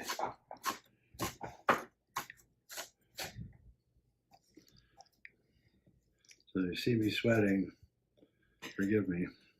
All right, well, that's a lot of cabbage here. Now, what we do is something I forgot to bring up.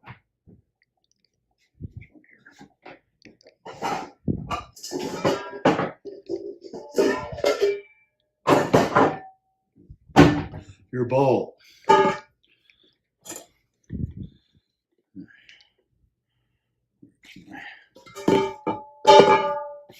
Okay.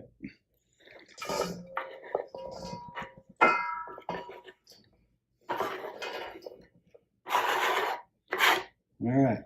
So now I've got about, I say 2.5 pounds.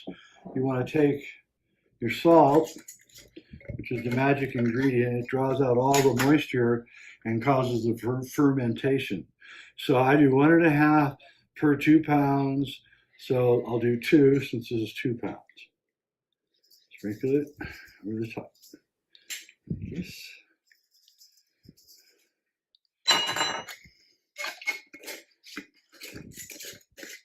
Okay, and then this is really important. It adds a flavor. If you don't like caraway, you can use sesame, you can use anything. I like caraway. As you can see, I'm measuring the caraway very carefully. All right. Now, if the camera wasn't going, I would just do this with my hands. But I got to make this look, we got to be healthy here. So what you do is you mix it like a salad, sort of. What you're doing is you're mixing that salt, but also the caraway, all over the leaves of this thing.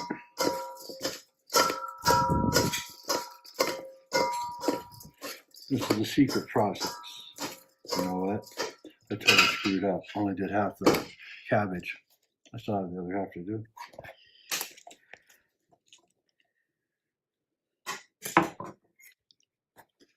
As you can see, we're getting a lot of cabbage. Glad I got a big bowl.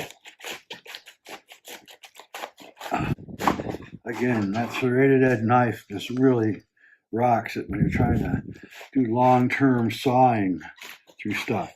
Even meat, it works.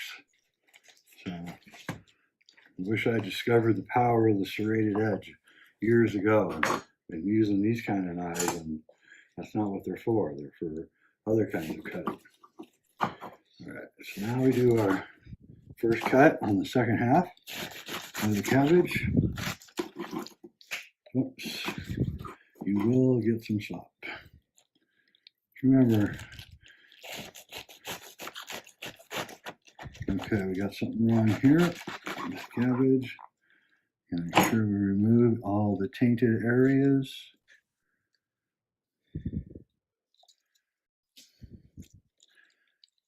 This is the core anyway, you don't want it.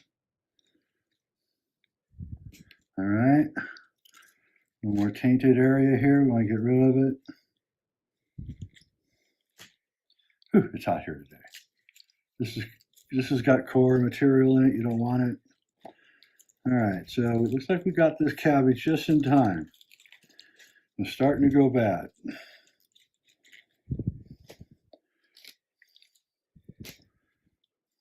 It's good. Good you guys get to see this, so you know what to do.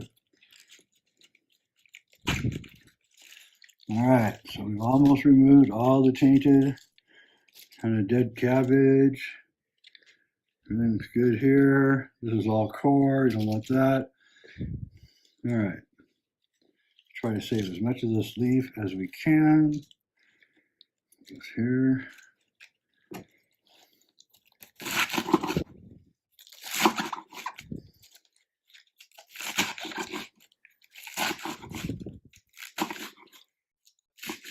All right, so that's first cut.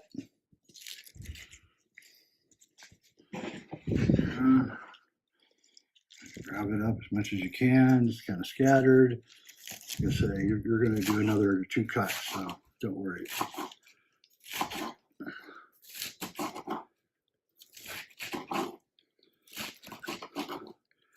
Anytime you want to do anything that involves kind of a sawing process, you got to use your serrated edge. As you can see, this one cabbage is going to produce a lot. And I got another one. I've got 10 more, or no, 12 more, I think, coming. Maybe more than that, actually. All right. Do your roll cut.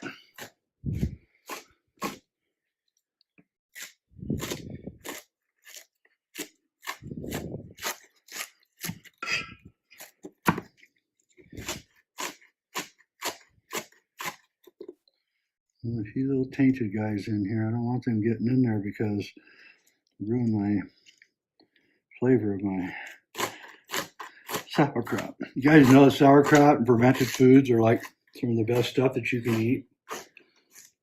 There's all sorts of enzymes in fermented foods that you can't get anywhere else. Our ancestors ate them all the time. We don't eat them hardly at all anymore. It's really quite shameful. And really good for you. I always loved sauerkraut ever since I was a kid. I was the only kid in the family that liked it. Everybody else loved it. I was crazy for liking it. And it wasn't very good sauerkraut. It was not homemade. It was from a can. All right, I'm starting to like the consistency now. Sort of as good as the first one. Again, you think about it, this entire thing, the actual price was probably about, for this cabbage, I would say, I don't know, 10 cents for the seeds. I'm going to put a lot of labor in it, but not that much. Mostly watering, which I didn't even do. All right, so that's another, we're gonna have to add, I would say, just another tablespoon of salt here. I think we put enough in already.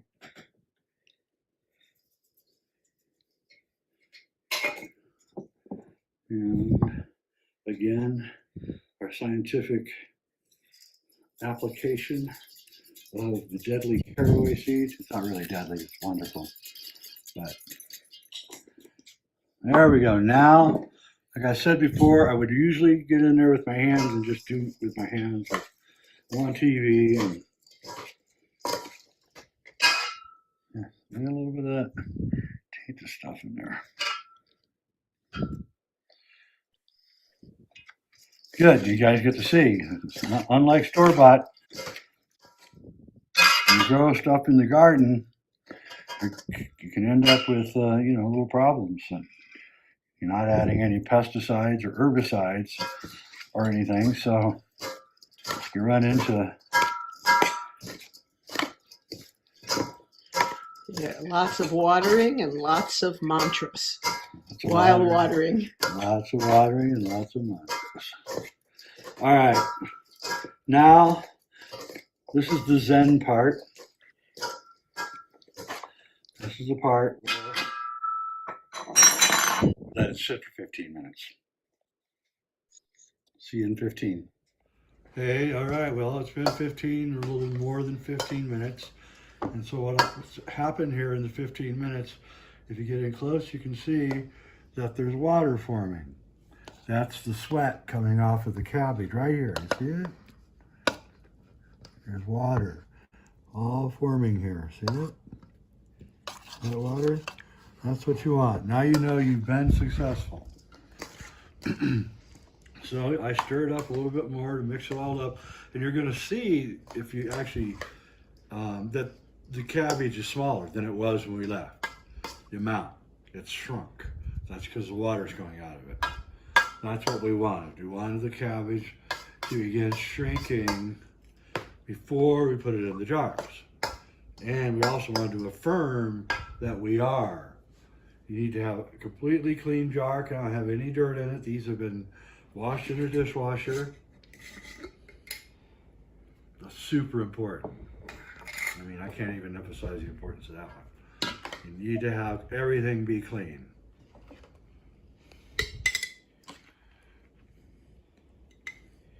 This is so simple. You know how much I haven't bought sauerkraut now in a couple of years, but the last time I bought a quart of fermented organic sauerkraut, which is what this is, it was at least $7. Now, I bet you it's near 10 today. So just think about that. For less than 10 cents of seeds, I'm going to get, I'd say, at least a couple quarts of organic fermented sauerkraut. You should eat this stuff every day if you can. What you want to do is press it down. That helps it not only get more in the jar, but helps it ferment better. With all that salt is pushed up against the meat of the cabbage. Oh, I wanted to address one thing. Because these are grown in a greenhouse, and because I strip off all the outer layers of leaf at the beginning, I don't feel I have to clean the inside of the cabbage. It's never been exposed to the air or anything like that, open air. So I really don't feel that I need to clean it. That's why I didn't clean it. Okay, then you want to put your jar on your lid. You want to really make it tight. Come back in 6 weeks. It looks like I'll be able to get just 2 quarts here.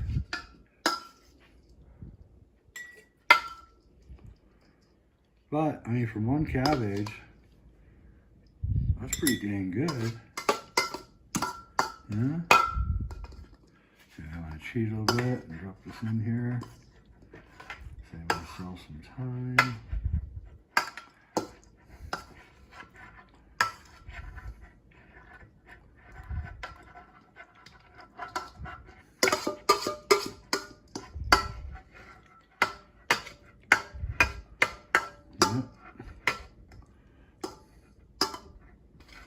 All right, so as you saw when I cut the cabbage, I have 2. So I'm left with this little bit, which I'll scrape out and put the rest in here. But once I press this down, so I really came up with 1.5 jars. So I'll take that other cabbage and fill that up with the rest of the jar. So you'll see that from these 2 cabbages, I'm going to get at least 3 quarts of sauerkraut, like I said, for less than 10 cents. That's how much it cost me. So don't let them tell you that there's like starvation and hunger. There is that, but we can fight back against it by just working. It just didn't take that much work, to be honest with you. You know, it really didn't. And it sort of just grew itself. We had to water it, had to fertilize it, but other than that, we just planted seeds in the ground, and I believe this would be in April 1st around, and here we are, and July 21st, the first month of summer is now gone, and we're pulling it all out of the ground. So it took all of April, all of May, and all of June, and then the first couple of weeks of July, 3.5 months to grow mammoth, almost basketball-sized cabbages from seed. So you can do it too. Don't ever let them say you can't. Before we go, tell us about these tomatoes. Same thing here. This is really our second batch of tomatoes. You can see there's no flaws in them. They're perfectly flawless. Again, we grew these from seeds, and we strung them from string from things that are hanging, and they grew vertical. And it was really a new kind of experiment that's really working out pretty good for us this year. But you know, yeah, the tomatoes are really about learning. I mean, it takes. We started this garden in 2019. And it's 2022, so 2019, 2020, 2021. So it took us 3 years to really figure out how you grow things. Now we're growing gigantic cabbages, we're growing flawless tomatoes, and so you got to start. That's the whole thing. You got to start because the learning curve, while not steep, it's still going to take you a while before you're actually growing enough food that you can feed family. So, and we're doing it this year. I would say we're at a 60% yield this year over last. And that's because we just learned from all of our mistakes. I'm starting on the second one, cabbage that we grew, and I just wanted to show you this guy is ginormous. We thought our dog was big. I mean, look at these leaves. And I'm not going to use these. These are going in the compost, but look at this. Look at this. Look at this leaf here. You can use it for a plate. Don't they use leaves for plates in tropical countries? Like banana completely leaves? blown away by how much we grew here. I'm not even to the head of the cabbage either. This is just a protective outside layer of leaves, and what it's going to be 10 pounds of leaves almost.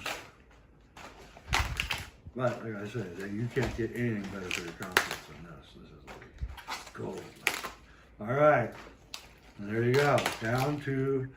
That's why I feel I don't have to water, because I've taken all these exterior leaves off, and now I've got the cabbage ready to go.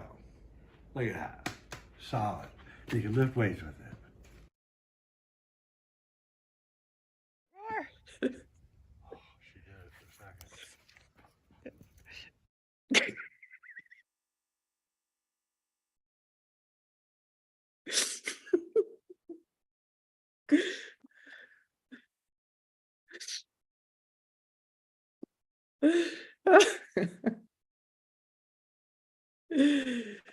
So that's Amazing. Sharon, amazing the size of the leaves. As you said, they can be used as plates. Jay said that he's going to use it as a compost, which is very beautiful. But it's amazing the size of leaves. It was very exciting. Oh, yes. Yes. Well, it's a lot. Believe me, it takes a lot of time and energy to do this, and a lot of love. And Let's it's just the two of us doing, maybe next time I'll show the latest of the whole garden itself with 15 raised beds outside, and then about 10 inside the greenhouse. And, but last year he ended up making 56 quarts of tomato sauce. And, Wow. we're still, I think we still have a little left, and he's already making more. This year we're going to have even more because it's really, wow, we have such abundance. And then we'll have White King with us. Sharon, the beautiful part is it's all organic. It's all yours. It's all organic. Oh, everything is organic, and even our fertilizer we make ourselves. There's lots of issues these days with fertilizer and all kinds of with food, but we're creating abundance here. And also in Crestone, we'll be able to barter with other people. Yes. Who grow other things. We have a community garden as well. So people here have been very aware. I think they moved out here not only for the spiritual communities that are here. We have 33 different spiritual communities and a beautiful Lakshmi temple, but they came because they felt like something was going to happen in the world like this, and they wanted to be in a place where they could grow their own food and have neighbors who would think like they do and care about the earth, care about the environment, and care about each other. Simply amazing. I think it's fantastic. Let's ask Chef D here in London what she thought of it, and she can show her final products, and we move on to Peru. So Chef D, what did you think of? Hi everyone, that was amazing. That was really good. Oh my God, the size of that cabbage. Oh, wow. That was really good. I'd love to see the end product, him actually bottling it up and turning it into the fermented sauerkraut. So I'd love to see the whole process. That'd be when we take it out, well, we still actually are eating some from last year. I think we have a last jar. Yeah. And it's so good for. Yeah, anything else to it? Any more carrots, radish, anything else? No, we like it that way. Just cabbage.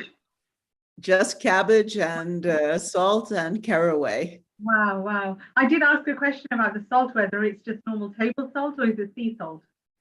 He uses sea salt. Sea salt, right, okay. Okay. And let's see, also we're growing bok choy. I should have filmed it the other night. He made fried rice, vegetable fried rice with our bok choy and our scallions and our onions. Wow. That we're growing. And we also have snow peas. Yeah. So it's just amazing. It's hard to go out to dinner because it's rarely as good as what he makes. And now that we have Wai Ching coming, oh my God, it's going to be a gourmet feast because she's an extraordinary cook. There's going to be parties every day. Right. Right. Well, let me let us look at Chef B's final product, and then we'll move on to Peru, okay? I literally switched this off as soon as Jay came on, so it's been switched off since. I've added, obviously I had to carry on. All I added was about 3 tablespoons of tomato puree, half a teaspoon of garam masala, and a sprinkle of the chopped coriander. I've mixed it through. As you can see, look, it's cooked in its own steam and juices.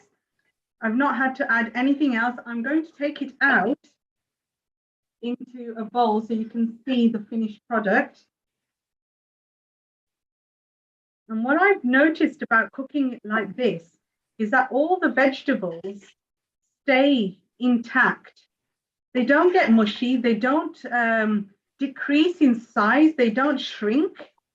And I find the whole dish just tastes so much different. It has nothing layered on top of it, no unnecessary grease. And what I've noticed is something that I have been teaching people is like, obviously people say, but you know, so-and-so curry I've made or so-and-so dish I've made, it feels grainy in my mouth. I'm used to that oil or the butter or everything. So it's okay. If that's how you want it, you're not diabetic and you're not eating because you've got a heart condition or something, and you can have that kind of fat element in your body. So it's at this stage you put it in just before you're going to sit down to eat. You can drizzle a little bit of your extra virgin olive oil. You can put a knob of butter on it. You can put a little bit of avocado oil, linseed oil. But this is the stage you put it at. This is the stage you do not add it while you're cooking. There's just absolutely no need. I mean, what we have here is, honestly, I wish you guys can taste it. It really is delicious. Each and every vegetable has held its shape. Nothing has just gone all mushy or anything. And honestly, it really is so delicious. And like I say, there's no oil, there's no unnecessary calories. You don't have to worry about burning anything off because there's nothing in there. It's just full of nutrition, and deliciousness. We put the spices, we put the masala, we put the coriander, the turmeric is doing its properties. Absolutely delicious. Now, I hope you guys tune in to other things I do as well. And you can see me doing an Indian curry base sauce with no oil. You can actually do the gravy so deliciously. So yes, it's doable, guys. If you've got the right equipment and the know-how, everything is doable, and we can reverse our lifestyle diseases through the power of nutrition. And I'm going to hand it back to all you beautiful souls and say bye-bye. Chef D, just before we let you go, can you hold the final dish a bit closer to the camera? Just a bit more closer. Come in, yes, come in a bit.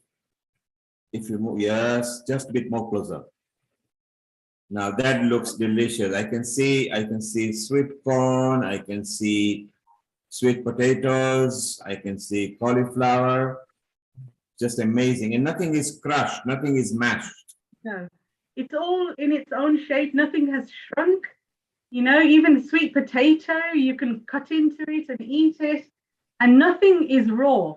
Everything has been cooked between 86 and 100 degrees. If we had a scientist sitting here with all their equipment and they did a nutritional value on this dish would still be holding anything between 90 to 98% of its nutritional raw values.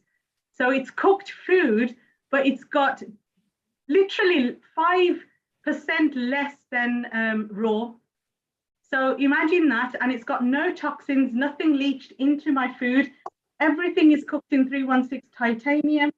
Absolutely delicious, and absolutely, I just can't praise this style of cooking enough. I just wish it came in my life a lot earlier, you know, and I wish I could have helped my sister through the power of nutrition.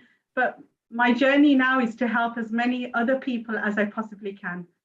So, and Chef Day, let's remind the audience that the titanium material is the same material that is used in medical science and the hospital. Right, yeah. Yes. So it is the highest, safest material that one can use for cooking.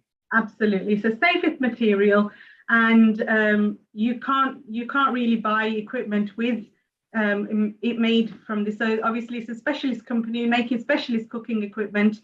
If you guys want to know more about it, drop me a message, get onto my socials, and we can talk more about it. You can learn how to cook with it in your own homes as well. And you know what? It helps. Every little bit helps. You know, our well-being and our health isn't one thing. We have to create a collective amount of stuff to repair and reverse our lifestyle diseases. No one thing is going to help. And we've got such a plethora and an array of amazing professionals on this group globally with so much knowledge and information. And imagine putting all that together on this platform.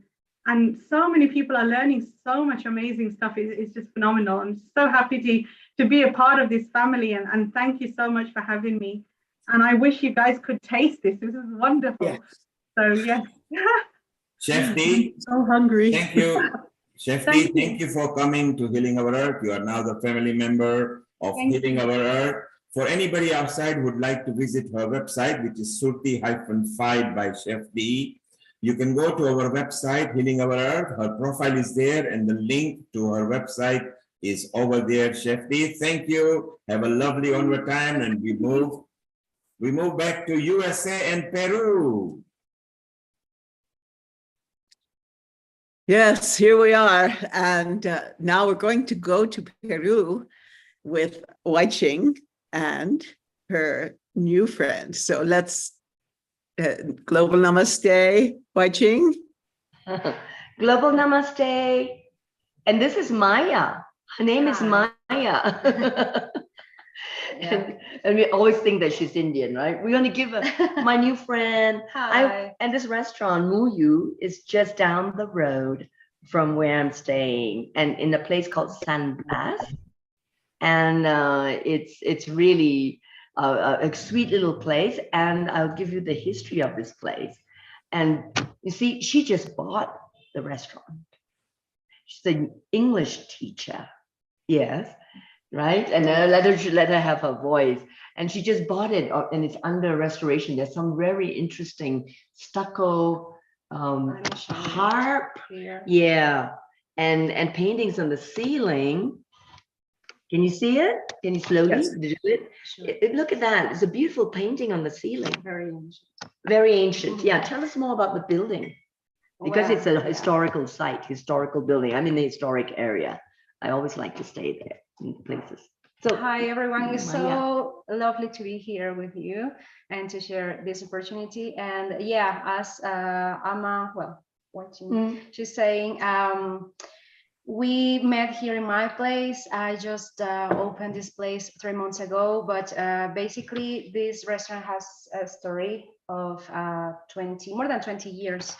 And it was in the Sacred Valley before, and they were about to close it, and I brought it to the city. So everyone that comes to Cusco and has the opportunity to come here and visit us, it's beautiful because they have a different experience, and it's food. We serve food that nobody else makes, so that's special. And yeah, we use, of course, local ingredients, but the menu was made by a cook that is a traveler, and he is a foodie as well, and he worked on this for more than 20 years. So it is special. Yeah. It's a cute little place, really very sweet. And I just love following my own chi and then like going into these restaurants. And then there she was. And we just sat down and talked again for almost an hour and a half. And maybe we'll do a visit to the market also with Maya. But at the moment, I'm keeping warm. You can see I have my alpaca clothes now because it gives me a good excuse to go shopping. But I'm keeping warm with chicha morada. Yeah. And remember Lata and Nita? We talked about it with Mercedes. Hi, Nita and Lata. And this time we're serving it hot. Thank goodness. And it's like, Euphemia, the chef, she makes it with a little bit more lemon, so it's more tart than the one Mercedes had, which was with a little bit more pineapple, membrillo, and apple juice. So this one has more of a lemon, lime and pineapple peel. Pineapple peel, yeah, with that's cinnamon right. as well. With Yeah. cinnamon. And also to go with it, I was starting with the coca tea. Everybody drinks it here Yeah. to help with the altitude sickness. Yeah, and it's also good for energy. Like people come here and sometimes they feel a little tired after the hiking. So this is amazing. Yeah, it gives you a lot of energy. This is what our ancestors used to have. Yeah.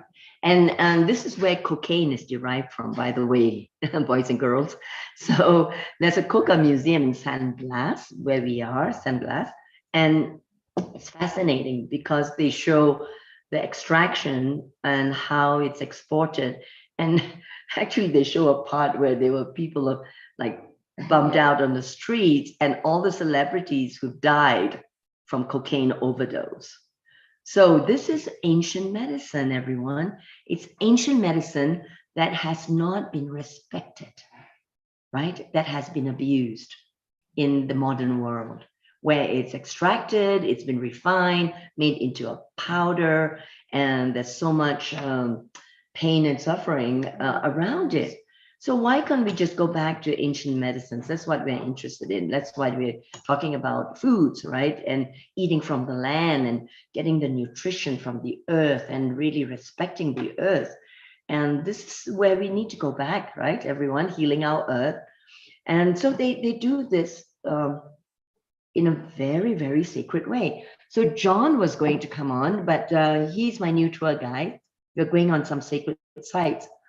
But he's on a tour. He had a gig, and usually in all the ceremonies they take 3, right? Yeah. They pick the best. And yesterday, that's right, he told me that they pick the best of the coca, and how they do that is they throw it in the air to the celestial spirits, and they let it come land to Pachamama, to Mother Earth.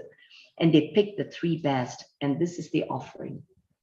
And they have it in the art and statues and paintings. And I also saw in the Coca Museum the Madre, the Virgin, the Madonna of the Coca. So the Catholic religion has been overlaid with the Pachamama concept of Mother Earth. And it's so beautiful. I should have shown, I mean, I can show you the next time, the coca. And there's coca toffee, coca candy, coca gummies, and another good excuse to have a little bit Coca of oil candy. as well. Coca oil, that's For right. massage. For massage. Yes, it's a pain reliever like cannabinoids, right? And I saw there were even patches for aches and pains after hiking. So this is what the hikers and medicine people, they're called pacos or curanderos. They don't like being called shamans, by the way. So that seems to be a Western derivative.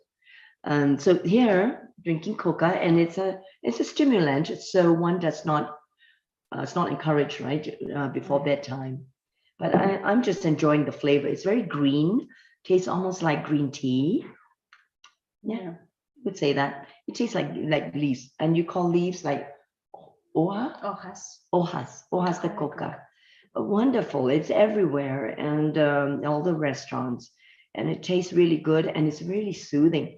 So I had this from when I have my cough, and it was really soothing. Yeah. This And with honey and lime is also good. Like that's what we Mm. usually have for respiratory conditions. Yeah. Well, you know, for me, actually, I'm not that good with lime and honey. I have sensitivity. Yeah. So I test with applied kinesiology. So, you know, having it plain is really nice. And sometimes it's mixed with the Andean mint, right? Right. And it's called munya, which is also very tasty. So we want to give veneration to the coca, and we want to leave it here for Pachamama. While you present the other ingredients.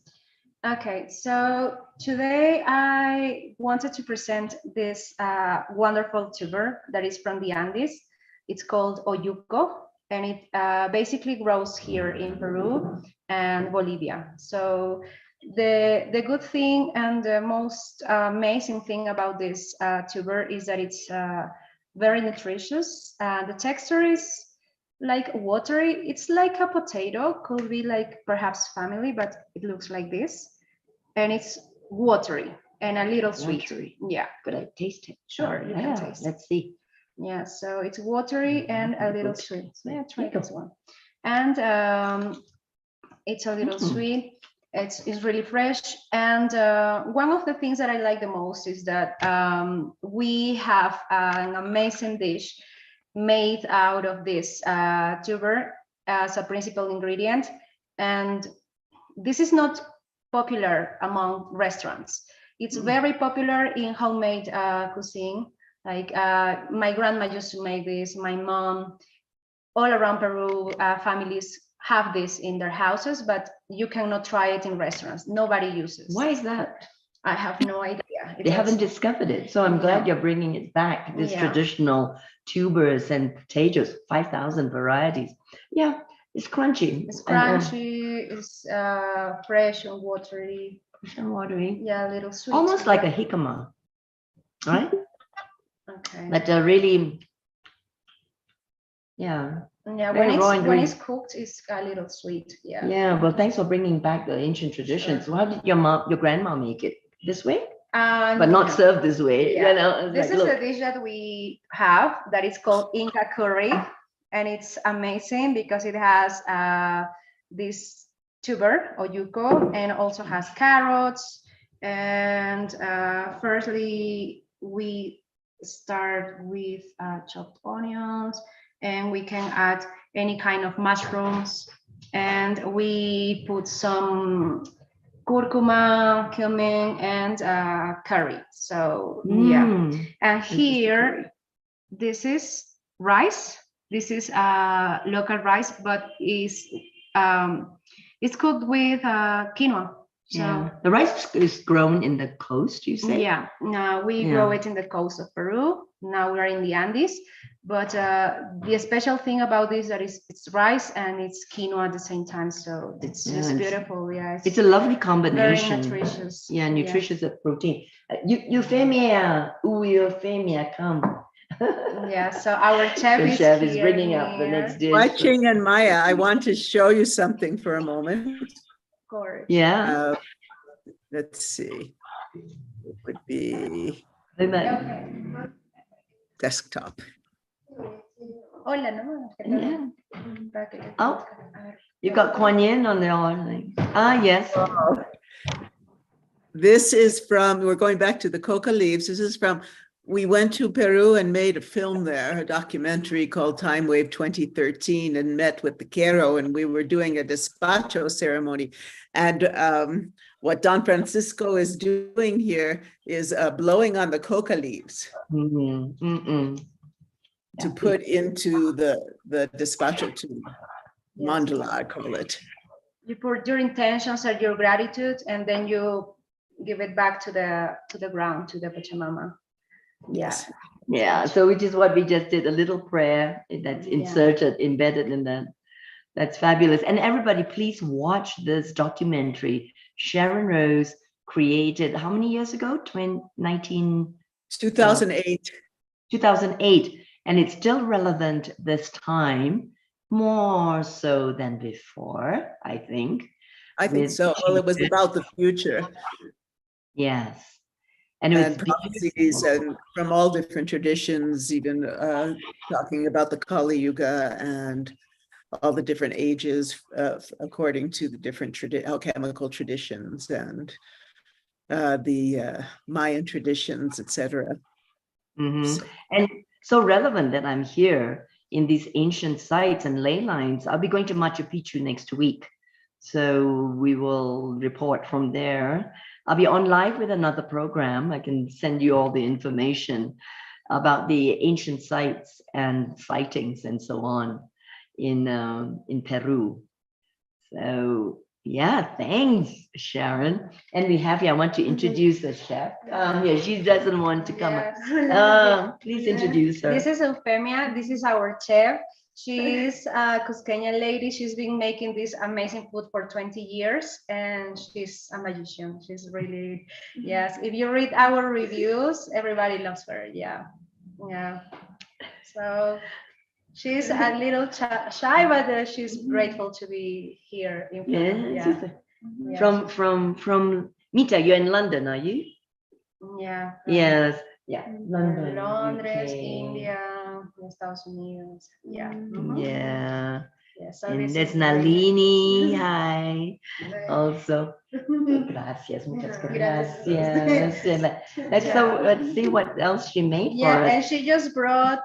Shall we taste this? I can't wait. Okay, of course. I haven't had breakfast or lunch. Come on. The good thing about this dish is that our visitors tell us how spicy they like. You know, I can eat any level of spicy. I don't mind because I'm Peruvian and I'm from the north.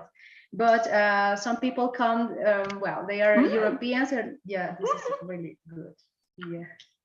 You use a spice that's already made. It's very Indian tasting, actually. Yeah, because of the curry. Yeah. The curry. Yeah. Mm. So it's a beautiful dish. I love it. Very nice texture. Yeah. And with what do you call it again? Oyuco. Ayuco. Yeah. Oyuco. Yeah, Oyuco. Can you spell it for us? It's OLLUCO. Double L is pronounced with a Y, right? Yeah, you know, you. like that. Oyuco. We'll probably see it in most of the restaurants now that you've started the trend. Yeah, I hope. Yeah, I hope not. We're the only ones that make this one, this dish, and the garnish is mint. Is this muña?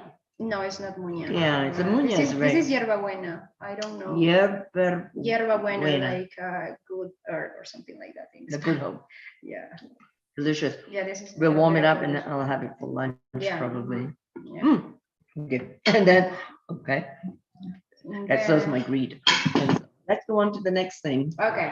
So you know how we are all in love with the purple corn and the chicha morada, and we had the last time we had the bread from Ecuador. You remember that from La Maria restaurant? That was the bread that was made. It's cooked just like bread. It was so delicious. And now we are going to present it. This is called causa, and basically this is a potato cake. This is an amazing dish. It's made out of this potato that is canchán. Well, we have thousands of different types of potatoes here in Peru, especially.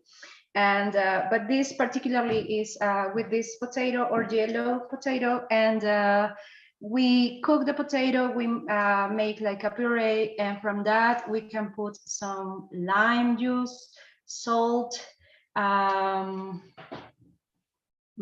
chili sauce. Yeah, this is ají amarillo, which is the yellow chili. Yeah, it's actually orange, but we call it a yellow. And with the cream, we make it, and we use the hands for it. Yes. And you hear that, Jay? Yeah, it's beautiful. This is where the flavor comes from, the chi and the hands. Yeah, and it depends on how spicy you like it or salty. We can put some oil as well, any kind of oil that you want, and it's like the texture is like really soft. It's not a puree anymore. It has a you can make things. You can make little balls. You can make this shape as well, and it goes really nice with salads.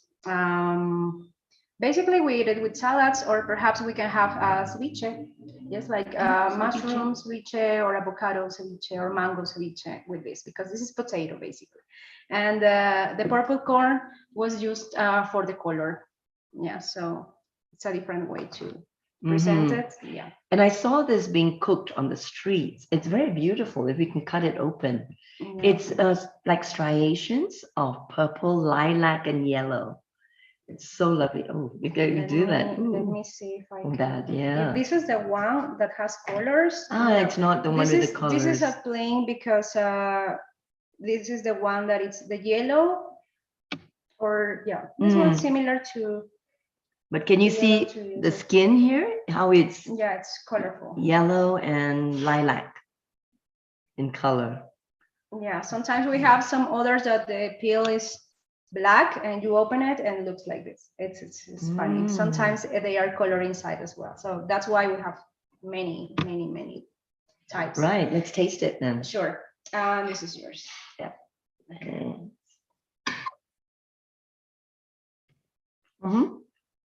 No, it's savory, and I definitely get the lime. Yeah. So it's probably like a good accompaniment to any of the hot dishes, but it also lifts up, you know, because when we eat carbohydrates and like mashed potatoes, you don't expect a tart flavor. And this has it. Myra, can you bring it closer to the camera and keep it at the angle so we can see close look? Yeah, keep it at the angle. Beautiful, yes, we can see it very closely. Wonderful. Yeah, it's beautiful. And so let's remind the viewers, so this is Peruvian potatoes, is it? Yeah, Peruvian potato seasoned with salt, lime, some yellow chili cream, and for the color we use purple corn. And what does it taste like when you're eating it? By Ching, you're eating it. What does it taste? What do you feel the taste? What is similar? Well, it's like a potato pie, but with a little, you know, soupçon of lime, because that's what they put in it. And as I said, you don't expect a potato pie or a mashed potato to have a lemon or lime flavor. So that's a very interesting. Wow. So, you know, of course, we now what's fashionable is mashed potatoes with wasabi, for example. And of course, I just love the classic cream and butter, you know, and just simple salt and pepper. But this is a nice change, and I think it will be a really good accompaniment for some rich stew. Yeah. But it's stew for salads as well, like with lots of protein. Yeah, because salad. I was thinking for the salad, the potato base would be very good complement. Yeah, because it's you can taste the lime, and also it's a little salty, so it's not like just having boiled potatoes or a regular puree. It's something else. Yeah, very nice. And do you ever make patties from it and like fry it a little bit, pan fry? Yeah, you can also. Well, actually, the original one, causa, that is the name. It's the yellow one. We are making our own with the purple corn, and you basically will see it everywhere. That it's this shape, but it's cut in half, and in the middle you will have vegetables with mayonnaise. That's the way we. Yeah. Sounds like that. So that's. Sharon, do you get this kind of potatoes there in America? Yes, you can get them. We're growing, Jay likes russet potatoes. So this is our first year that we're growing actual potatoes. This is also, we're growing onions and scallions and like that. But you can get the purple ones. At least now you still can, I think. Yes, you can. And I used to buy everything from the farmer's market. So the purple potatoes and all the heritage potatoes, fingerling and russet and pink potatoes. Oh, I just love them. It is just really, really good. And also Mita saying that she had a yummy purple corn veggie dish in the USA in a Californian train. And that was wrapped in corn leaves and served warm. Sounds great. Sounds like tamal, right? Like tamal, yeah, Sounds that's like right. it It's a because tamal, it's wrapped. but in a California train, because there's one train here which I can't. It's not within my budget. It's $600 to go to Machu Picchu, and they serve. There's a dance in the beginning and a welcome, and then they serve pisco sour all throughout. I saw the YouTube all throughout, and a fine dining and with fine china and crystalware, and all the way through to Machu Picchu, and it's $600 one way. Okay. Wow. And I would love to go on it. It's called the Hiram Bingham. I'm give them a plug, even though they are not sponsoring me, but maybe they will now. So, and then the others are, there's also the other one is called the Visitadrome. I'll go on that, and that has an open ceiling on the train. It's about 3 hours, right? Yeah. Going there. So I'll just do some nice video, and then the other one coming back, and then there's the other one that's local, but tourists are not allowed on that. So it's local and it's the cheapest one. So that would be fun. So I'll be staying at Agua Caliente. So we'll see what happens with that, right? Yeah. And what you Myra, what is the specialty of your restaurant? What dishes will be only akin to your restaurant? Okay, I have to say that this one, the Inca curry, is one of the most popular. But at the same time, since this is a Thai Peruvian place, Yes. many people love our pad Thai. Okay. They love the pad Thai that the lady makes here. She's been making it for 20 years. And yeah, they try it and they say, yeah, it's like being there, or sometimes we've been told that it's better. We also have the Thai tea that is really nice. Yeah, I had a chai here, which was very good. Maybe we should ask her to make a Thai tea and the pad Thai. You Yeah, could, yeah, we can ask her to do that. So what do you call this coriander here? Culantro. It's culantro. Yeah. Similar. Yeah. Yeah, and Mita says that it's a purple corn tamale. Yeah. Yes, on the blue- Pacific blue Surfliner, Mita, I wanted to go on that experience too. Oh, I know, because I lived in San Francisco, right? That's like the experience on this one, on this train. It's like the great train experience is like the Orient Express in the world. Love trains as well. I used to travel from Singapore to Kuala Lumpur when I was a little girl. Would fall asleep immediately and love the nighttime, what do you call them, coach, right? The coach train. It was just lovely. And there's something romantic about the being on the train. So we'll see. Okay, now on to you. What else are you going to? Well, I have a couple of desserts. We jump to desserts now. Yeah. So this is organic cacao, local cacao that we use from the Sacred Valley. And this is a cheesecake, chocolate cheesecake. Yeah. And this the is little gooseberry is running along. Yeah. Golden berry or gooseberry, and they call it uvia. Yeah. Right? This is our cacao. I used to use this quite a lot when I was catering in San Francisco. Yeah. Because it looks so pretty, you know, with the lanterns, like little lanterns. This is like how we almost lost the chocolate. Okay, tell us about the chocolate and the base and the cream. Okay, for the base, we basically, I don't know if I can see it. Okay, there. Yeah. Can you see it, everyone? Maybe a little closer. Bring it at an angle. Keep it at an angle, I think. Okay, there. There, I think we got a good shot. Yeah. Yes. Well, for the base, it's basically chocolate cookies that we use. We have our favorite, but this is what we get in the Sacred Valley as well. They are organic and they are locally made.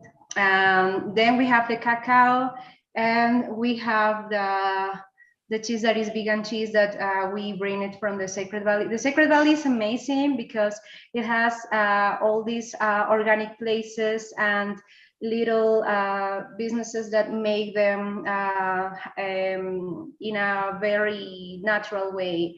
And it's beautiful because they are like slightly growing in selling their products to local restaurants and and bigger places. So now, they just say, because I was staying in Pisac, which is part of the Sacred Valley, and that's where Sharon was too, the Sacred Valley. And can you just say which are the regions that are considered the Sacred Valley? Valley Sagrada? Of course. Yeah, right? Pisac is the closest that we have to Cusco. And this is where I usually go. It has a nice and large medium market of these products. So I go and get what I need there.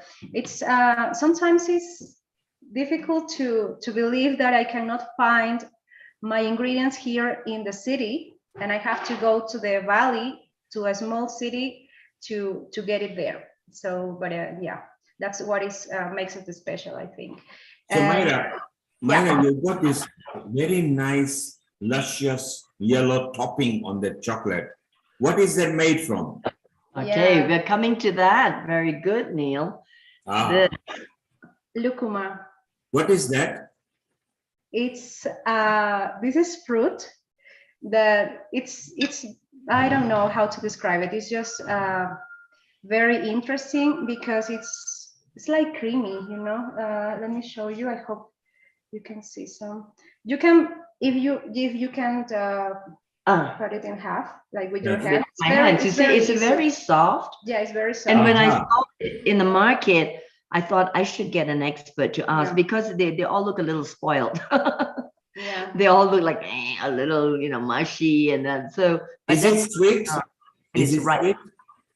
It is very sweet. Now is your chance to try it, but look at the texture when you put it like in a spoon.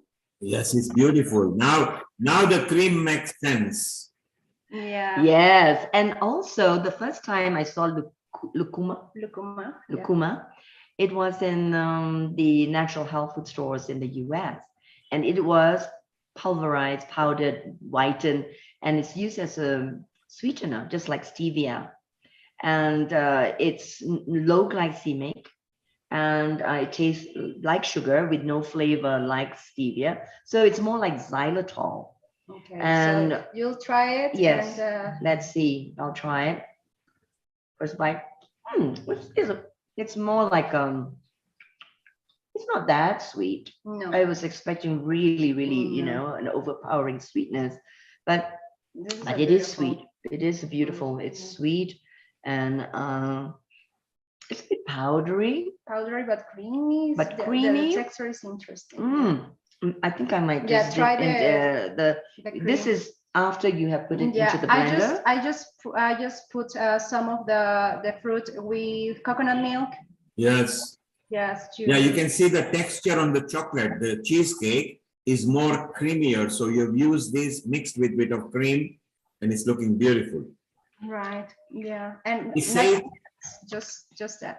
It says that this is classified fruit as an exotic in Peru, and it's from Andes. Yeah. Yes. And and the taste profile is like a creamy, almost like a soursop. Yeah. Yeah, like cherry moya. I just want to, a soursop, custard apple, and custard apple would be more sweeter, isn't it? And more. Yes, that's why I expected the more sweetness, but there is an underlying sweetness. I mean, this is like about the right level of sweetness for me. When it's too cloying, it's just too much. But this is going to be mine, right? So I like what Myra has done. The way she has actually whisked it. She has done a nice whisking to it and then put it up there. Yeah. Sharon, have you seen this fruit ever? No, maybe when I was in Peru, but not here in the US. Yes. Yeah, never had it. And I can see so many applications to desserts, and even a touch of it into a savory dish would be very nice. Yeah. And Myra, for you, this fruit is exotic. Do you eat it regularly or once in a while? I go to the market. And I'm getting my vegetables and fruit, and the ladies just sell it there in the street. You ask them if it's ready to eat or it's too big, and open it, and okay, here you are. Okay, 1 sol, 2 sol is like 50 cents. 70. 1 sole? 2 1 soles? sol, 2 soles is 1 sole is 25 cents US. And so how much is one of these? One or two. Yeah, one or two. Yeah, but we buy things here by kilo. So I don't know. Okay, so for $1 American, you can get about 3 pieces at least. Yeah, 3 pieces of this. $2, I think. You know? Yeah, I feel so Sharon can afford that. The yellow, orange color, and it's so like beta carotene, and it just feels like it's a very soothing sweetness. It's not a cloying artificial sweetness. I don't think any one of us have seen this. Because Lata, have you ever seen this fruit or heard of it? It's lucuma. Oh, it just reminds me of, hi everyone, by the way. It just reminds me of mango. It looks mangoish from avocado. But I would say like the texture, raw, fresh, it's more like cooked sweet potato. Cooked sweet potato. Yes, it looks very starchy. It looks very starchy rather than juicy. What are the nutrients of it? The health benefits? She's just looking it up. Yeah. Well, it has got six beautiful health benefits. And it's actually classified as an exotic fruit in Peru. Is it all year round or is it seasonal? We actually have it all year round, but it basically grows here in the Andes. And it says, well, I'm also looking up some information, and it says Bolivia, Chile, Ecuador, and Peru. So the Andes, the Andean area. Yeah. And in the supermarkets in the US, I've seen chocolate sweetened with lucuma. So that's better than sweet and then the maltitol and stevia. I don't like the taste of stevia. And so because it reminds me so much of MSG, monosodium glutamate. So this one is neutral. It says that it combats signs of aging. And it's good because it has potassium, calcium, magnesium, vitamin C, and it's good for the skin. Yeah, even this very famous, I'm not going to mention it, the brand, the cosmetic brand says that it's the latest skin-loving superfood. I was thinking, there's not much foods with calcium in it, and because we're not drinking as much milk in the diets, I was just wondering how to replace it, naturally. So yeah. And Lata, I'm just thinking definitely a light smoothie has all the nutrients in it. This would be lovely. And maybe some curcumin, like, you can put some maca as well, or quinoa milk, maca. Yeah, we should talk about maca because maca is a root here, and there's red maca and black maca. And maca is known to balance your hormones, and especially for the women. So I started taking red maca here. I feel so well with it. Really? And eating all the Andean superfoods, which cost so much in the US and the UK. Dr. Lakshmi, welcome. Have you ever seen this lucuma fruit before? No, I was wondering what is it?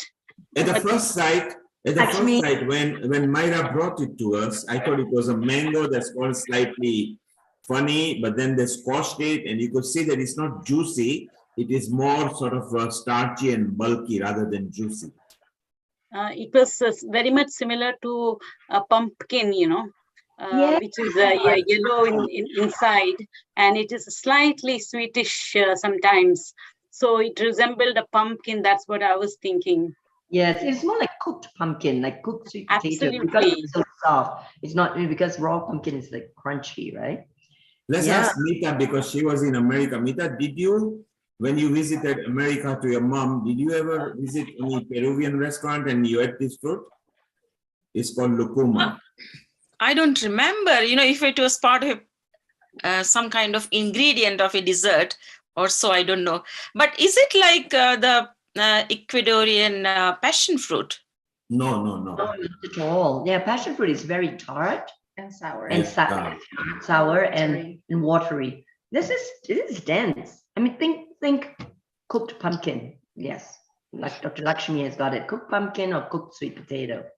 And now I'm ready to get into the chocolate part, another superfood. Yes, tell us how does it taste? And Mayra, you can tell us what you made it from. Gosh, I like this. You know what? I don't know what you use as a base, but it's chewy. It's like fudge. And what have you used?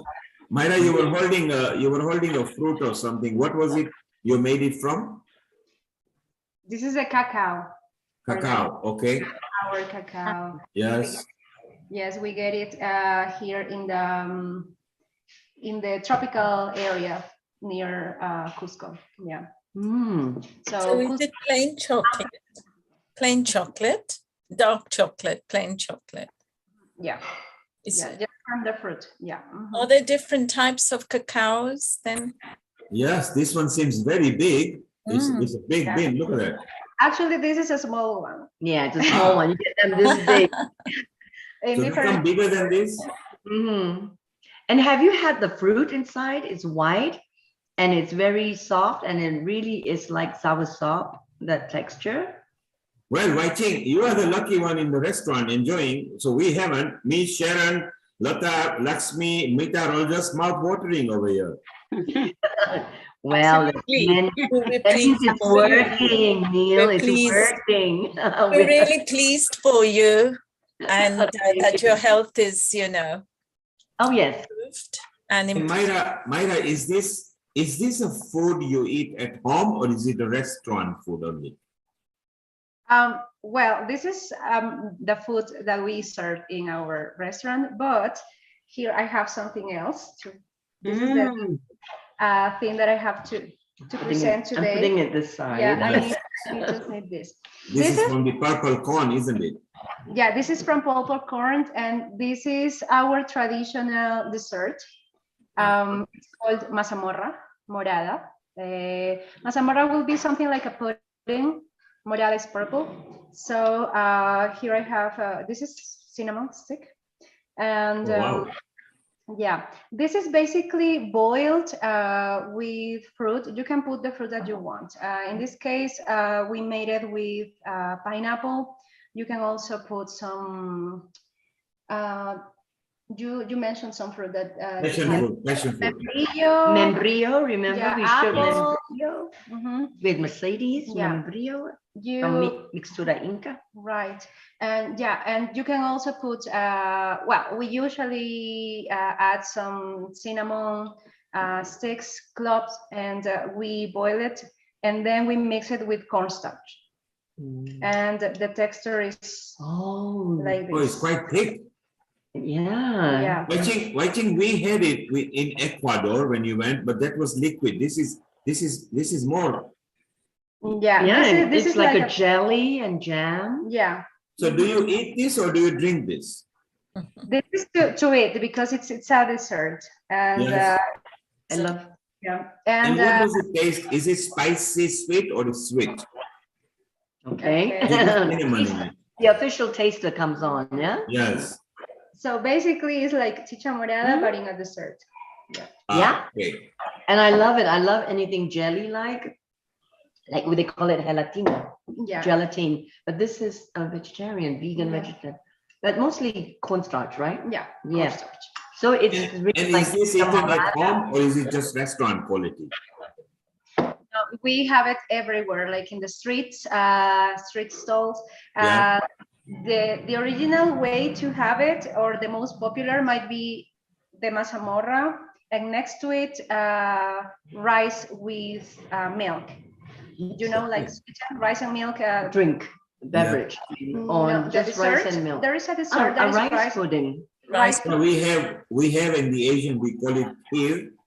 We do have that in the Gujarat state as well as kheer. Yours is more slightly different, but it's still like a rice pudding. Yeah, exactly that. And on the rice pudding, we add some coconut. How do you shred? Shreds. Yeah, you shred the coconut. Fresh, because you do get coconut water on the streets as well, and fresh coconuts. And Wai Ching, Mayra, is the street food safe to eat there? Sorry? Street food, is it safe to eat? Yeah, of course. Yeah. You know, I've eaten on the streets around the world, starting with India when I was backpacking at 24. So I ate everything on the streets, and it's a matter of the microbiome, right? Keeping it healthy. Yes. Especially the desserts. We have this, and we also have like a Peruvian donut that we call it. I love it. I should show that sometime. Yeah, of course. Picarones. Picarones. Yeah, it's made out of pumpkin and carrot, and they made it like in a donut and put it in the frying pan, and it's crispy and with some honey syrup. I think it's any kind of fruit syrup, they put it on top. Yeah, it was delicious. I walked down from my street, right? It's a San Blas historic town, so it's so juicy, and so things are happening here. So I walked down, there's lines of people outside this donut store, and there's two women just with a hot pan of oil, and they're making these donuts, but it's very flat. They pull it across about this size, and then frying it. And usually I don't like to try fried foods, but it's lines, really telling me something. Okay, I have to try a little bit. And I tried it, and I went like, this is amazing. And I felt really good for it because it's not made from flour. It's made from pumpkin flour and quinoa flour. So it's gluten-free. And it was crunchy and with a little bit of syrup. And it was just right and hot. And I had a hot munya spearmint just to wash down the oil. Of course. And it was really, really delicious. And yeah, the lines are still there. But this, like gelatin, I see people carrying like buckets, plastic buckets, and they separate it with cardboard sheets, and there'll be little cups of jelly, and you can just have that. And and some of them, very, very nice. So I think very recently you came from Ecuador, where we featured, I think at least 3 times we went live visiting. What is the difference or similarity that you see between Ecuador and Peru from cuisine point of view? Potatoes and corn. It's ubiquitous everywhere, potatoes and corn.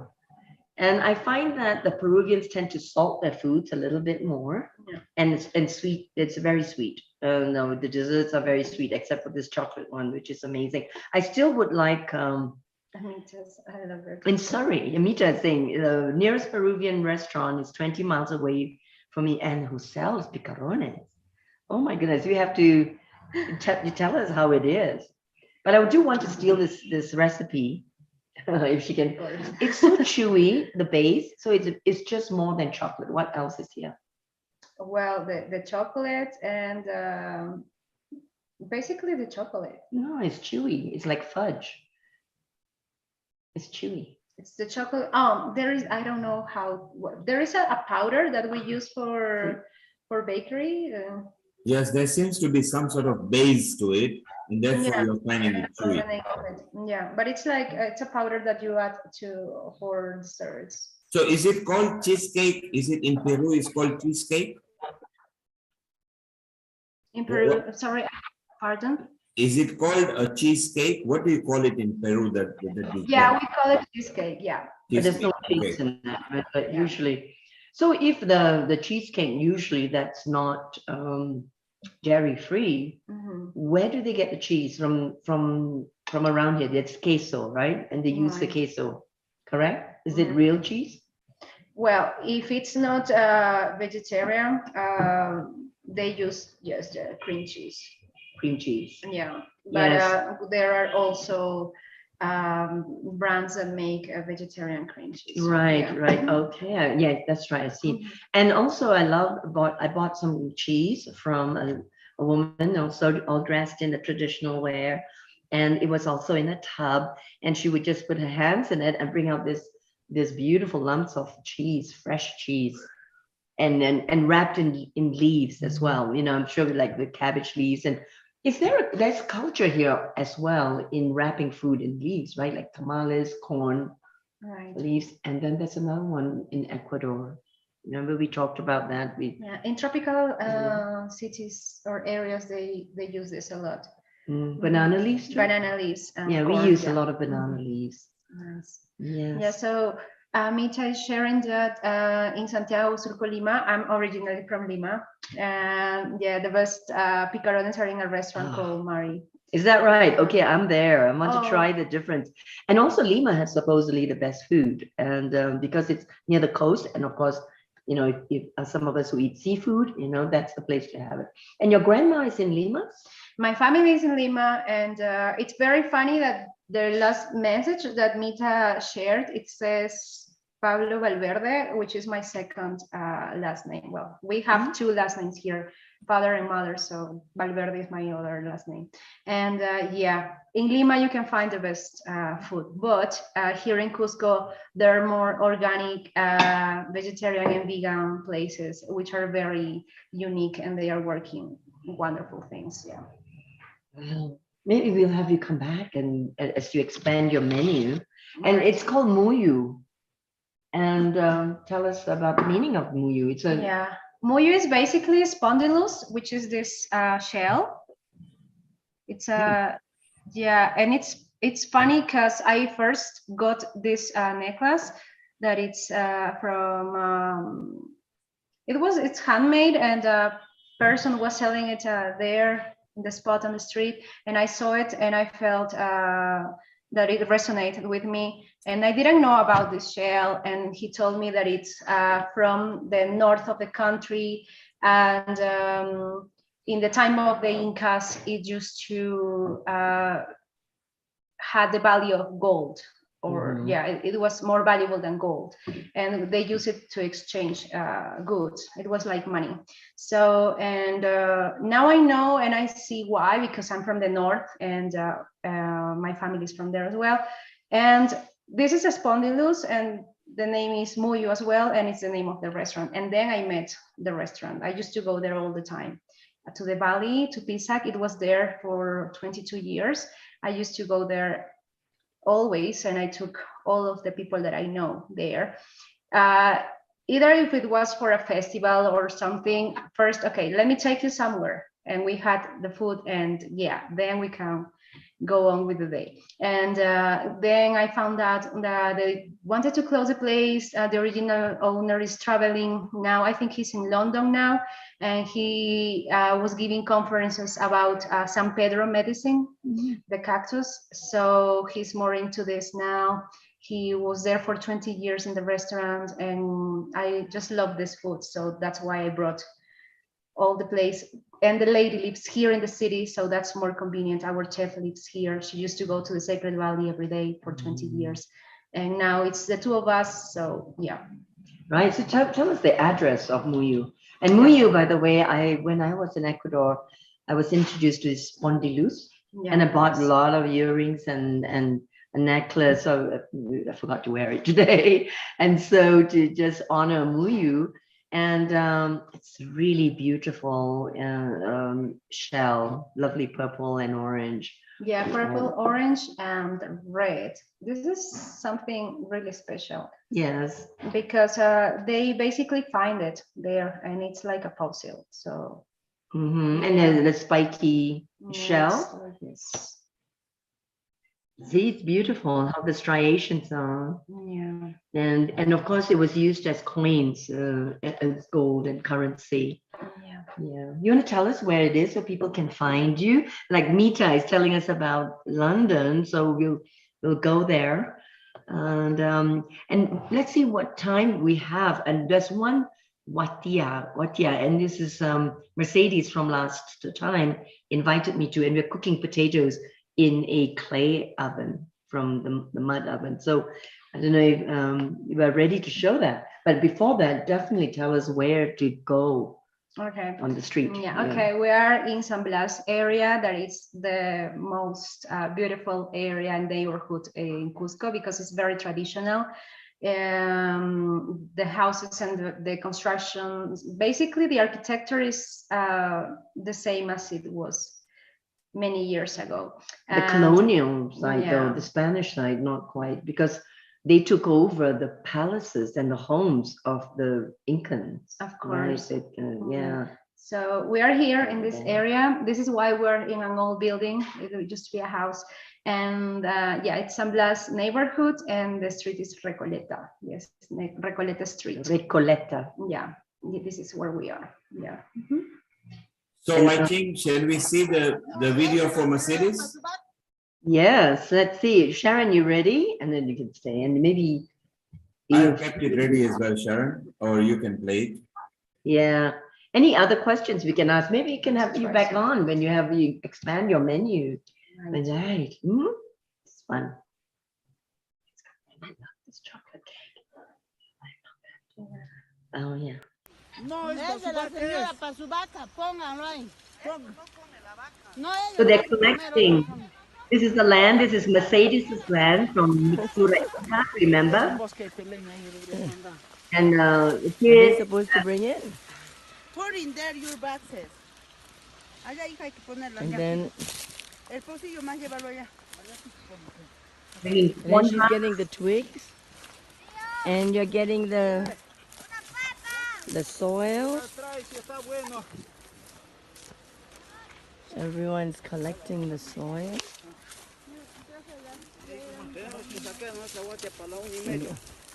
So this is done only twice a year. I mean, July and August, twice in 2 months, when it's very dry, and the plant naturally dries in the earth. Hello.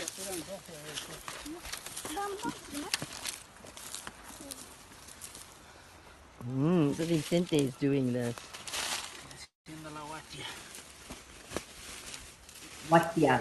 For the watia? Construction of the watia. And here the potitos. Ay, esta Rosa no sabe, nunca habrá hecho watia, definitivamente, Rosa. Tengo una hermana más bruta que las brutas, de verdad. Le digo camote pa' watia, grandes camotes. Camote, ¿ya camote? ¿Ya camote? So this is also part of the land, and they're beautiful. And it's ancient land. This land belongs to Mercedes and the family, and his sisters and 3 brothers.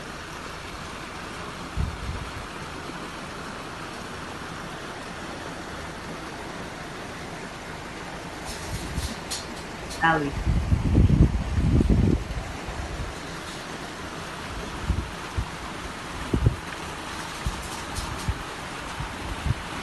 This is where you land before the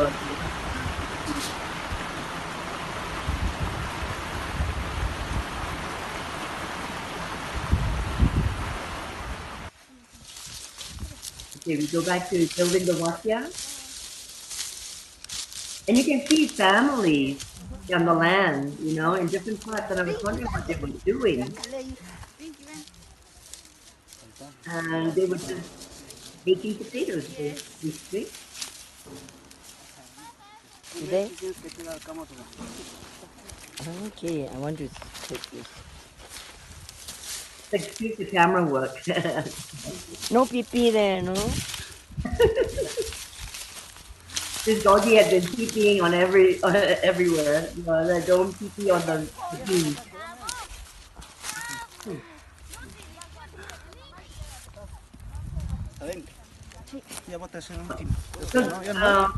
The editor for this mixed up. This is already done, but we'll probably backtrack with the building of it. Now it's just showing the potatoes already put in.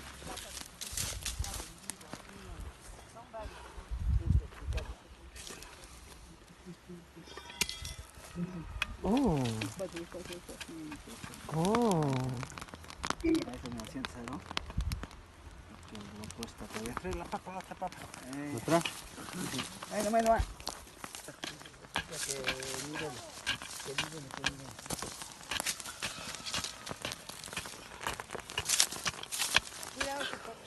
Ahí son. Solito en el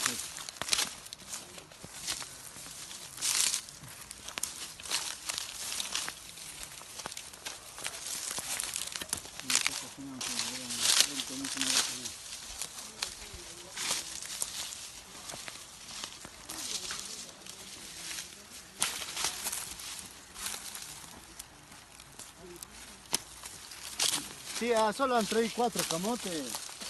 Tanta cosa, pues. Y esta cosa, ¿y en eso? Sí me hace la espera.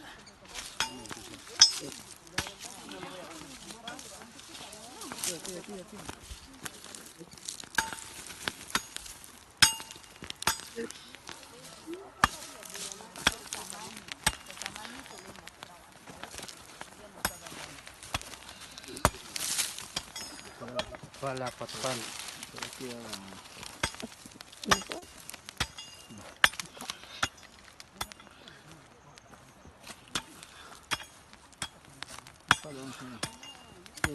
¿Pala? Sí, pala. Escupiste que el encima de la papa. Así.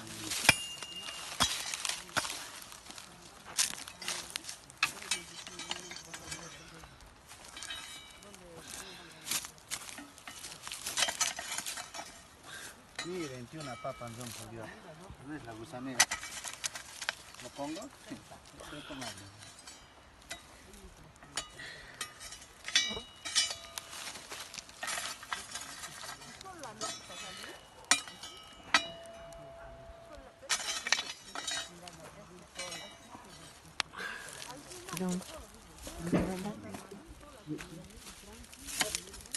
Papas.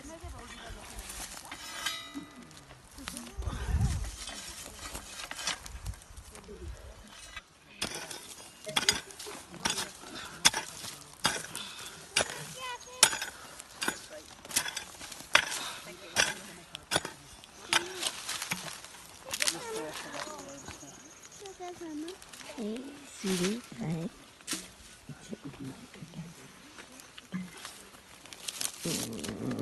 ¿Qué haces, Ama? sí.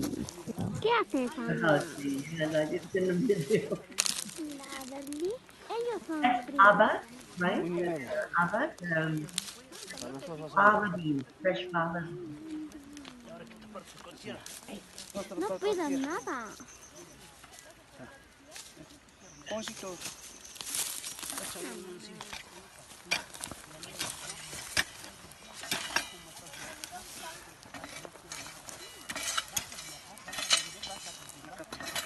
Se detenga ahí.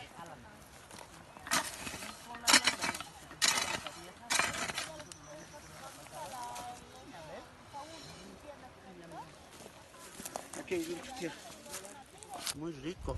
Muy rico. Muy comer. rico, come. La papas. La Nada, papas. te ayuda, dicen. La papas. Sí. Sí, sí, sí. Muy rico la papa.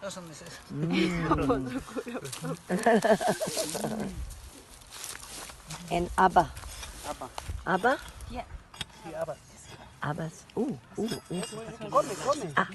Caliente. Caliente, muy caliente. Muy Ay, rico, ay. come. You eat. Ella es vegetariana, pesa buena con eso. Vegetariana no. No, vegetariana. Come cuy. Muy rico. Muy rico. Delicious. Fava beans fresh from the ground. From the watia. Watai. Yeah. Muy rico. Very smoky, really nice. Muy rico. And then with the skin? Turn this around.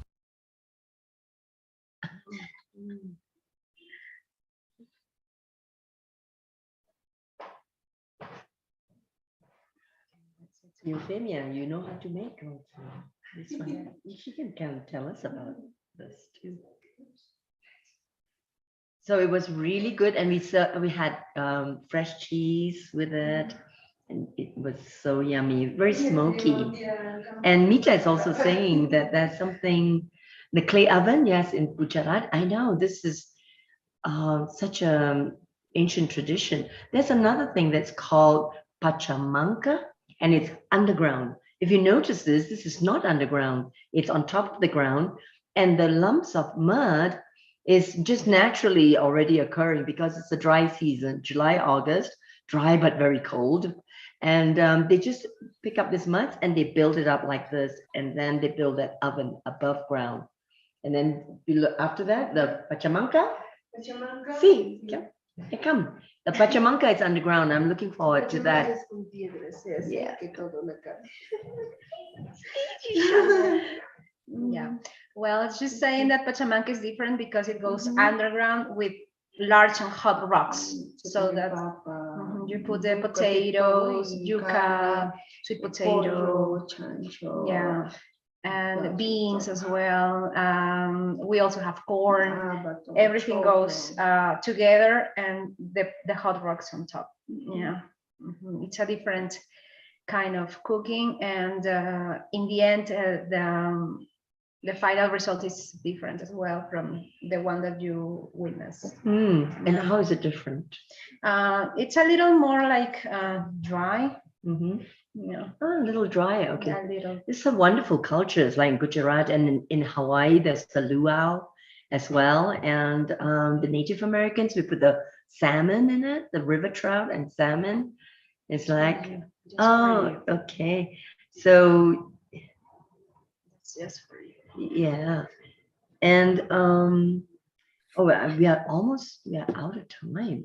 Shall we? I've got 2 more videos, but we keep it for next time. Waiting, yes, we can play the video because it was nice to have live Myra here. So Yes. what we will do? Yes, it was the video really some wonderful. other time. Keep a record. Manu can still keep it. Sharon, how about we have Vaichin doing a 5-minute meditation before we close? Yes, I think that's a beautiful idea. And Myra, just before we close, with your wonderful smile and your nice energy and aura, we'll invite you back again. We'll promote your restaurant when it's ready. Just tell us, we'll put it in social media. And tell the chef at the back, muchas gracias. He's looking at the back. If you just tell us. Yes. Yes.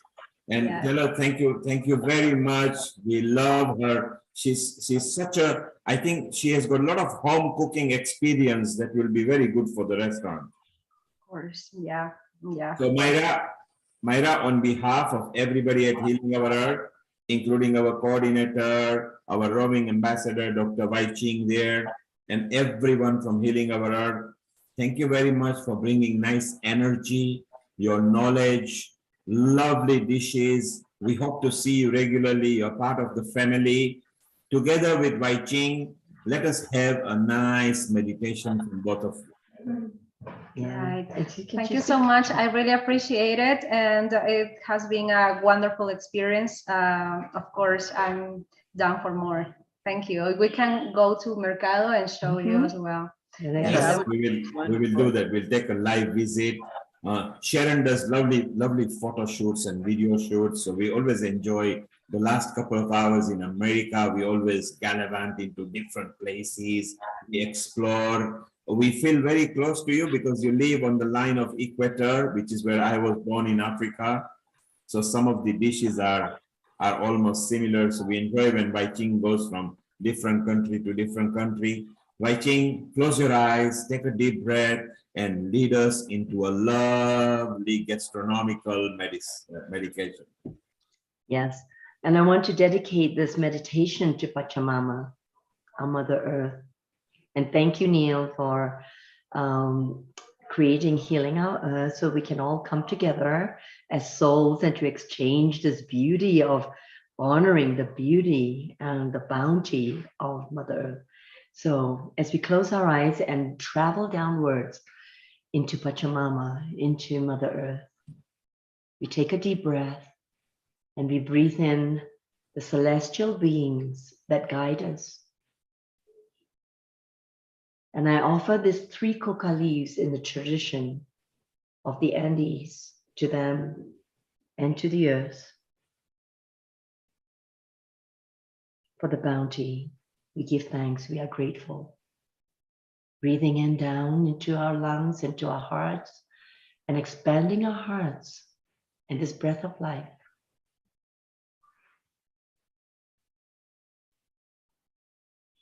As we blow on the coca leaves, representing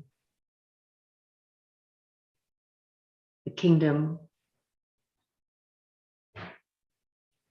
of the plants We also give thanks to the plant medicine spirits that guide us to give us medicine and food to nourish us as humans on the planet.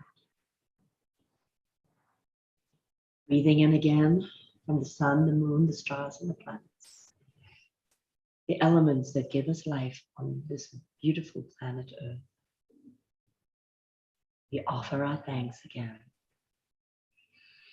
And breathing out our love to all our friends and family, and to our communities,